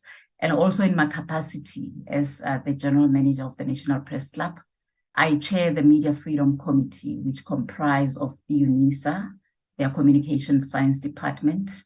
And one of our flagship projects is the annual Percy Qoboza Memorial Lecture, which we host annually in partnership with the Qoboza family and UNISA in honoring the legacy of the late Ndate Percy Qoboza and other media stalwarts of the yesteryear.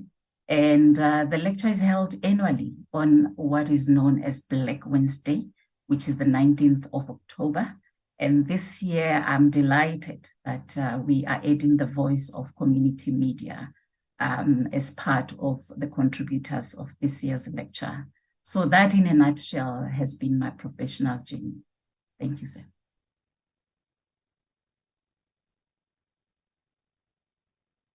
Thank you, Mukhele. As I said, I'll now get to the members who interact with you in the order we're gonna call them. We'll start with the Honorable Kubeka, followed by Honorable Polan, will then be followed by Honorable Kombo, then we'll have Honorable Mlala. I now recognize the Honorable Kubeka. Thank you, Chair. Memokhele, how are you again? I'm very well, thanks. How are you? I'm okay.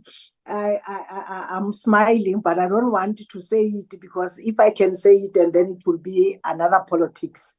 I'm happy to hear that when you are briefing us about who you are, because it's clear, it is balanced on the side of the financial side and also on the side of the media side. So I hope you are relevant for this position. They worked well in order that they can see that it is best to select that name just to pick up it to say, we think this is a relevant person that he can maybe bring us some changes on the side of the MDDA. Based on these skills that you are presenting to us, Memokhele, I would just like to know, to say how best can you uplift the MDDA in order to grow. And also, I would like just to know, to say, if you can be the one that will be chosen, especially on the side of the board, how are you going to work with the other members? Are you going to form a team in order to succeed, in order to achieve whatever goals that we want to reach on the side of the MDDA? And also on the side of the funding model, what you can do in order that MDDA can be sustainable, not to say we are frustrated when coming to the side of the budgets, And also, as we know that we are having this stretch out of rural areas, what can you have an input in order that in rural areas also they must receive a better service? Thank you. Thank you for the question, Mekubeka. So I think in as far as I'm concerned, my background in financial services, it has really broadened my outlook in terms of how to really commercialize, because I think the one key thing in all the years that I have been in financial services, what we were measured on, whilst compliance and tight controls are part of it, but it's also how to commercialize the returns. So I think what I will definitely bring to the table, beyond just my knowledge stemming from the exposure I've had in the media industry, is also how to really contribute towards ultimately ensuring that community media as well is sustainable and viable, especially commercially. I think that's an area that has not been tapped greatly. I know that there are some strides, there are some community radios that are driving this as well on their own. But I think the key aspect as well is really how to bring back. I think that the last 20 years of MDDA's existence have been phenomenal. It's been about laying the foundation and really ensuring that they achieve, I think, as I have it, currently they have 285 licensed radio stations and 88 publications that are funded by MDDA, as well as 4 TV platforms. But I think where we need to take it a notch higher, especially at a time like this, which I regard as a very opportune time for MDDA to really assert its role in society, in community, we need to really go back to the fundamentals of positioning MDDA as a developmental communication platform, because that's what it is. Community media is really the heartbeat of our community, because this is one platform that has the power to really capture not only the minds, but the hearts of our community media consumers. So this is a really great platform, because we are, after all, a developing state as South Africa. So it only makes sense that we really go back to those basics and see how best, especially for community media that's placed in the rural areas, as you've emphasized. How do we then... On my side, it sounds... I beg your pardon? No, thank you, Chair. At least she has covered everything that I've asked. The Chair said it's time up because we are having only 5 minutes. Oh, my apologies. Thank you. Can I carry on, Chair? Yes, you can, Honorable Podlani. Chairperson. Ms. Musidi, obviously your CV also tells us about how you have worked in the communications sector, but I did not quite pick up if you have any experience in community media. What has been your experience in that regard? Do you understand the legislation that governs the sector, and what changes do you think could be made? But with the work experience you have in the financial services, has there ever been a time where you were able to contribute to the empowerment of the community media sector? If so, how? Thanks. Thank you, ma'am. So I have had a brief stint working for Capital Live Radio. It's a community radio based in Pretoria, but also I've worked for Radio Junto, which was an online radio station back then. In as far as and I've also worked for ENCA, TV channel, TV news channel. But also coming back to your question around how have I empowered. So when I was in particularly, if you look on my CV, when I was heading up the communications and marketing division for ABSA's region called the Northern Region, it comprised of Limpopo, Mpumalanga, and Gauteng North. So Limpopo and Mpumalanga, I mainly interacted with community media in whatever campaign that I was deploying. And this included when we had the Rugby World Cup as well and the Soccer World Cup. And one of the highlights as well was actually ensuring that as a result of the support and the collaboration, great collaboration I had with Limpopo in particular, community media there, we were able to actually bring the launch of the ABSA Premier Soccer League to Limpopo, which ultimately led to some of the official games at the time when it was still under ABSA, when the league was still under ABSA, to be played in Limpopo. So I've worked with the Mira there, your Energy FM, a whole lot of them. Even recently, I did a project, because I also do consult. I did a project with the South African National Parks when they were promoting the National Parks Week. And I had to profile Marakele National Park, which is in Tabazimbi, part of Limpopo. And I worked with some of the local media there as well, in ensuring that they at least not only grant us interviews, which are free, but also that they get a bit of a slice of the pie in as far as the advertising budget is concerned.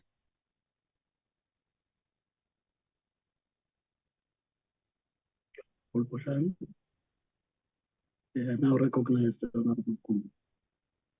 Thank you, Chair, and once more, good afternoon, Mrs. Mukhele. Good afternoon, Mr. Gumbi. Not Mr. Gumbi, Mr. Gumbu, Honorable Gumbu. My apologies, Honorable Gumbu. No, it's fine. Mrs. Mukhele, if you happen to be appointed to the board, I just want to check what are the new skills that you bring to the agency besides the financial skills you were talking about when we were still at the banking sector, that will assist the authority moving forward. And maybe if you can also indicate to me as to how those skills will assist the agency in this regard of moving forward. Thank you. I hope you got my question.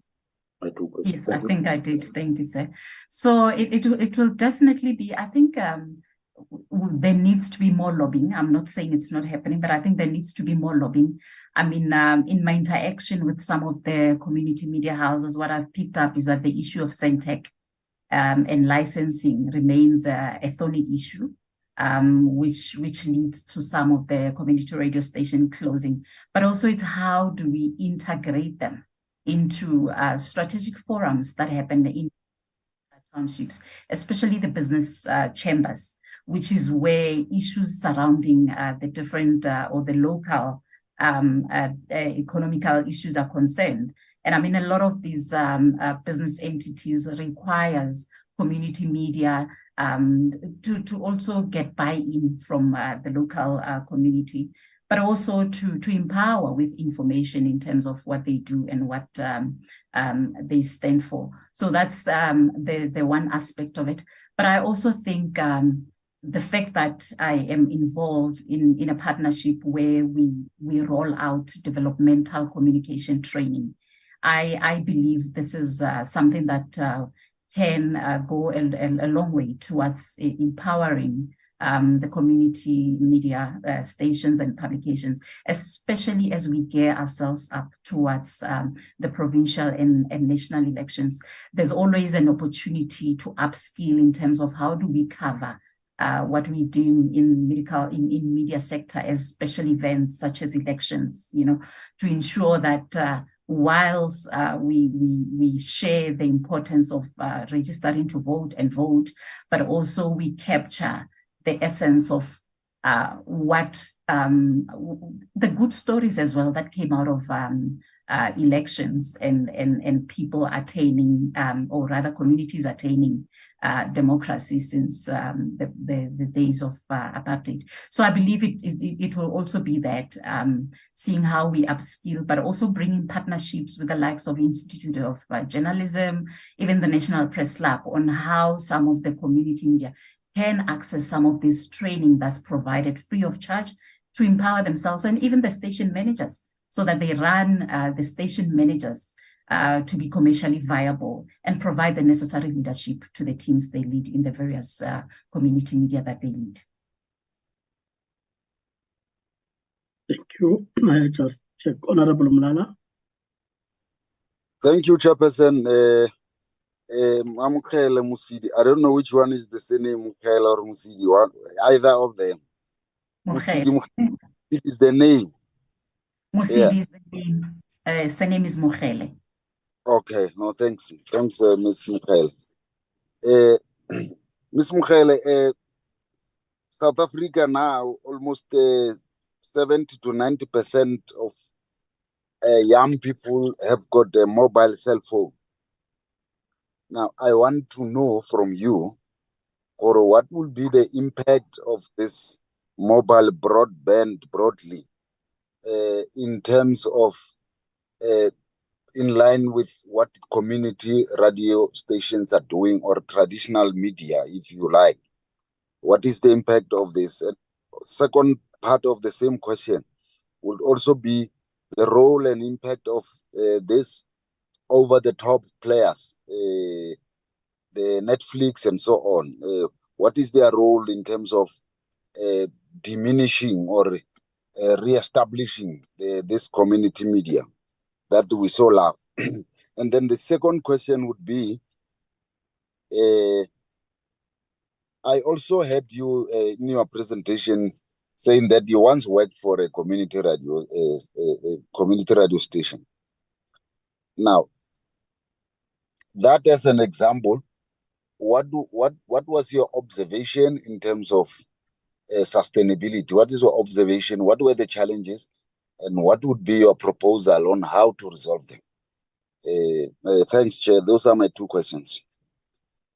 Thank you, Ndate Malala. So the role of traditional media, I personally feel there is still room for traditional media, despite the growth, as you've mentioned, of number of South Africans having access to the likes of smartphones and in some communities, even free Wi-Fi. So how I see it is that the two can coexist. There's an opportunity for traditional media, however, to diversify their offering on different platforms. I'll take for instance, if you are a community newspaper that's predominantly published via print and no other channels, this presents an opportunity for you to look at how you can also offer the same online. And in addition to online, because a lot of times online refers to website, and if you are able to log on either by downloading their app on the phone as well. But I think also this presents another opportunity that has not been so widely tapped onto from a community point of view, the podcasting. Podcasting is growing, and possibly because it's another form of video on demand, which means I can miss the date of the broadcast or time of the broadcast, but I'll still be able to go back to it at my own leisure and still be able to catch up. And I think this is where probably a lot of media needs to play into and capitalize on the fact that more South Africans have access to smartphones. But the other aspect as well is, we mentioned the Netflix and so forth, how it infringes. Here's an advantage for community media in as far as that is concerned. There's a growing phenomena of what we refer to as citizen or community reporters. So these are the people who normally break stories, who are not necessarily journalists or media professions or are affiliated to any media houses for that matter. But they would require a credible platform, because there's also an issue of misinformation and verification of stories that gets put out there. And for me, I see that as an opportunity to bring on board such community or citizen reporters and make sure that they linked up with the community media within their areas. And then your second question in terms of the challenges I encountered when I work, particularly for Capital Live, is the issue of funding.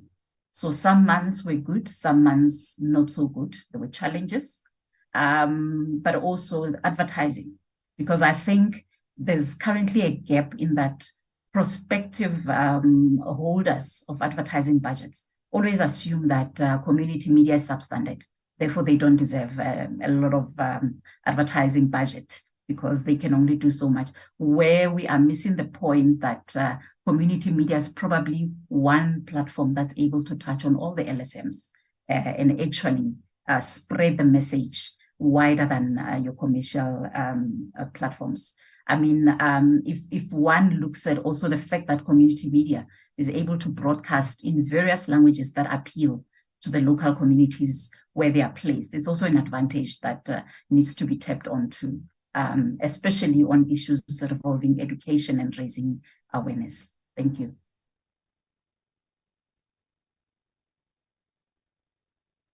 Thank you.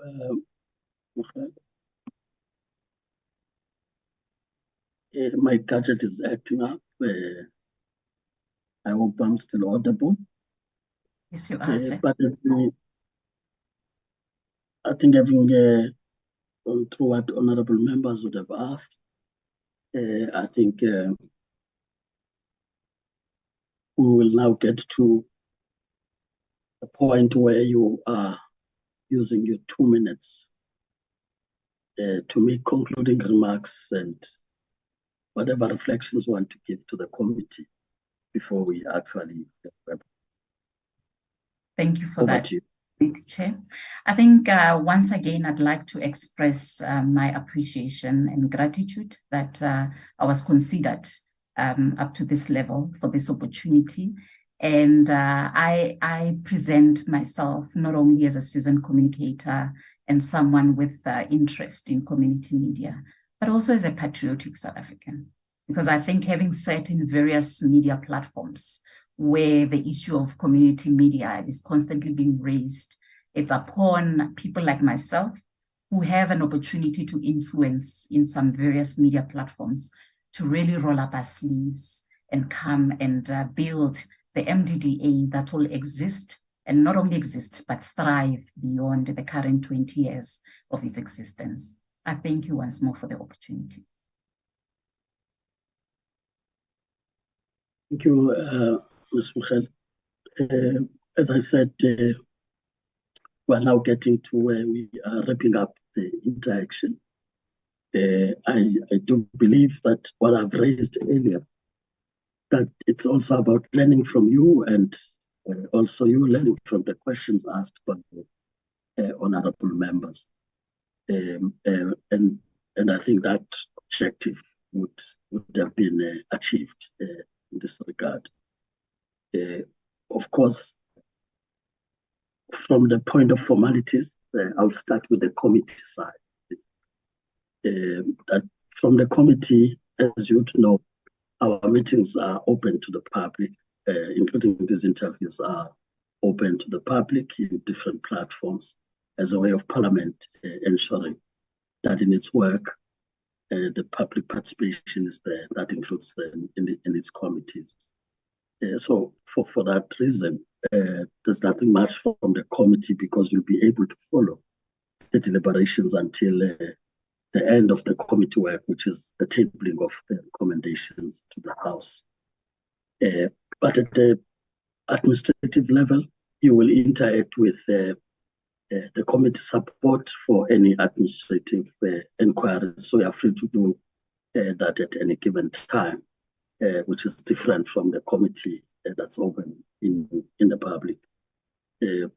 Let me then once again take the opportunity to appreciate that you've raised the hand and say, I'm available, I want to be part of the conversation, I want to look at solutions for challenges that the country is facing, in particular to entities like the MDDA with a clear mandate of ensuring that the voices at a lower level are heard from a point of being diversified and that the communities have space, as questions from honorable members would have indicated. So we really appreciate that.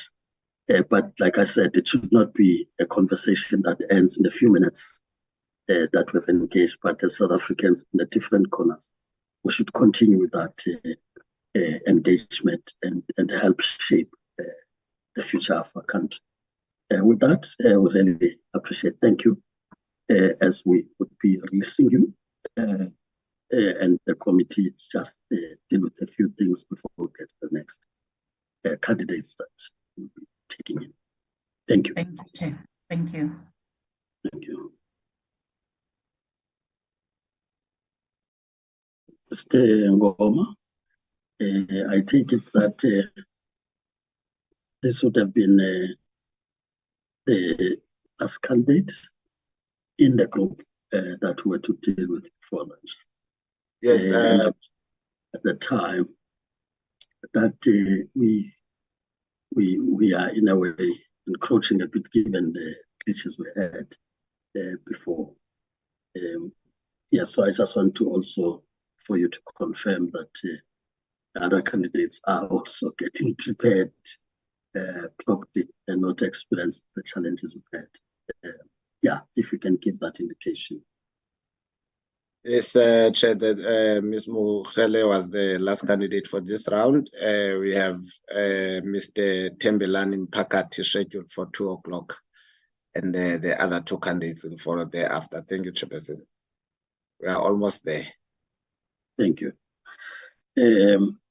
Honorable members, I think we'll then take that break, and those that are at home will take the break, and therefore come back at 2 o'clock to start with the remaining candidates. Thank you. Proceedings.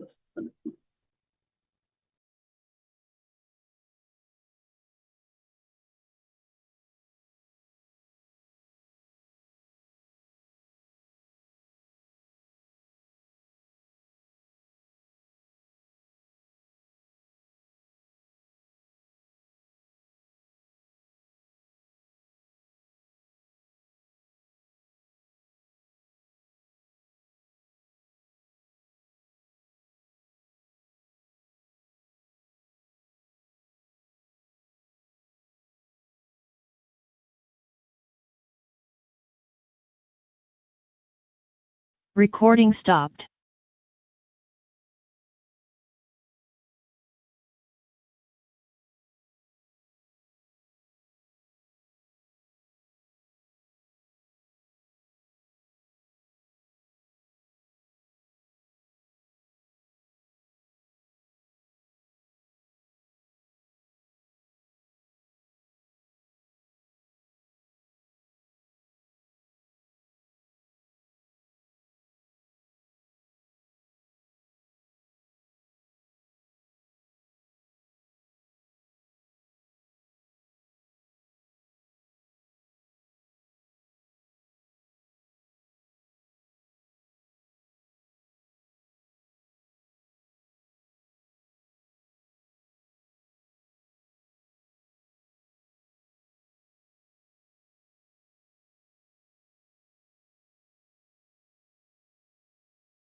Recording in progress.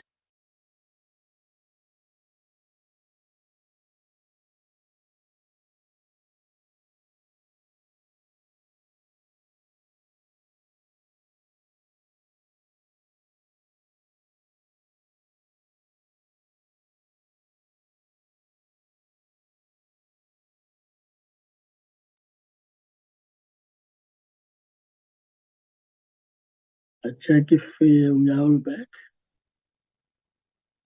Just a moment. Still having the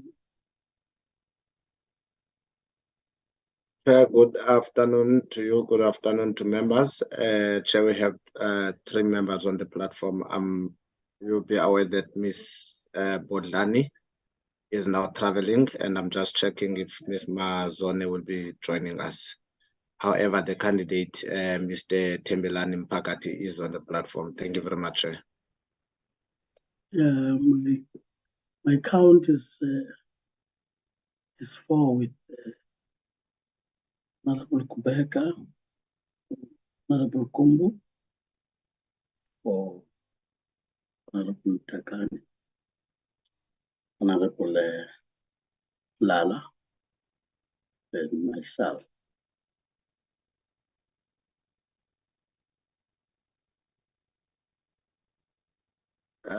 Mr. Takane is not on the platform, Chair. Yes, that's why I'm saying would have indicated that at that point he'll be replaced by Honorable Kumbu, hence he's been on the platform. Yes, definitely, Chair. So 4. Just, of course, check with the so that we know if we are to proceed without, given that we have the number to proceed.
I will give up till 5 first.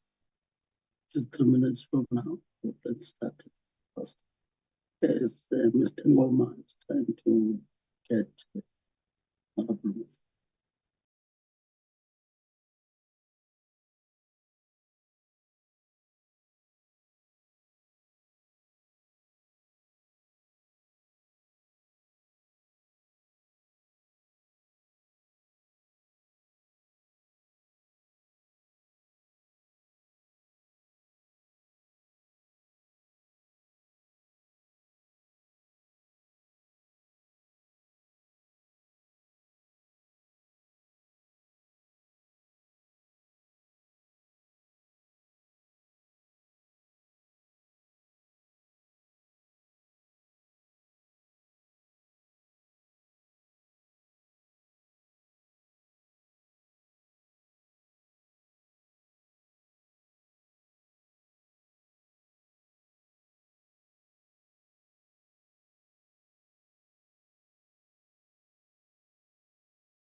Honorable members,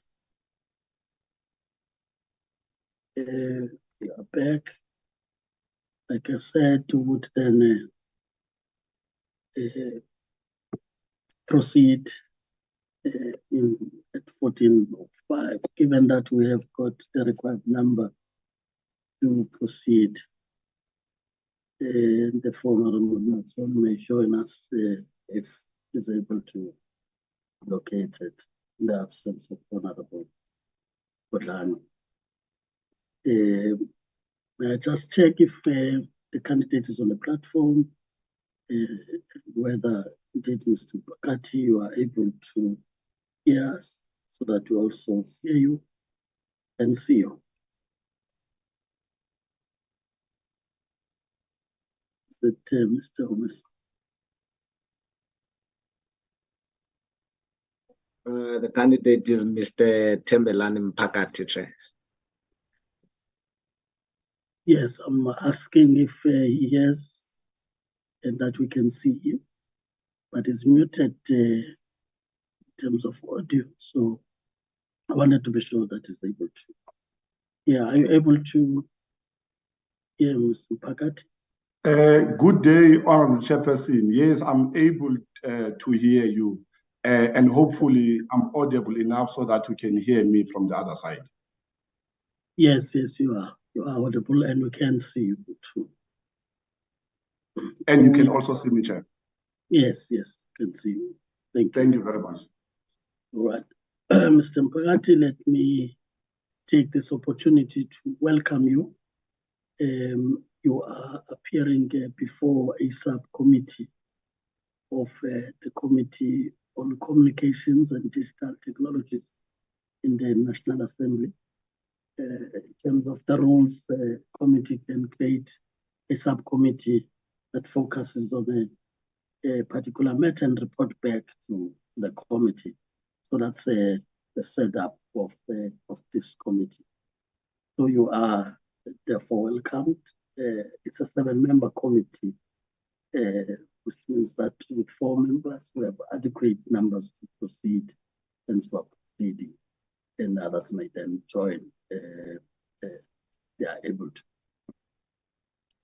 Of course, the committee is set up on the basis of the multi-party system we have in the country, which must be reflected in Parliament and its committees, where you have got other parties represented broadly based on electoral support of 2019. Just to do the outline of the engagement we are going to have with you.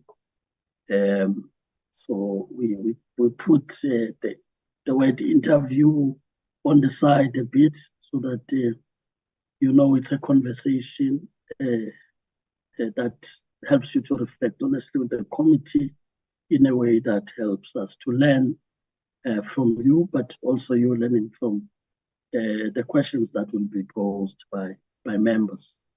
And we think it's a conversation that doesn't end with the short time of interaction with you, but it goes beyond that.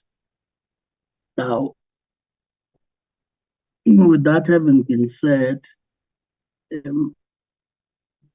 will then introduce the members first, so that you know the members as you can get to the allocation of time. We'll start with you to give you 5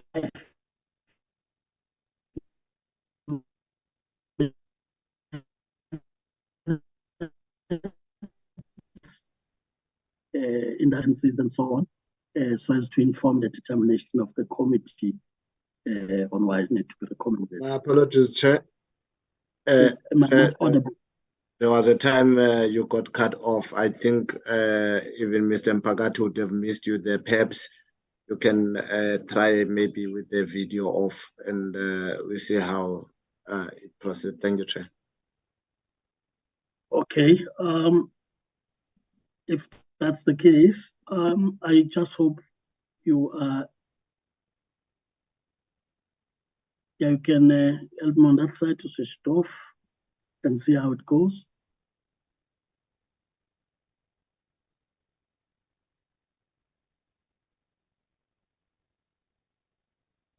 Am I audible now? Yes, you are audible now, Chair. But it doesn't seem like Mr. Mpakati hears me. No, Chair, I indeed can be able to hear you. Okay. I want I think I'm not sure at what point, but as I said, after introduction of the members, I hope you did get that point. That will then come back to you and then do the allocation of time. That allocation of time will do the 5 minutes for you to briefly introduce yourself, reflecting on the skills and experiences that the committee need to consider in making its determination. Of course, after that, we will then get to the members. We'll then pose questions. We allocate 5 minutes, which 5 minutes would cover both the questions from the member and your responses. And then we then move to the next member in that score. I hope by that time the camera would have also been worked upon, also from a network connectivity, so that when I appear, you do know that it will be because I need to get to the next member. Otherwise, I would not be coming in between you and the member you are interacting with, just to allow the flow of the interaction between you and the member. I hope that's cleared. It is clear, Chair. Thanks a lot. Having cleared that, I will, as I say, then get to, once the members are done, we are going to check from the side of the chair whether there is a question that I may need to speak to. If not, I would not ask the question as I facilitate, but come back to you and give you 2 minutes for you to do your concluding remarks before we wrap up. I hope you are still hearing me. In that score, I will then start with the introductions immediately, starting with myself, Boyce Maneli, as the chairperson of the committee and chair of the subcommittee from the African National Congress. I will then allow other members to introduce themselves. Yeah, thanks, Chair. My name is Lisiba Mlala. I'm a member of the committee and also of the subcommittee. I'm also from the African National Congress. Thank you. Hello, thank you, Chair. My name is Gumbu Thomas, a member of the Portfolio Committee and the subcommittee, also from the African National Congress. Thank you.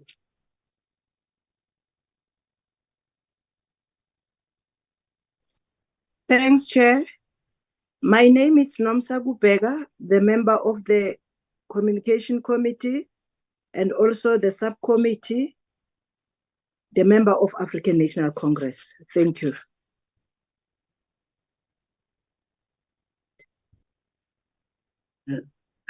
I take it that Honorable Mazwan has not been able to join us yet. No, Chair. In that case, I will then proceed to give Mr. Mpakati an opportunity to do the 5 minutes introduction. Over to you, sir. Okay. Chairperson of the Portfolio Committee, thank you very much. And thank you very much to all the honorable members that are present in today's important interview. Chair, as you have seen my CV, my name is Thembelani Mpakati.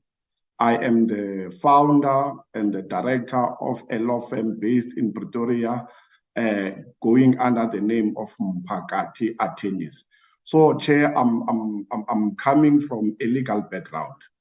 And I want to emphasize this, Chair, in my introduction, that I'm from a legal background, but with a specific focus on the human rights and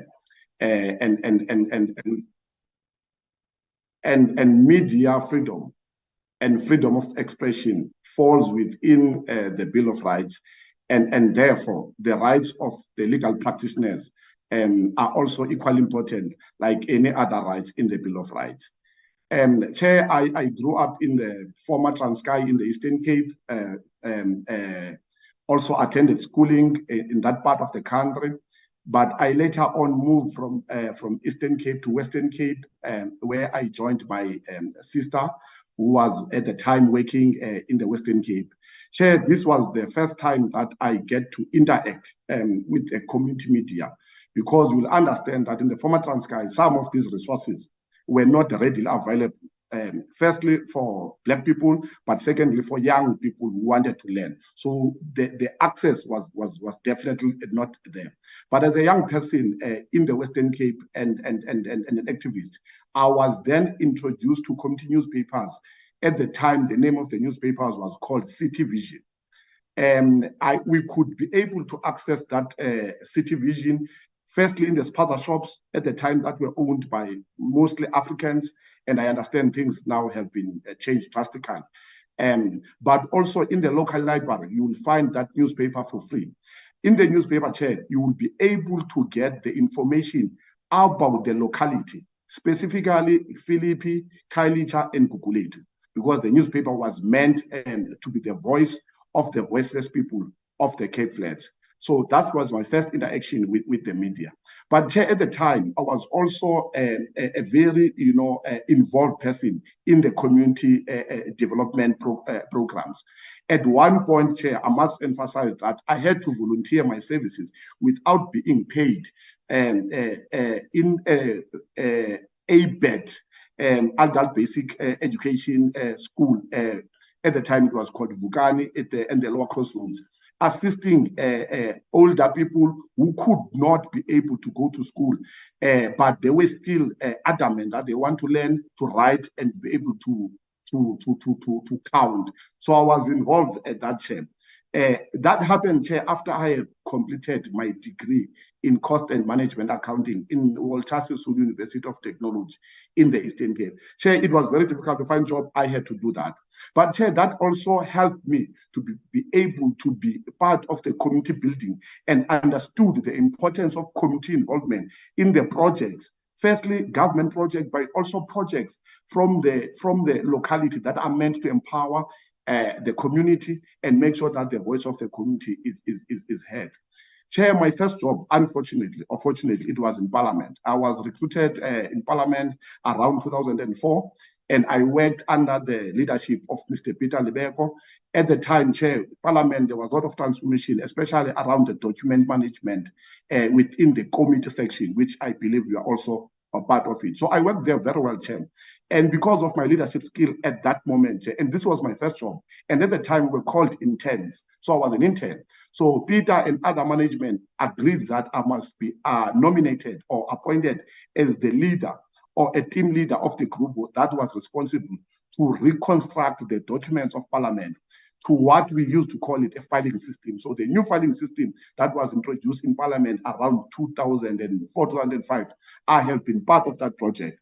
And I believe if even today, that project, if it has been properly implemented, it should be working for the benefit of all members of Parliament to be able to retrieve and get information that they will use to be able to make better decisions for the people of South Africa.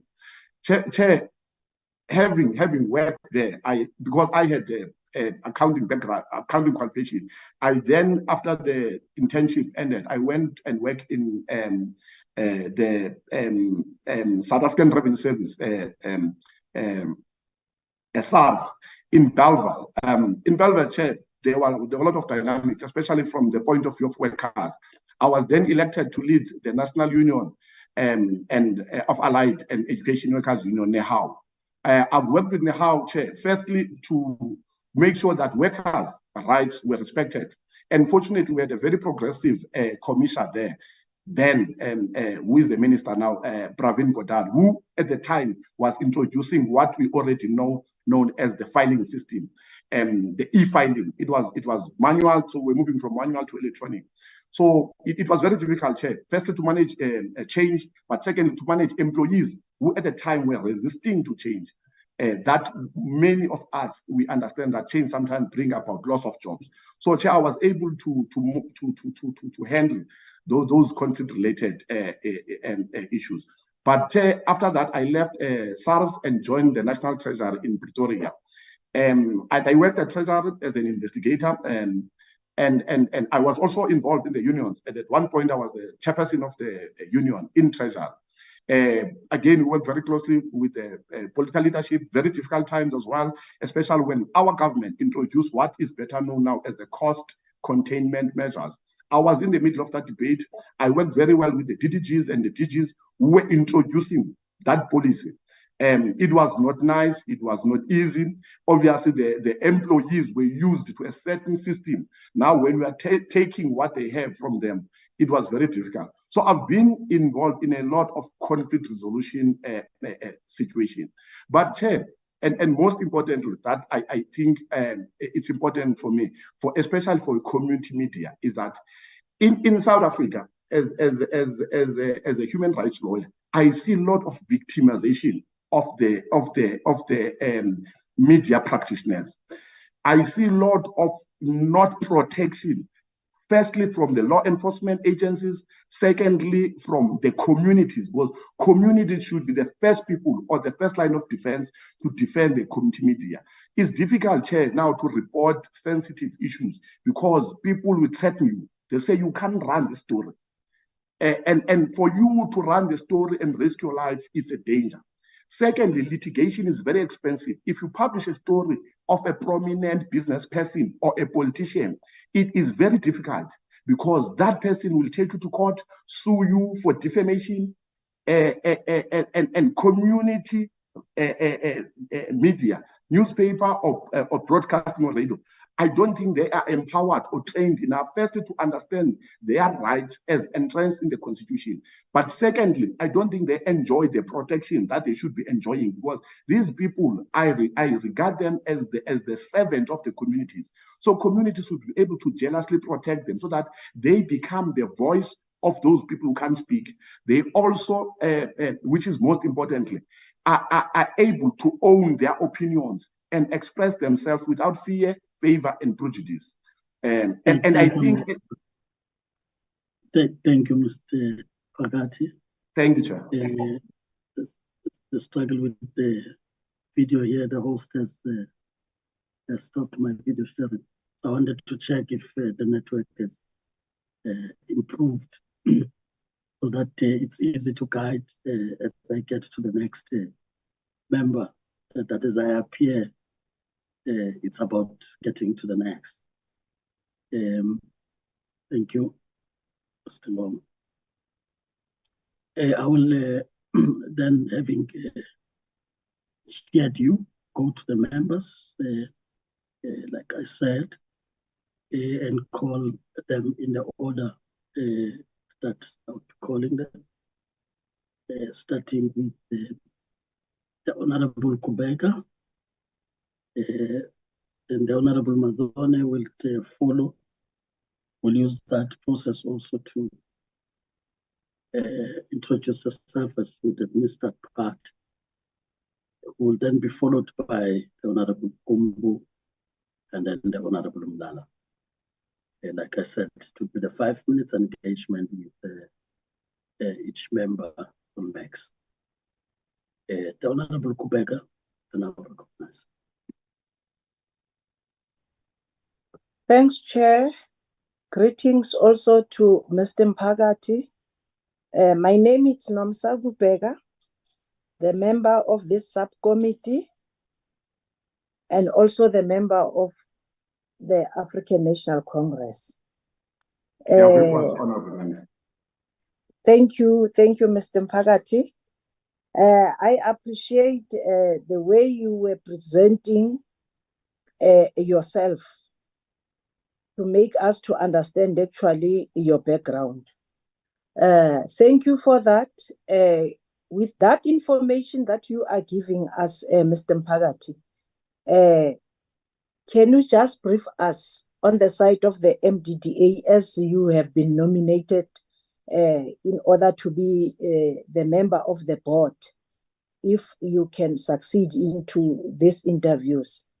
Can I just get a brief to say what you are holding on the side of your skill, as it seems as if it's not a problem, and you are an expert on that side also of the media, because now it's not new on your side, to bring on the side of the MDDA in order that MDDA can grow. And also I would just like to know on the side of the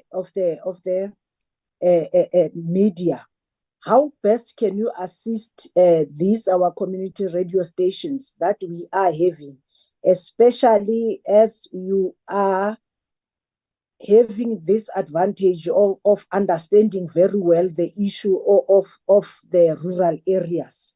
To say on the side of the rural areas, it is not easy maybe to benefit on that side of the information. What can you do in order that MDDA can be stretched to manage to get to the rural areas also and the villages? Thank you, Mr. Pagat. Thank you, Honorable Member. Your question is very important in that it speaks exactly to the mandate of the agency, which is derived firstly from the Constitution in terms of section 16 subsection 1 that speaks about freedom of speech, and paragraph A of that section also speak about media freedom of media press and media freedom. Now my contribution in this will be primarily to ensure that the people in the previously disadvantaged communities, namely township, rural areas, and most importantly, the farms, that those people, firstly, they get access to the media platforms, which the agents must ensure that they identify those areas and provide grants for them to be able to set up those platforms. Now, to set up a platform and give grants, it's one way. But the second way, because you want to have a situation where the people are actually deriving the benefit and it impacts in their life positively and it empowers them, then you need to introduce another element to say, how then do we monitor and evaluate these projects? Because we don't just throw projects to people and then fold your arms. You monitor them, but also from the education and the development point of view, you need to ensure that the owners of the community medias are well trained, well capacitated, well skilled, and are prepared to be able to run those organizations, not only run those organizations, but also to sustain the programs, so that the projects does not end when there is no funding, but they're able to sustain themselves. So the most important part is that we must be able to generate other financial resources for the benefit of the communities to be able to sustain themselves without relying only on the grant that is being given by government. So a strategy must be developed to make sure that those grants are there, because if there are those grants and there's a training and the development of the owners of that media, you are able to ensure that those media houses or those media platforms are independent. They don't have an influence from the local leaders. They don't have an influence from the business people, because business people, once they see that the media, they are starting to be independent, they always want to interfere with the content of the editorial. So you need to ensure that there is an independence. And as a legal person, it is not difficult to achieve that, because you must make sure that there is also compliance in terms of the policies of the community media houses, to ensure that they are able to achieve the intended purposes. And as the agent, we should not shy away to do site visits and see ourselves of what is happening on the ground, and where possible, have an intervention and assist them to make sure that we are running a media platform that is beneficiary to them. But also, honorable member, I think I've read the MDDA Act 14 of 2002. I was very worried about how they have been very general in terms of addressing the issues of the previously disadvantaged communities, because they speak about disadvantaged communities, but they are not specific about who are those communities. We must not shy away to mention that women in particular should be in the forefront of establishing and those communities, and funding must be directed to them, because women were not previously disadvantaged because they are black or any other thing, but in the main because of their gender.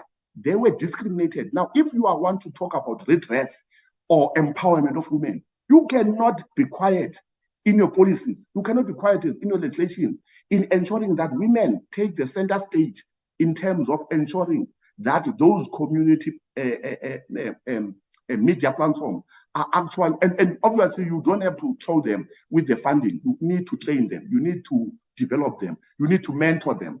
And we have a lot of senior journalists or veterans that can be roped in to come and guide and mentor the community media platforms. I think if we can take that approach, we can get to some. Mr.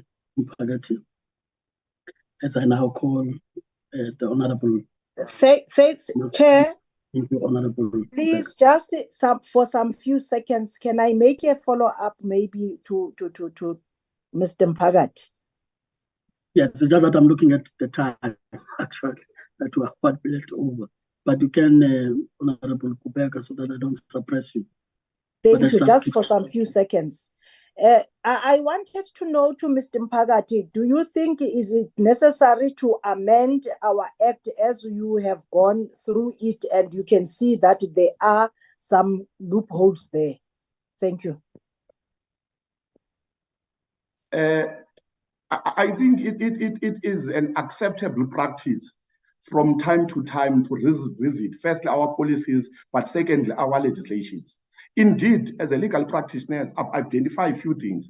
There is one section that I was totally not happy about it. That speaks about the manner in which the CEO of the agents must be appointed.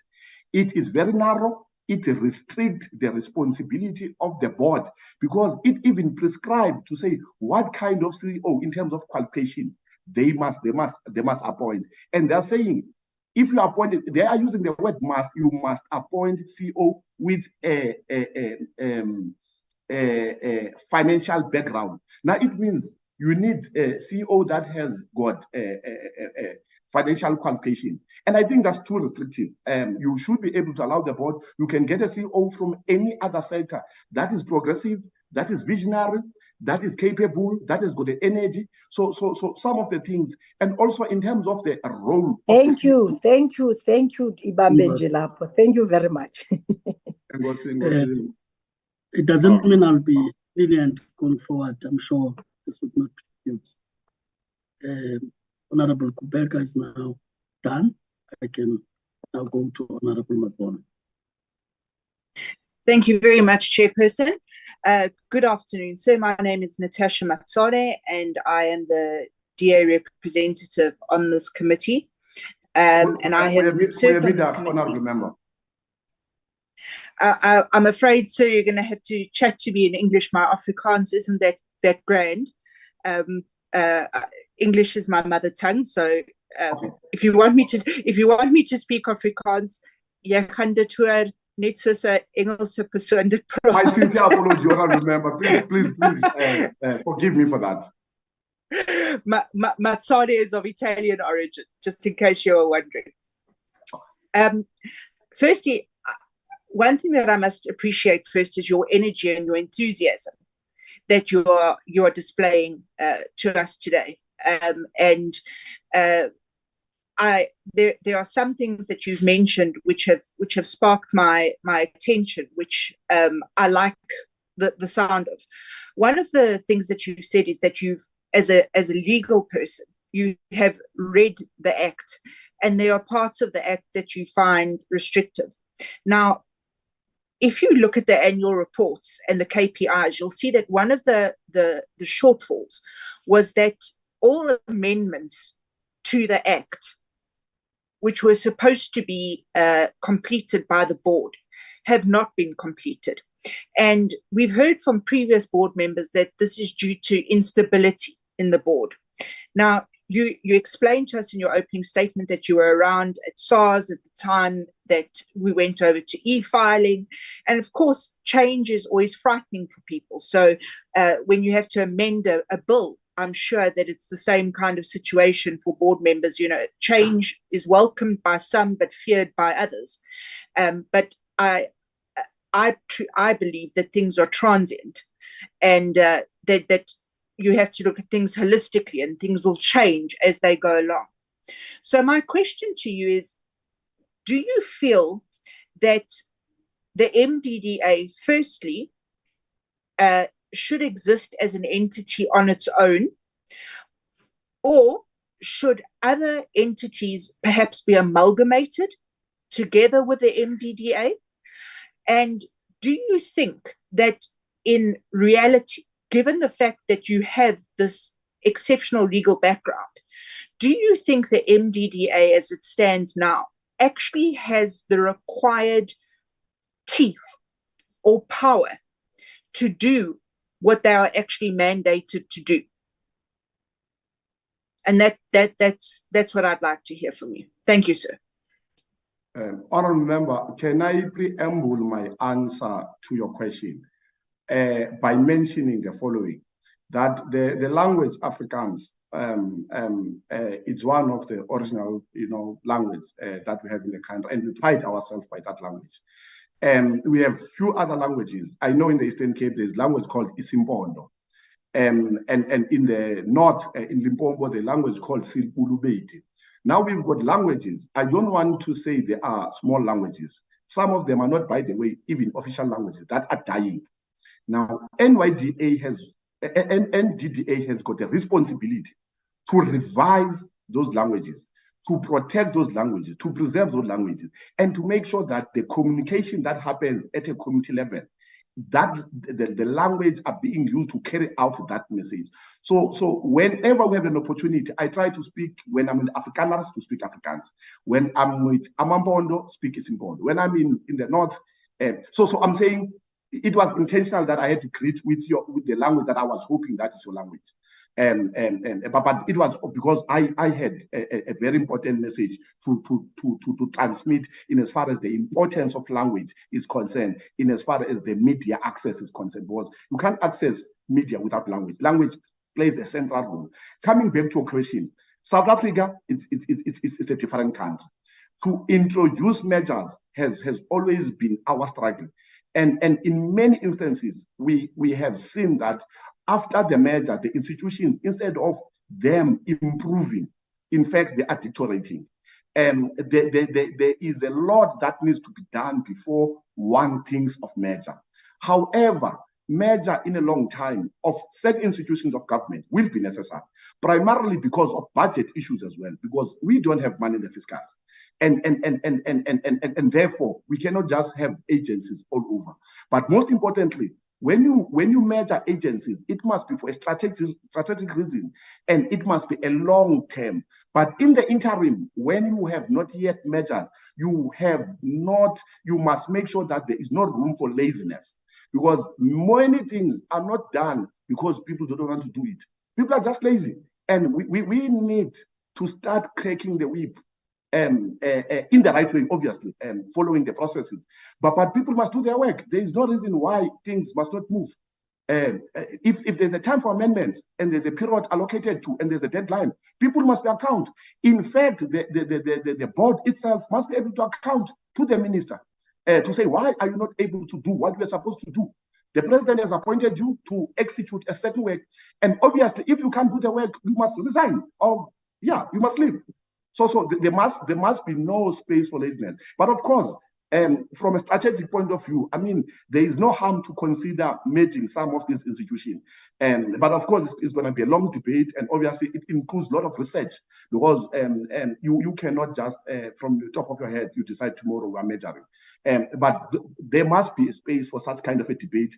And I hope for progressive people who want the best for the people of South Africa, they should be open for that. And I think that's my answer to your question, honorable member. Voorsitter, ek sê vir die kandidaat baie dankie dat u vandag saam met ons was. Thank you, Honorable Matswane. We now move to the Honorable Gumbo to pose his question. Thank you, Chair, and good afternoon to Mr. Pakati once more. Good afternoon, sir. Yeah, Mr. Pakati, I think there are two questions for you. If you happen to be appointed to the board, I just want to get a sense of what are the new legal skills as a legal person that you will bring to the agency that will assist the agency moving forward. And in that case, you must also indicate as to how those skills will assist the agency in this regard. Secondly, Mr. Pakati, I just want to get a sense of your understanding of the media freedom, as you have touched on this aspect in your long presentation, let me say that. If you can just talk more about this aspect of media freedom, then I think I'll be fine. And thank you, Chair.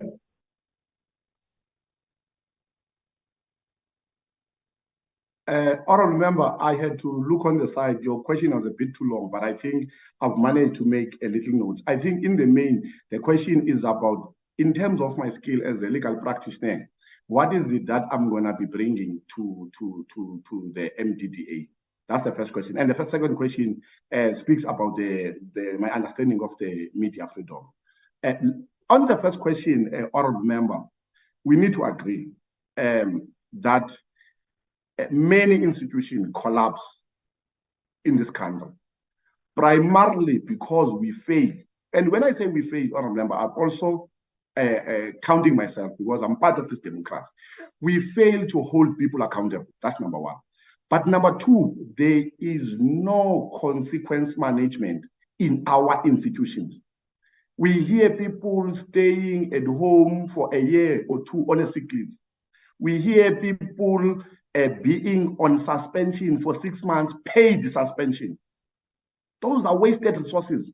That's the money that's supposed to be going to the development of the people of South Africa. So my skill is to ensure that the issues of discipline management become paramount in as far as we are doing the work of the agent. Discipline must come first.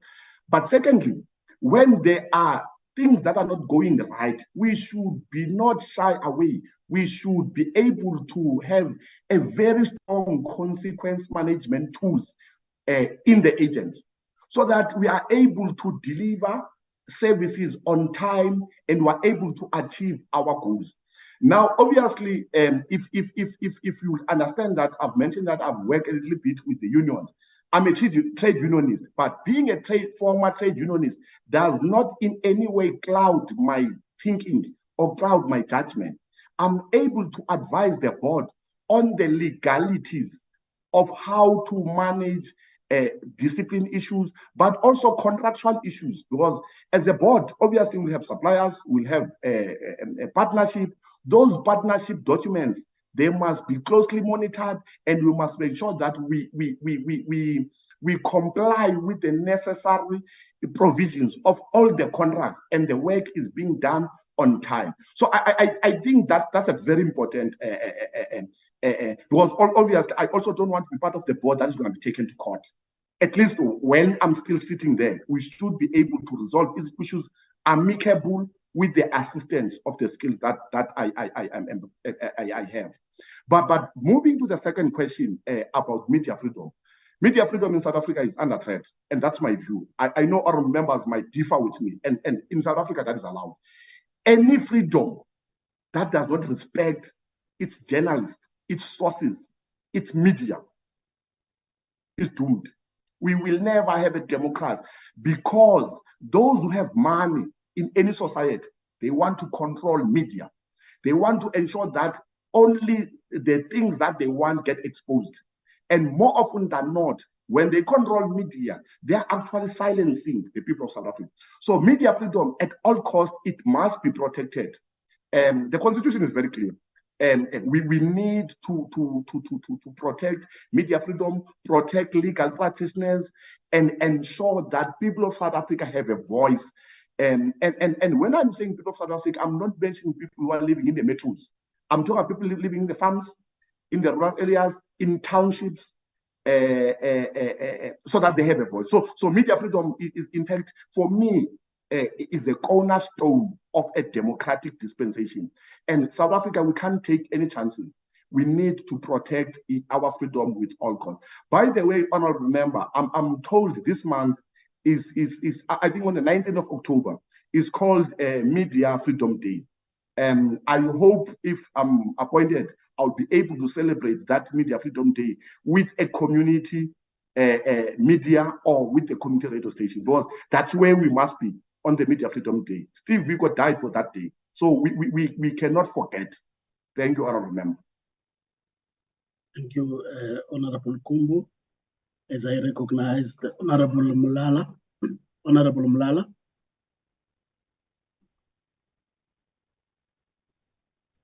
Thanks, Chairperson.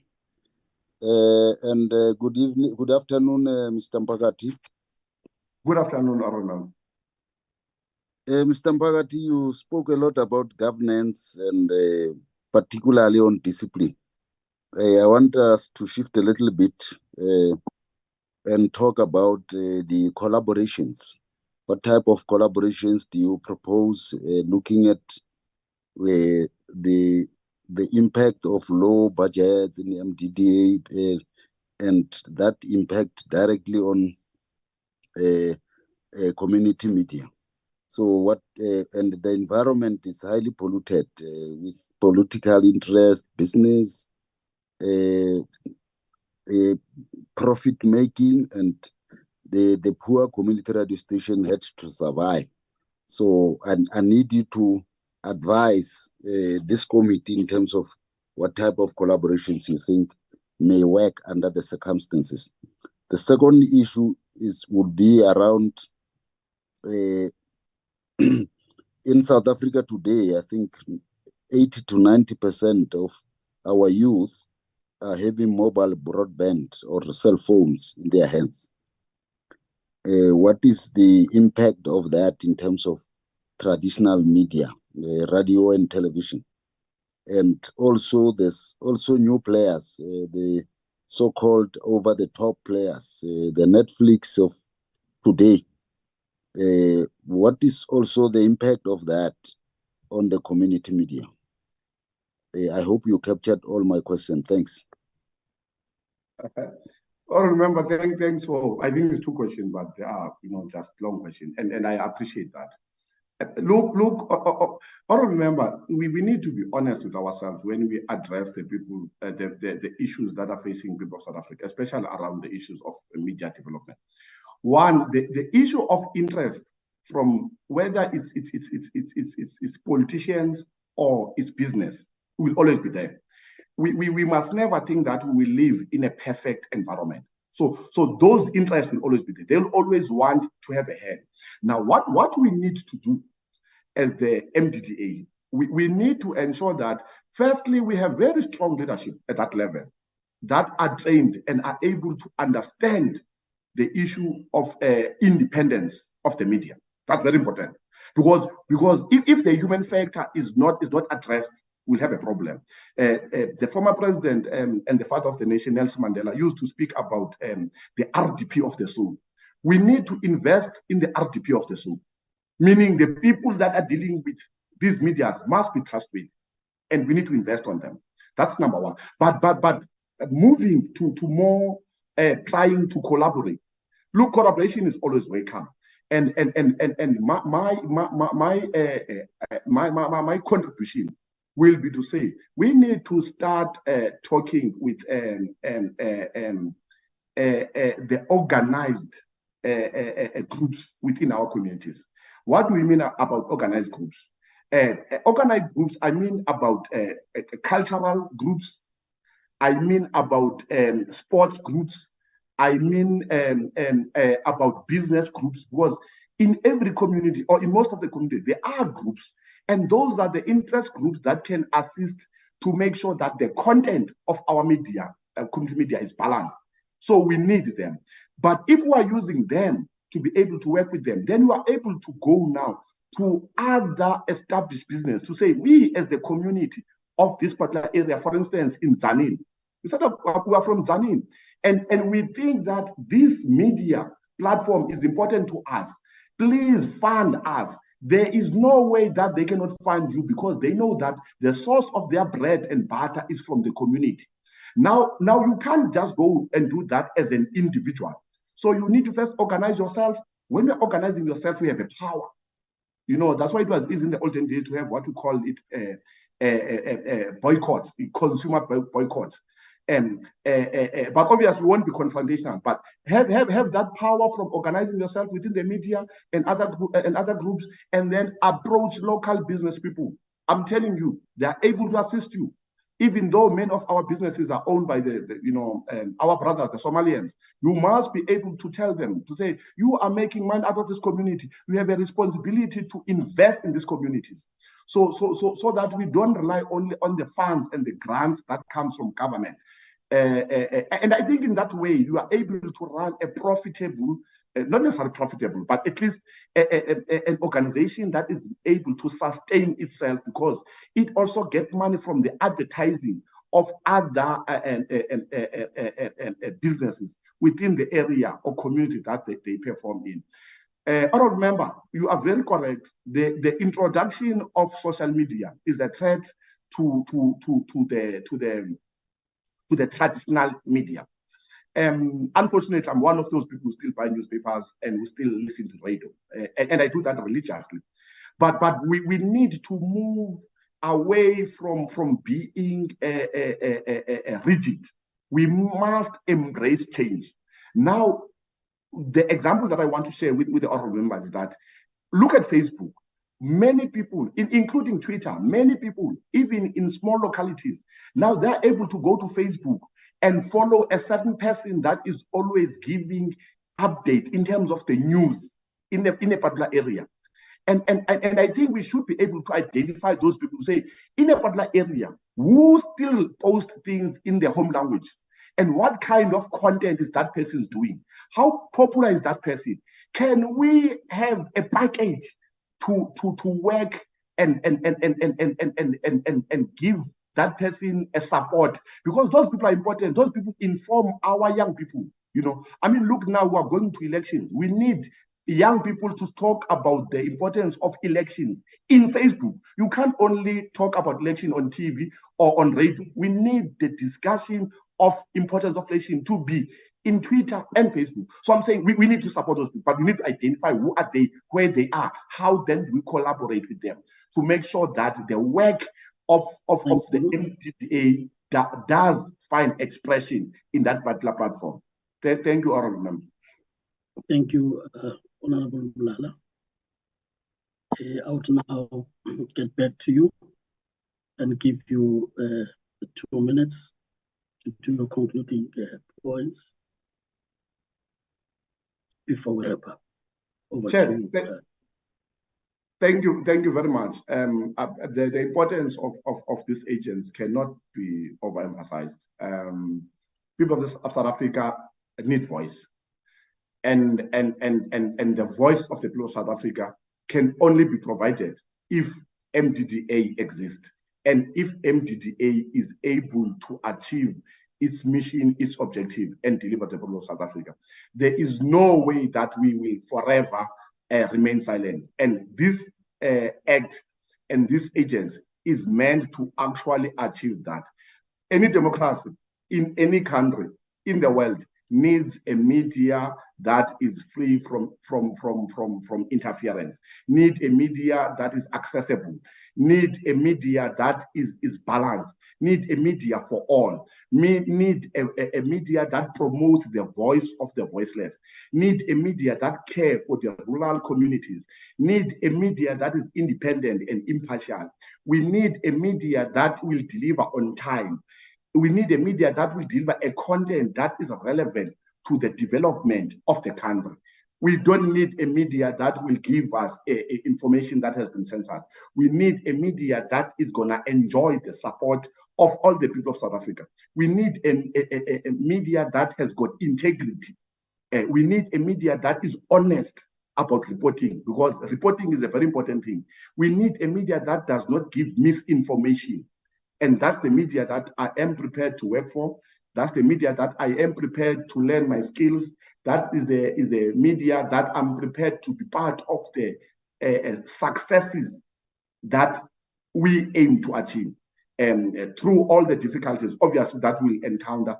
But we need to soldier on, be strong, no room for laziness, deliver to the people of South Africa, and make the parliament and make the minister and make the president and make you, Honorable Chairperson, proud to say we appointed people that know what is to serve the people of South Africa.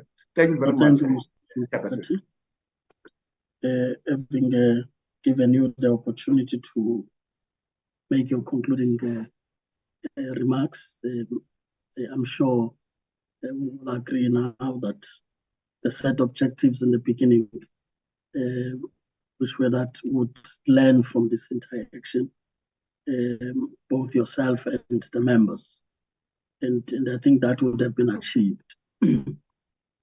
But we also want to thank you for raising your hand and say you are available to enter that conversation, look at what are the possible solutions to the challenges facing the country, in particular agencies like the MDDA, which have got an important role to play in society. So we really thank you for that. Of course, I just want to deal with the formalities. The first is to indicate from the point of the committee that the processes of the committee, its meetings and everything else is open to the public, including these interviews are open to the public as South Africans are accessing it from different platforms. So you'll be able to then see how the committee proceeds from this point up until the time the recommendation is put before the House, which will be the end of the committee process, as the other matters are on the other side.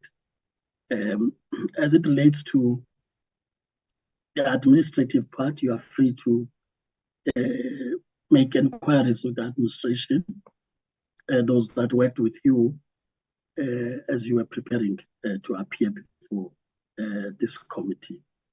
Otherwise, once again, thanks for raising the hand and say you want to enter this conversation.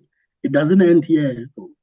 It must be something that we continue to engage on in the different corners of the country as we seek to find solutions and securing the future of South Africans.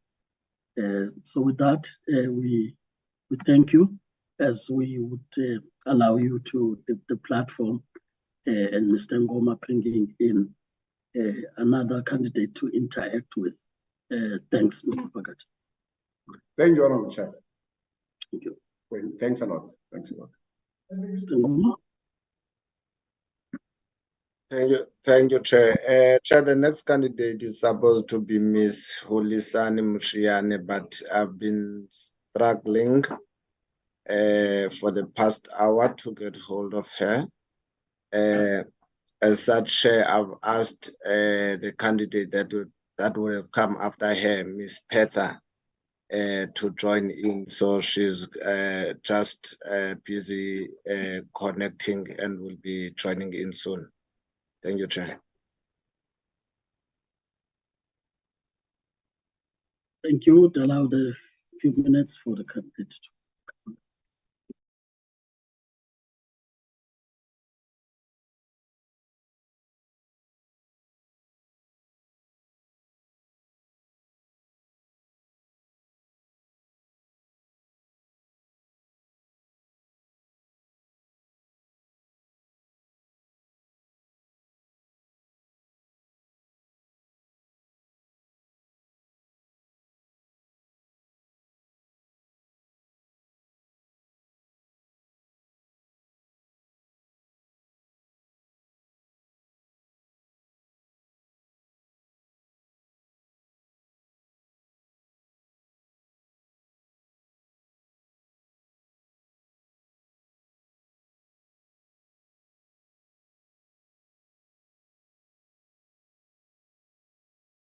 Recording stopped.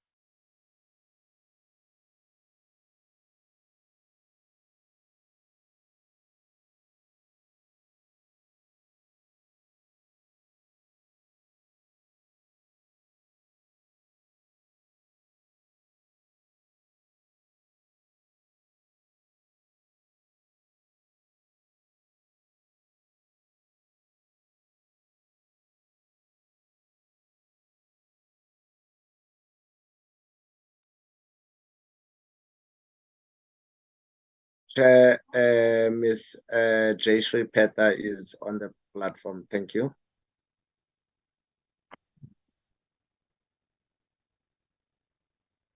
Good afternoon, everyone. I see and hear that she's on the platform. Am I addressing you properly? Is Ms. Petha or Pat? It's Patha, thank you. Thank you. Thank you, Ms. Patha, and thanks also for your understanding in terms of getting in before your scheduled time. That assists a lot. I'm welcoming you. Recording in progress. Subcommittee of the Committee on Communications and Digital Technologies in the National Assembly. As provided for in the rules, the committee can create a subcommittee that focuses on a particular matter and report back to the committee. So ours is focusing on the MDDA appointment process for which you were nominated, as well as shortlisted by this committee to appear before it. Of course, we are a subcommittee constituted on the same lines as Parliament, which is based on the multi-party system we have in the country. So where all parties are represented proportional to the electoral support of 2019 in this case.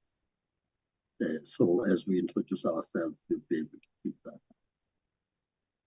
I will therefore, without better waste of time, just go to the outline in terms of how we're going to follow the conversation or engagement we have with you. So you can hear from me that I'm putting the word interview on the side so that you know you are in a conversation with the Committee of Parliament, where we can also draw lessons from your input, as well as you also learning from the questions that members would pose to you, to a point that we are able to continue that interaction even outside of this short time available for our interaction.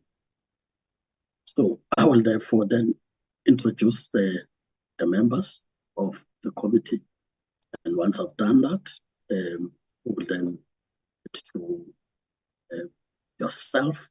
That's when we start allocating time. So we'll allocate 5 minutes to you. You will then do a brief introduction of yourself, the skills, the experiences, so that when the committee makes a determination, we'll take all that into consideration. Of course, having read your CV already. Once we're done with the 5 minutes, we'll then get to the interaction with the members. For each member, the maximum is 5 minutes. In the 5 minutes, it is both for the questions as well as your responses to the questions. Of course, I would not enter in between your interaction with the member so as to allow the flow of the conversation. So, of course, as I start to appear, it will be because you are about to wrap up and I go to this member. So I'm only coming in to indicate that we need to move forward to the other member. So once the member would have asked questions, you just come in once the member is done. Once the members would have asked their questions and concluded, on my side as the chair, if there's a matter to raise from what has been raised already, I would thus lift up that. Otherwise, I really do not ask the questions, but facilitate the discussion. I will then come back to you and give you another 2 minutes to do your concluding remarks, which will also present an opportunity for you to clarify any matter you want the committee to clarify or be clarified on. Thereafter, we'll wrap up officially the session and release you from that. I hope that outline is quite clear. As I proceed to the introductions, of course, we'll start with the African National Congress, starting with myself, Manili Boyce, the chairperson of the committee, as well as the chairperson of this subcommittee that we have now. I'm from the African National Congress. I'll now proceed to give the other members of the African National Congress to introduce themselves once done the day, and then head to honorable members. Thanks, Chairperson. My name is Lisiba Mlala. I'm a member of this subcommittee and the portfolio committee as well. I'm also from the African National Congress. Thank you. Thank you, Chairperson. My name is Gumbu Thomas, a member of the subcommittee and the portfolio committee. I'm also a member of parliament from the African National Congress. Thank you. Thank you, Chair. Good afternoon, Ms. Patha. My name is Nomsa Gubega, the member of the subcommittee and the committee also from African National Congress. Thank you.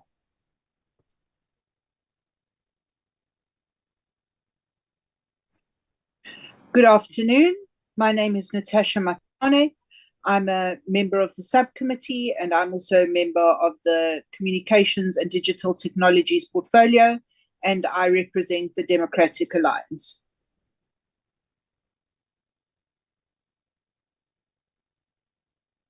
Thank you, honorable members. As I said, I will now give an opportunity to yourself to do your 5 minutes max brief introduction before we get to members. Over to you, Ms. Patha. Thank you very much. Good afternoon, honourable members from swelteringly hot Johannesburg. And thank you very much for this opportunity.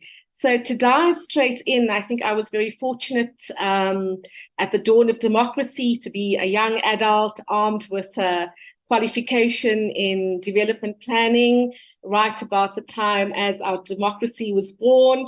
And my very, very first job was working briefly for IDASA. It doesn't exist anymore, but I think we probably did the first study of women in local government elections, and I must try and find that report because it's part of an archive now. That was a very short stint, really, as a student. It started off as a student job. I then moved on to the Human Sciences Research Council, again, for a very, very short time. This was... we must remember in the mid-90s. So I had a fantastic view of the union building from my office. But our very first seminar on land was actually in Afrikaans. And we were two young Black colleagues in the team. It's a small team. And, you know, after our discussion, I felt like that wasn't the place for me. My master's thesis was on rural development. So I then ended up at an NGO called Environmental Development Agency Trust. Also doesn't exist anymore, but spent, you know, much of those early years traipsing around villages in Limpopo in the Eastern Cape, working with small-scale farmers. And that gave me obviously an appreciation as a city girl of a very different world. And so I'm very grateful for that. That was followed by the World Summit on Sustainable Development. You may recall that was the first big international global event that South Africa hosted. And I worked for the Civil Society Secretariat, trying to ensure that a civil society perspective was brought into that global discussion, largely at the level of states. And that was also a very interesting and useful exercise. There was some disillusionment with the civil society, so I ended up getting a job with the Canadian International Development Agency. So I think in this case, we can safely say I've definitely been an agent of a foreign government. I worked for CEDA for about 3 years, managing the HIV programming in South Africa, Lesotho, Swaziland. They just closed down the Mauritius office as I joined, so there wasn't a Mauritius program to oversee. And that gave me a very good grounding, I guess, in grant making, in understanding all of the processes that go into that. And there was a call around 2000 for building strong South African institutions, building the developmental state. And I certainly felt that as a South African, here I was working for another government, albeit in the interest of South Africans and the region at large, but that I should be using my skills more directly, and a position at the MDDA opened.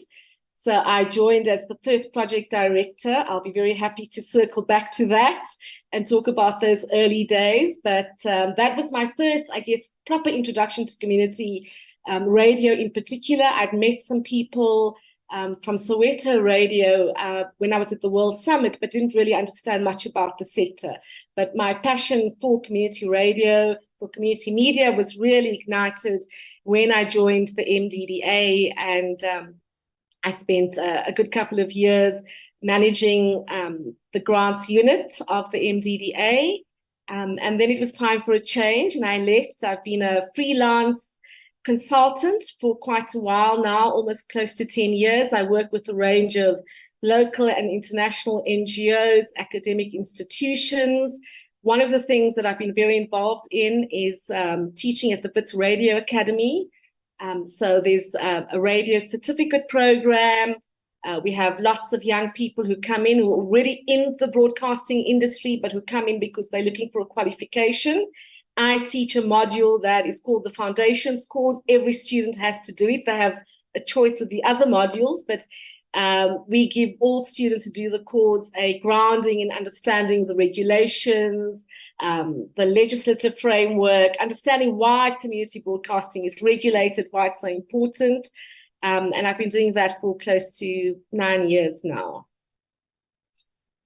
So I think if I have to just wrap up my career, I think I've worked for a range of institutions, local, international. I think I've also worked at the grassroots level, going to actually conduct workshops in communities.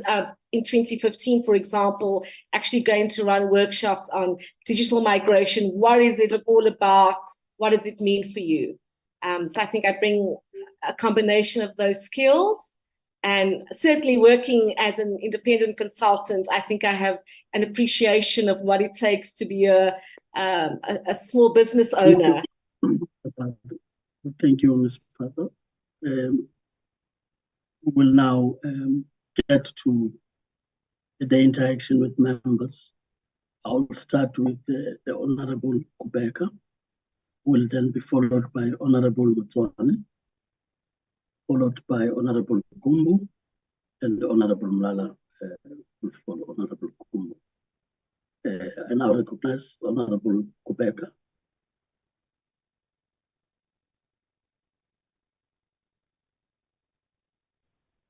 Thank you, Chair. Thanks very much. As we have introduced ourselves, I'm glad and happy to hear the briefing from Ms. Patha. She's having a lot of experience, actually, and she's not the first time. It's not the first time to come to be a member of the board. So she knows how is MDDA as she's presented. Can I just get maybe a briefing on the side of saying, because also on the side of the community, she played a most critical role, to say, according to her, when she looks things before she left the MDDA and up to now, what is maybe on the side of MDDA, maybe she can bring in order to make an MDDA to grow, and especially as we are talking about the community radio stations, because we know that they are playing a role to manage to arrive for our most disadvantaged communities. So can I ask her maybe just to give us an input on that side to say what is best that she can maybe bring it on also, just to assist the MDDA to grow. Thank you, Chair. Thank you, Honourable Member. I think that really what I bring is an understanding built over close to 20 years of the issues. Some of them are structural. If we look back at the MDDA, when it was first started, it was projected to have had a budget of 500 million rand to set it up. It took MDDA 16 years to achieve that target. I think over the past couple of years, they've had a lot of instability. There've been CEOs leaving, there've been staffing issues. All of this has been in the public domain.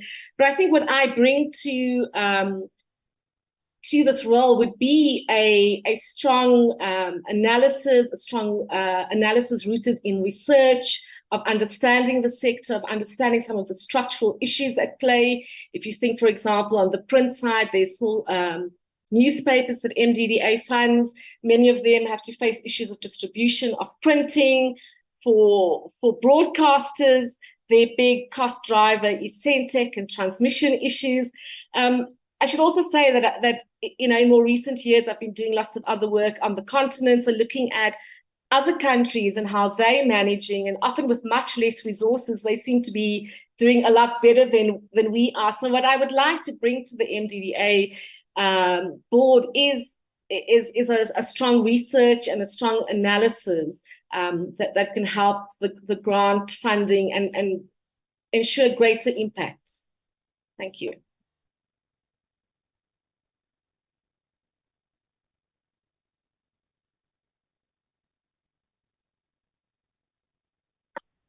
Thanks, Chair.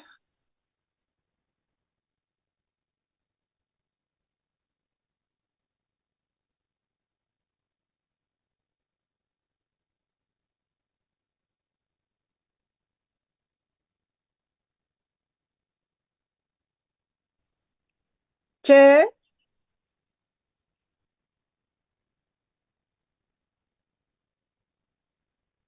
I think the chair is having a connectivity issue. A problem of connect. Okay.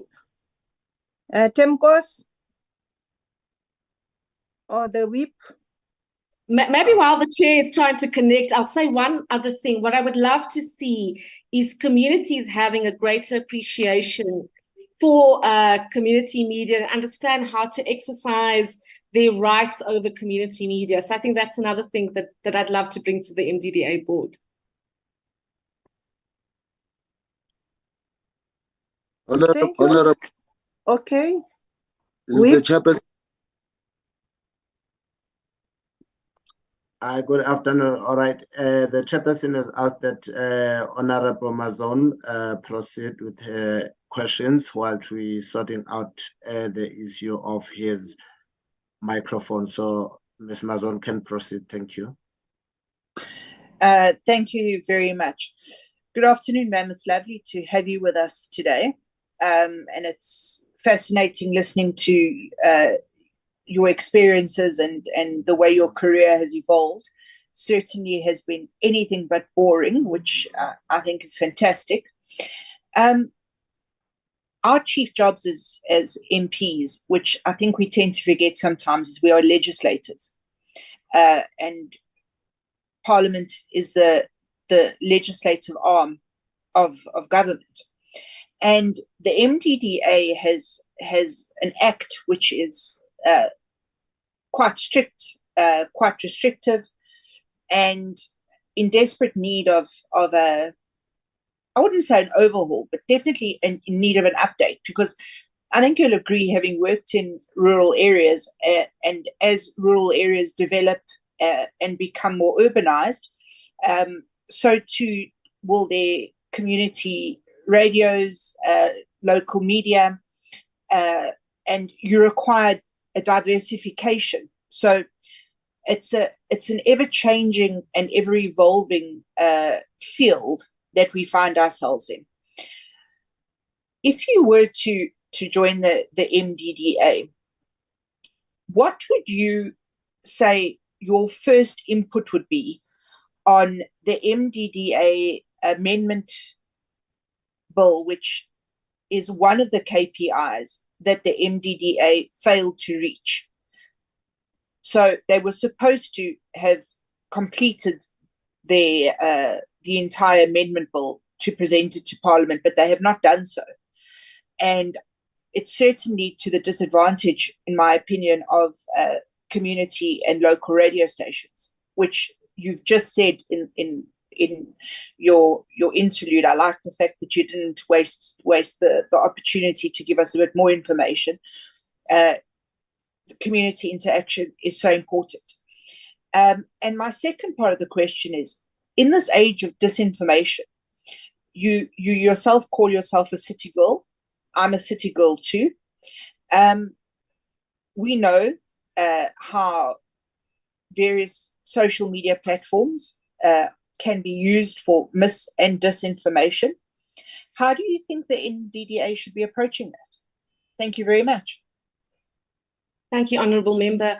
In terms of the MDDA Amendment Act, I mean, I think what I would love to do is to prioritise it and see that is really pushed forward, because you're absolutely right. I think those regulations, the Act was in 2002, the regulations are very outdated. They're also very prescriptive, as you've said, and that they're really not fit for purpose anymore. The technology has evolved. So much has shifted over the past 20 years.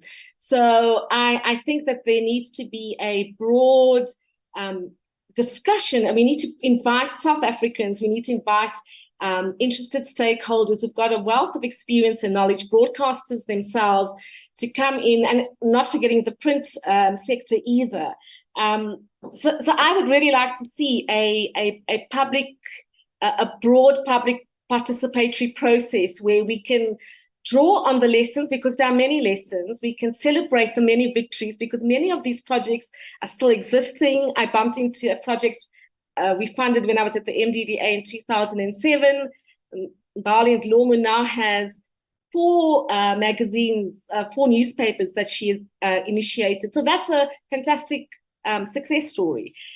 So there is a ton of research, there's a ton of information. It's not sufficient, we need more of it. But I really think that the MDDA Amendment Act is one of the single most important pieces of legislation. And I would love to encourage the Portfolio Committee as well to do as much as it can to push that forward, because it's very clear that it's not fit for purpose. A lot of the applications are coming in for sort of online publications, online initiatives. There's no provision for that. But we also have to balance the online with the socio-economic realities of South Africa. In terms of disinformation, generally radio is seen as a trusted platform. I was just at an NAB event, the National Association of Broadcasters, and the BCCSA just celebrated their 30th anniversary today. And, looking at even stats across the world, in an age of so much of information, floating around, radio remains very trusted as a credible source of information. But I think community broadcasters have to work harder to ensure that they do maintain that trust, which means doing the research, doing the content programming, that's all rooted in research, so that they can maintain that credibility. Going forward, those platforms that have credibility, that citizens trust, are going to be the platforms that succeed.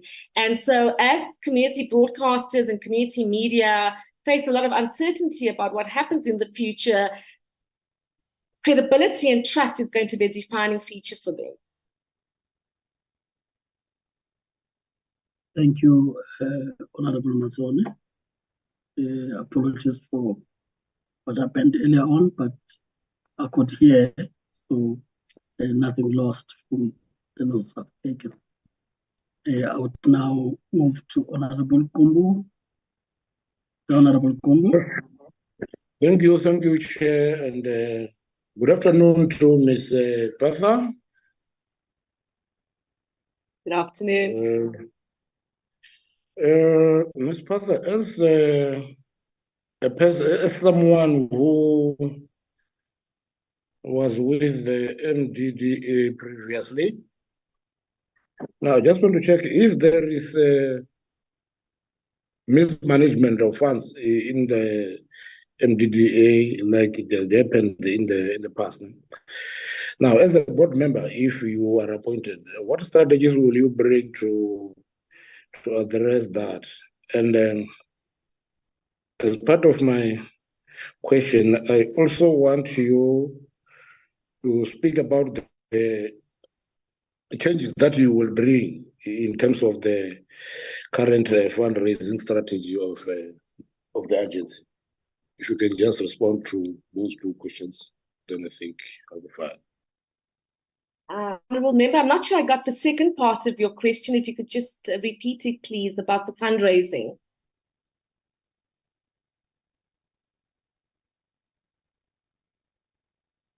Honorable Kumbu, do you want to add? Oh, I didn't unmute.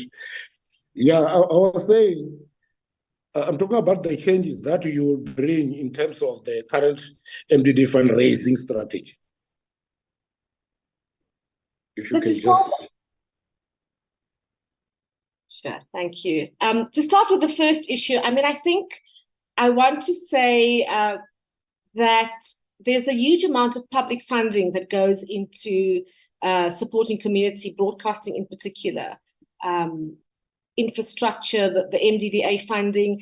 And so I think that there have been long-standing allegations of nepotism, fraud, and this is not confined to the MDDA. I think it's partly the MDDA, but it's in the ecosystem as a whole. And so I would love to see something like, you know, almost not quite a state capture commission necessarily, but some kind of analysis of exactly what money is flowing into the sector, how it's been used, where is it going.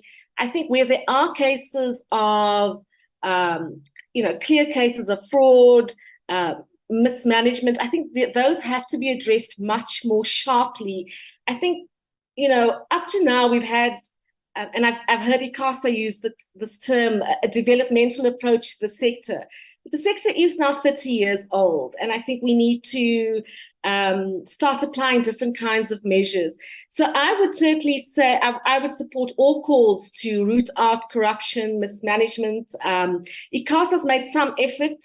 They've narrowed down the list of people who can serve on boards, because I think those allegations are just not at the level of the MDDA. They're also at a station level. They're at various parts of the ecosystem. So I think it's a long-standing issue. I think the Portfolio Committee can also play a role in supporting that. I think it was if I could be as bold as to say that a couple of years ago, there was the idea of a sort of commission similar to what happened with the SABC into the MDDA. I think that would be a welcome thing.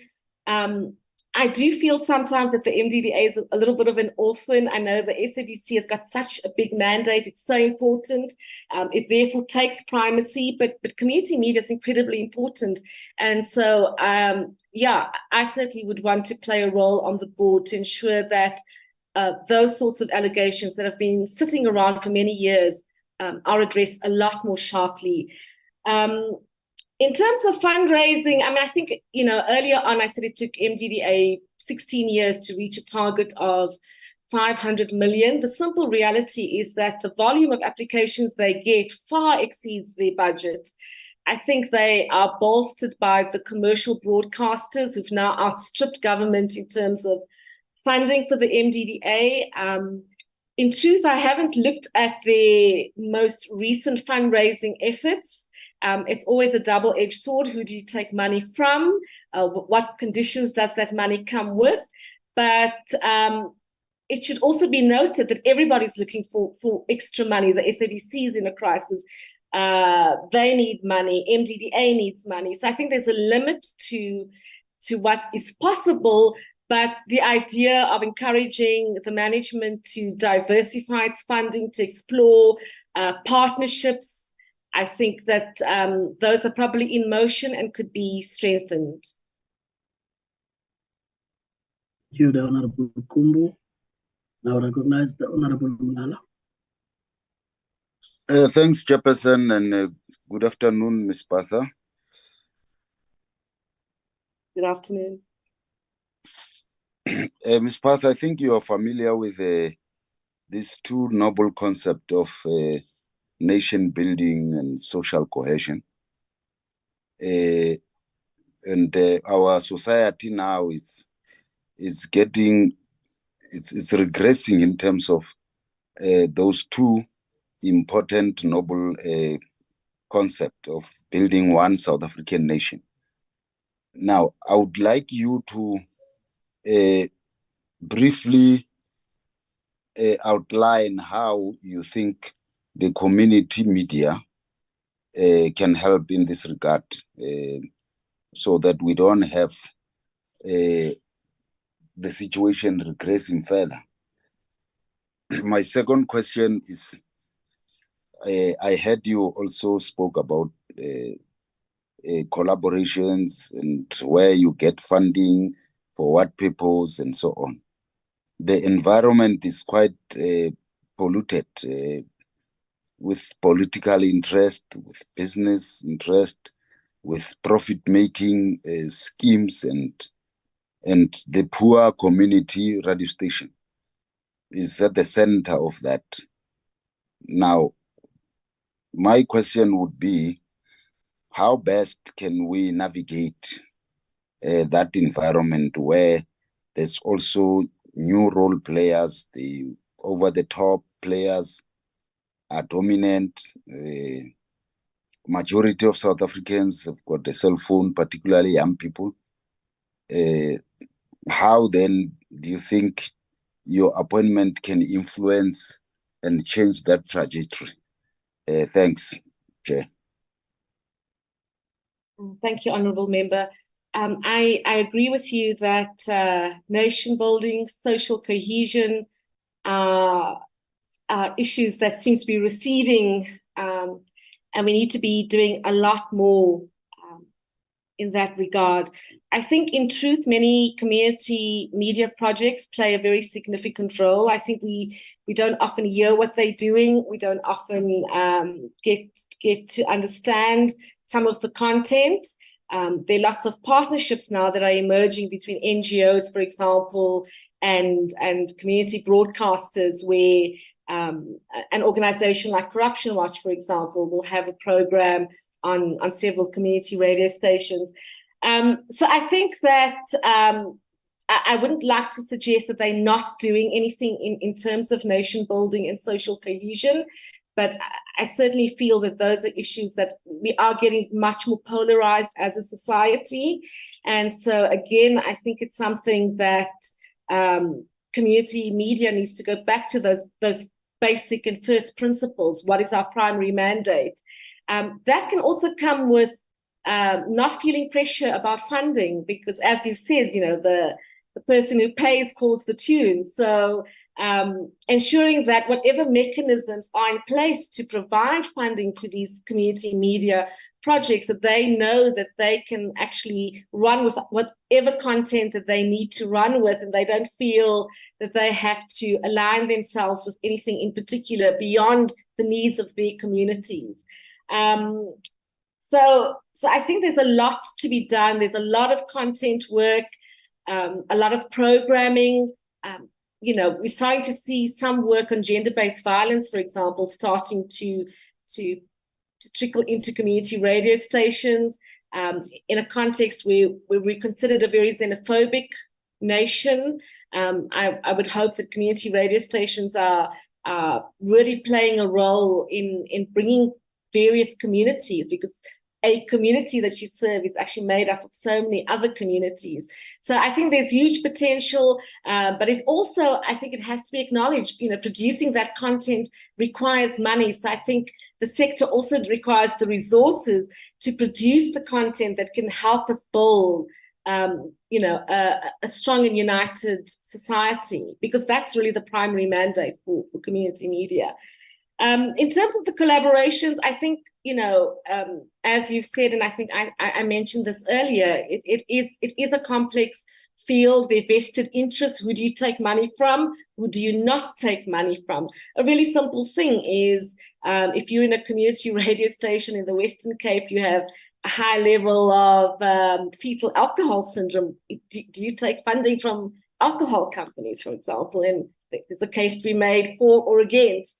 And I think that principle applies even at the level of the MDDA. So I think it does require, again, really strategic thinking, being clear, understanding who the potential funder is, what is their interest. I think often in the urge to fundraise, some of those really important questions are not addressed sufficiently. Sometimes you have to enter into strategic partnerships, sometimes they're tactical partnerships, but it always has to be driven by the principles, the first principles. And I think the MDDA Act is quite clear on that. Thank you, Honorable Mlana. I think members would have asked the questions. Now that you've been in the MDDA, I've been listening to your presentation as you respond to the questions. If I may just check, that you see in the public domain as instability that continues, I think at some point in your times and probably thereafter would have been proposals about commission and all that. That's what you've said with us. But what I want to really get is on making a reflection, having been also there, what would you say is the reason for that continuous instability if it occurs? And probably what are one or two things that would need to be done to bring the agency to the level that it's supposed to be, so that service delivery in the process is not compromised. If you can just make a comment on that, as I want this point lifted. Thank you. Sam, I think, there are a number of reasons for that instability. I think there's been, there were CEOs that were appointed who didn't last very long. So there's one level of instability at that level. I think the location of the MDDA has also shifted over time from GCIS in the presidency to the Department of Communications at one stage. There've been, ministerial changes as well. So policy developments have also been slow. So I think, it's a cocktail of reasons for that instability. If I reflect, my own personal observation, if I think about my time there, one of the things that was really difficult to do was finding staff who had the combination of understanding funding, but also understood the sector. And it was always a question of, which one is more important, and can you bring people in and then equalize?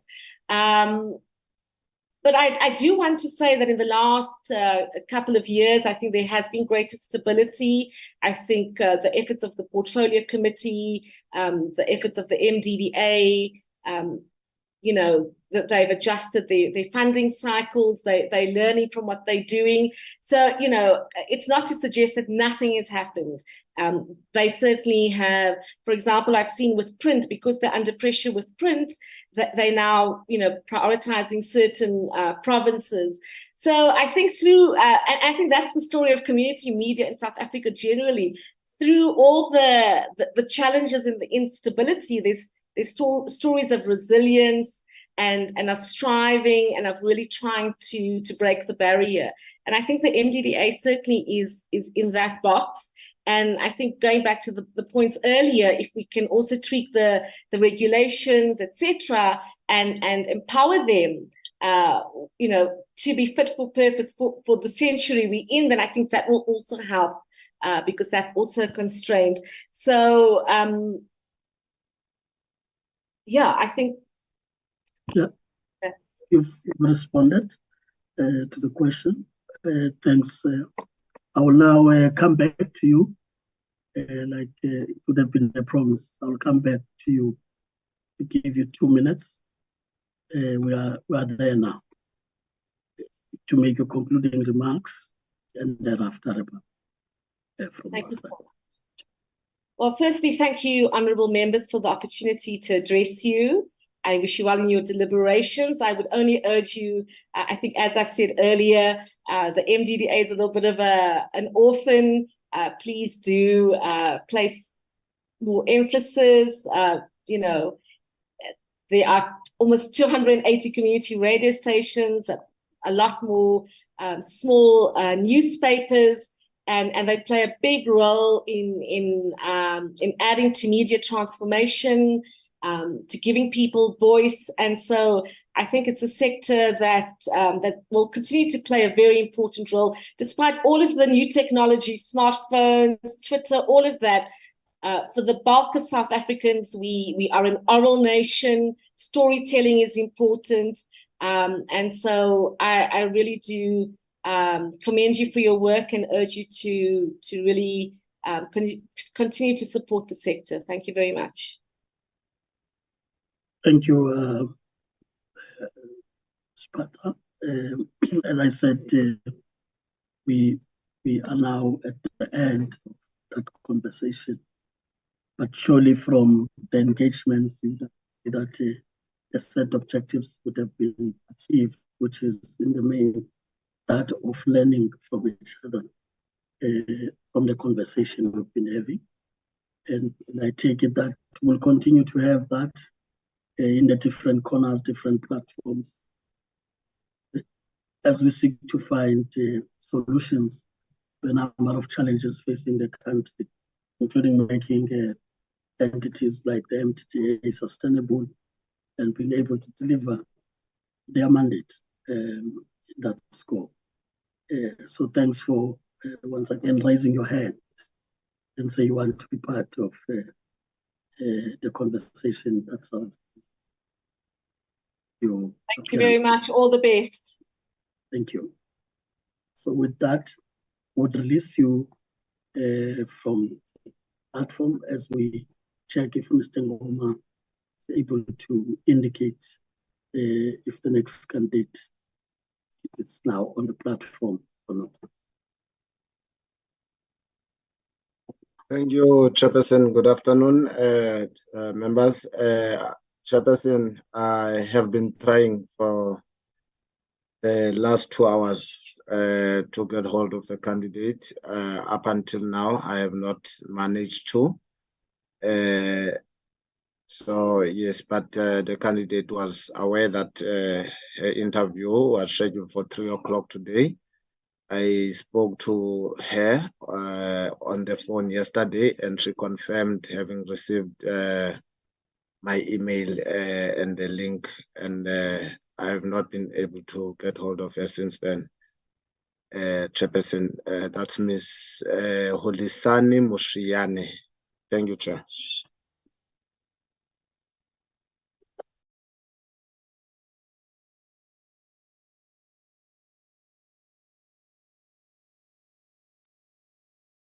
Thank you, Mr. Ngoma. Honorable members, I'm sure you do get the explanation given.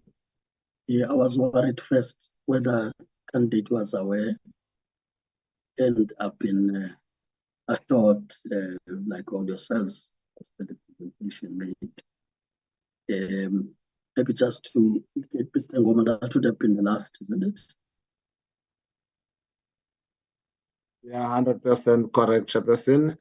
That would have been the last candidate. Thank you, Chair. Thank you.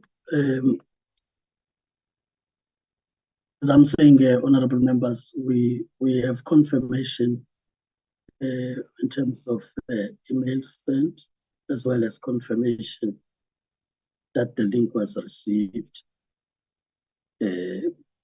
from the report we have is that there was also that understanding even by yesterday, and therefore the candidate would have been aware that there will be a need to interact with the committee.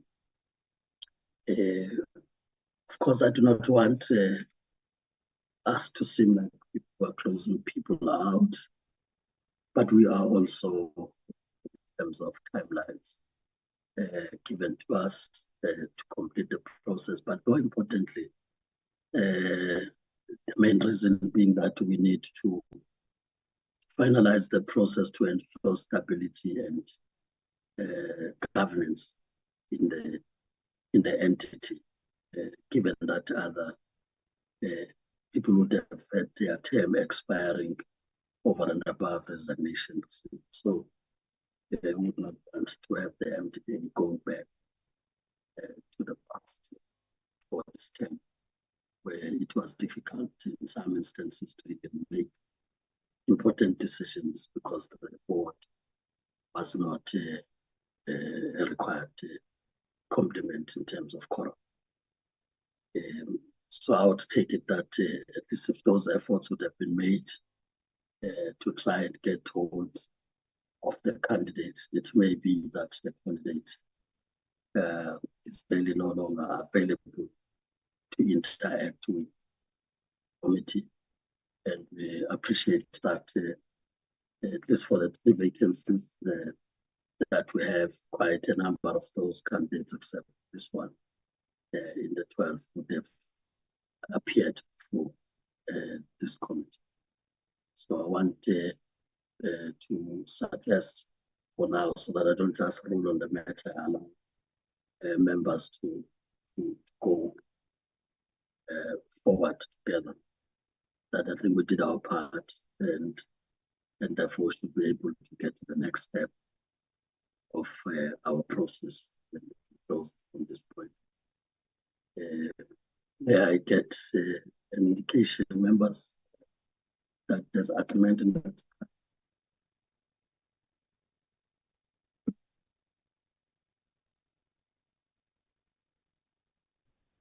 Agreed, Chair. Agreed, Chair. Thank you, Honorable Lala and Honorable Mazzoni. I take it that honorable members, having then agreed, will then be getting to the next step. As I said, we were making an application so that we have a physical meeting for both matters that relates to ICASA and the MDDA, and be able at the end to make a submission to the House. I will therefore give Mr. Ngoma if there's any update in that regard, so that members can also. Thank you, Chairperson. Chairperson, that meeting of Friday, 13th of October, a physical meeting has been approved by the Office of the House Chairperson and Chief Whip, and that meeting will take place at Committee Room S35 in the NCOP building. But as it is standard, Chair, formal communication will be sent to members in form of notices regarding that information. Thank you very much, Chair. Thank you, Mr. Ngoma. I think members, you'd have heard the logistics that go with that. As you'll be in different spaces, it's good to know well in advance, and we'll meet then there, get to deliberate and make the recommendations.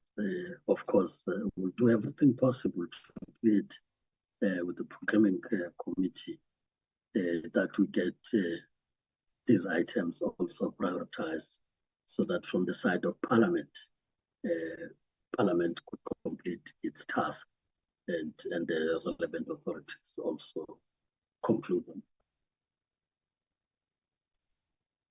With that, honorable members, once again, I must thank you. I know it's a Friday, so since yesterday you've been busy.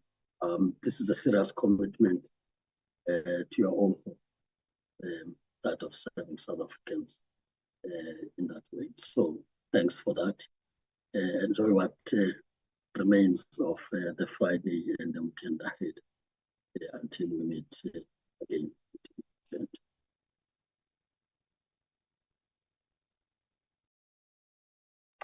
Thank you, Chairperson. Thank you, Makosonke. Thank you, Chair. Thank We're you, going Chair. to do what we like most.